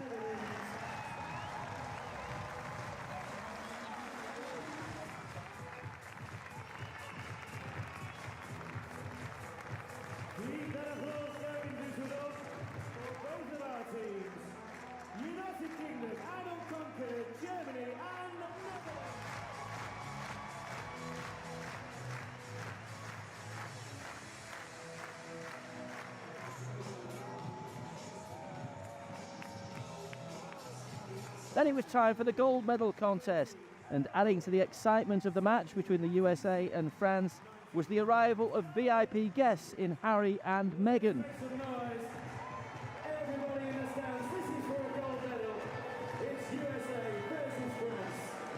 The USA have been basketball champions at the last 4 Invictus games, and they set out to stamp their authority on this final, going 6 points up with this basket from Carly James. The Americans were even able to make it look easy. Brent Garlick and Kevin Green here linking up smoothly for the basket.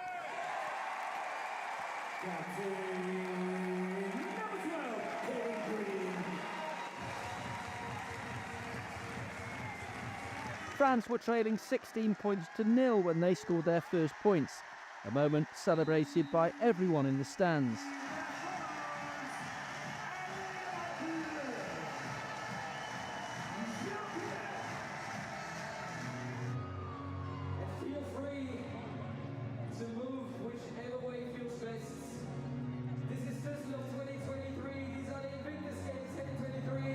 The French needed to put on a light show of their own in the second half, and although they started scoring more often, the USA kept netting as well. What a shot this was from Danielle Pothou. France were nonetheless enjoying the occasion and scored as many points as the USA in the second period.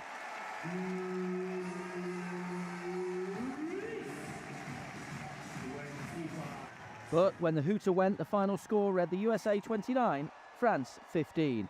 The USA had defended their title to win a 5th consecutive Invictus Games wheelchair basketball crown. The presentation saw Team UK join France and the USA to receive their medals, with Harry and Meghan given the chance to personally congratulate the victors.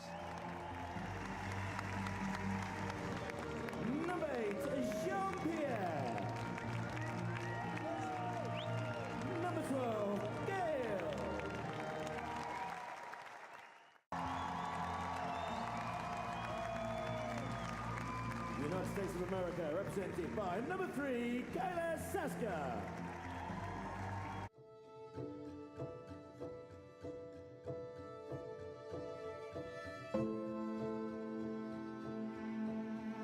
I'm Jules Grunerwald. I'm from the Dutch national team. My injury is a shot wound in my right arm, and I playing sitting volleyball, and I'm 26 years old. I heard from the Invictus Games the first time in the revalidation center when I was recovering from my wounding. and they advised me to go look at a training, and that was for me the first moment when I get in contact with the Invictus Games. I think the concept of the Invictus Games are really good. You come together with a lot of people who are with different woundeds, but with all the same goal, and that is recovery. When you spoke to someone, everyone is saying, we do this together. I had a shot wound in Afghanistan, 16 January 2021. And at that time I had my hand was still on it, but because of the damage in the arm, we decided a year ago to amputate it. And yeah, that was really hard. And yeah, then you have PTSD, and yeah, with that you have to learn living, and no, that's hard to hear. And all your comrades in the army going further, they get a new rank or they go to missions, and for your own feeling you stay, yeah, you're still standing still. You're not going forward, but that's not happening because you make really big steps. But at some moments you don't see that anymore. At that moment, it's like everything is standing still. And you're thinking, will I survive? How I will come out of it? And yeah, you are like in a roller coaster. You're laying down there on a bed in a field hospital, and yeah, the only thing where you think is, what happened to me? How is it possible? And yeah, it was really difficult to yeah, to get out of it. And then the first time you go back in the Netherlands, you saw your friends of your family, and yeah, I think that was the hardest part, when you see them suffer because of you. And yeah, there are still moments that I think, yeah, yeah, I'm not only wounded, but around me too. And yeah, it was really hard. This is the date that I have been wounded, 16 January 2021. I have tattooed the map of Afghanistan on it. It's like you can see it here. This is the compass. So yeah, it's like, for me, it's showing me the way in difficult times. And I have to put this text on it. It means wounded but not defeated. And that is why, yeah, Invictus means the same. That is what I want to bring out to the younger veterans, that it is too for them, not only for the older. And yeah, I wanted to show them that you can do a lot more than you think. And I hope after the games that I have inspire 1 or 2 people, that's for me winning.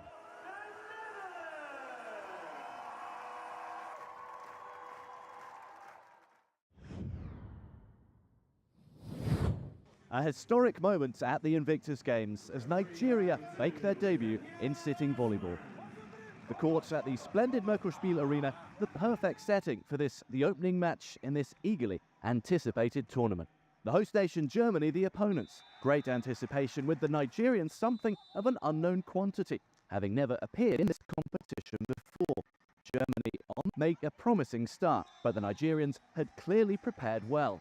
Their sharp reflexes were on show as they moved into the lead.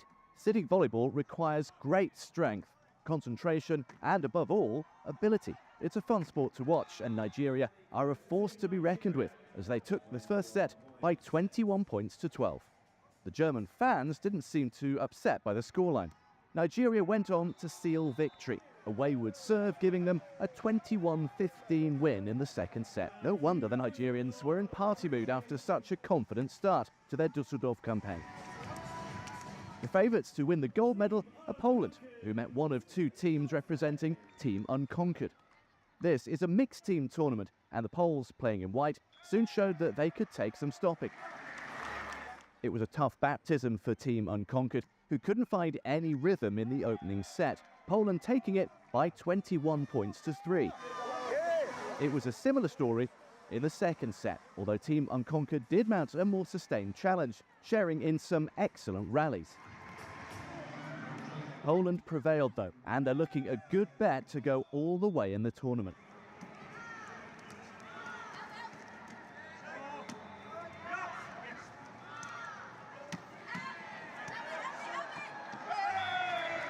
(21-3) and 21-8, the final score in a game which didn't last long.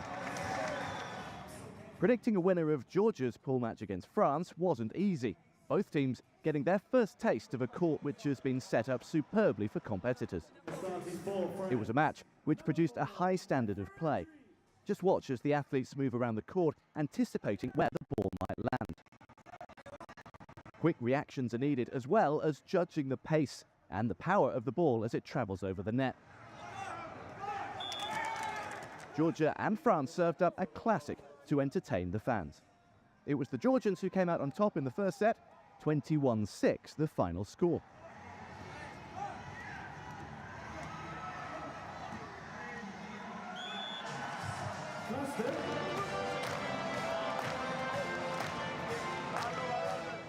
Once they were in control, the French found it hard to find a way back. Georgia also took the next set, only conceding 8 points in the process.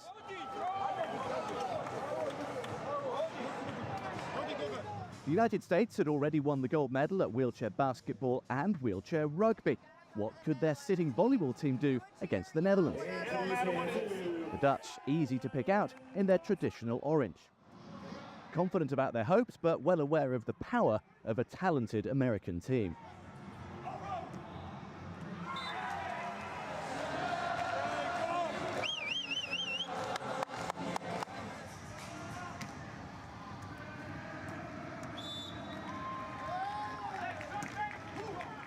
The USA lived up to expectations, and despite boisterous support for the Netherlands, they lost the first set by 21 points to 7. The result didn't matter to the noisy Dutch contingent, though, determined to enjoy the occasion.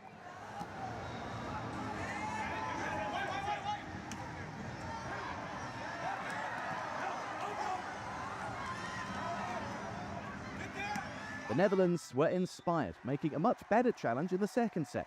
However, they couldn't change the pattern of the game, and the USA won 21-12 to run out worthy winners after an enthralling game of sitting volleyball.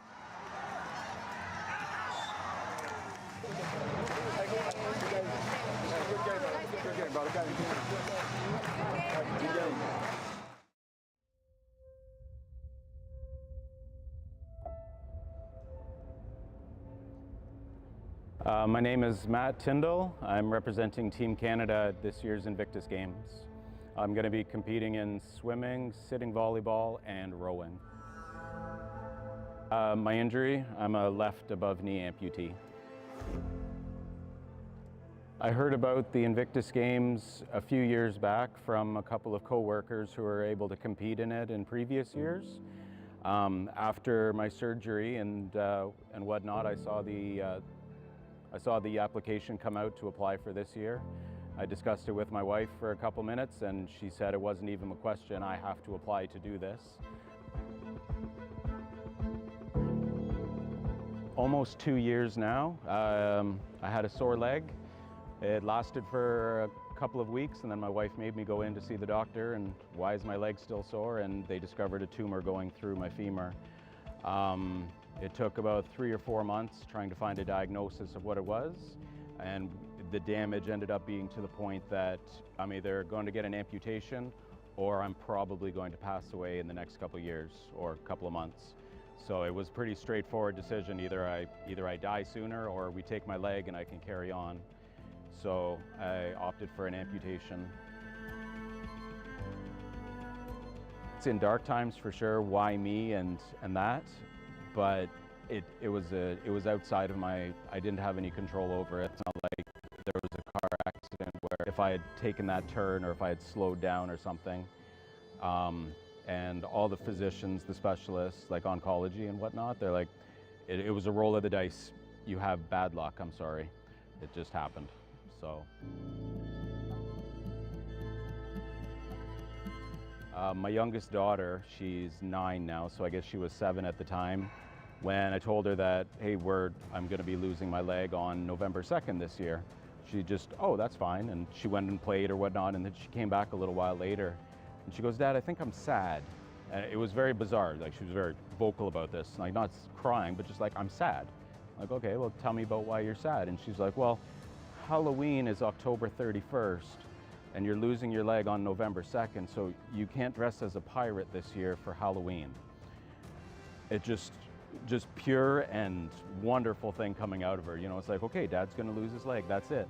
Oh shoot, he doesn't get to be a pirate this year. I have to wait till next year to build myself a peg leg and be a pirate. So.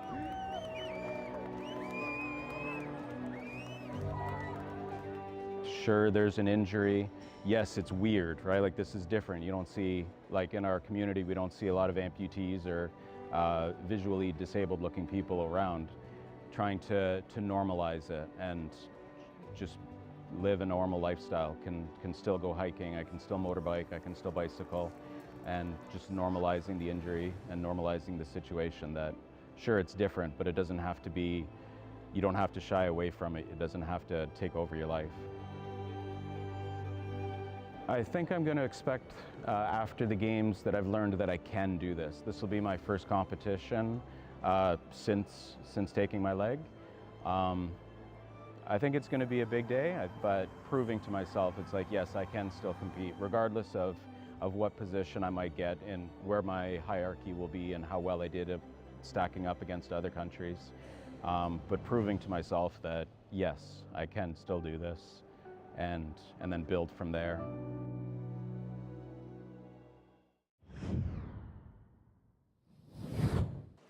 To the swimming pool, where it was finals time. In the 100 metres freestyle ISB category, there was no form guide, as no heats had taken place.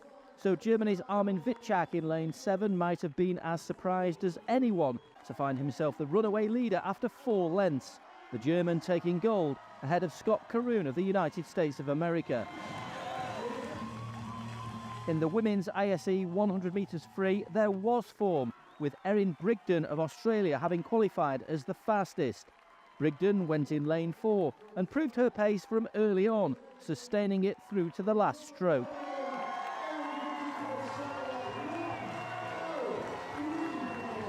In the men's 50 metres ISB backstroke for competitors with impaired lower limb function, such as leg amputation, Ukraine's Dmitry Polivion and Colombia's Camilo Sanchez were the 2 quickest in qualifying and went in lanes 3 and 4.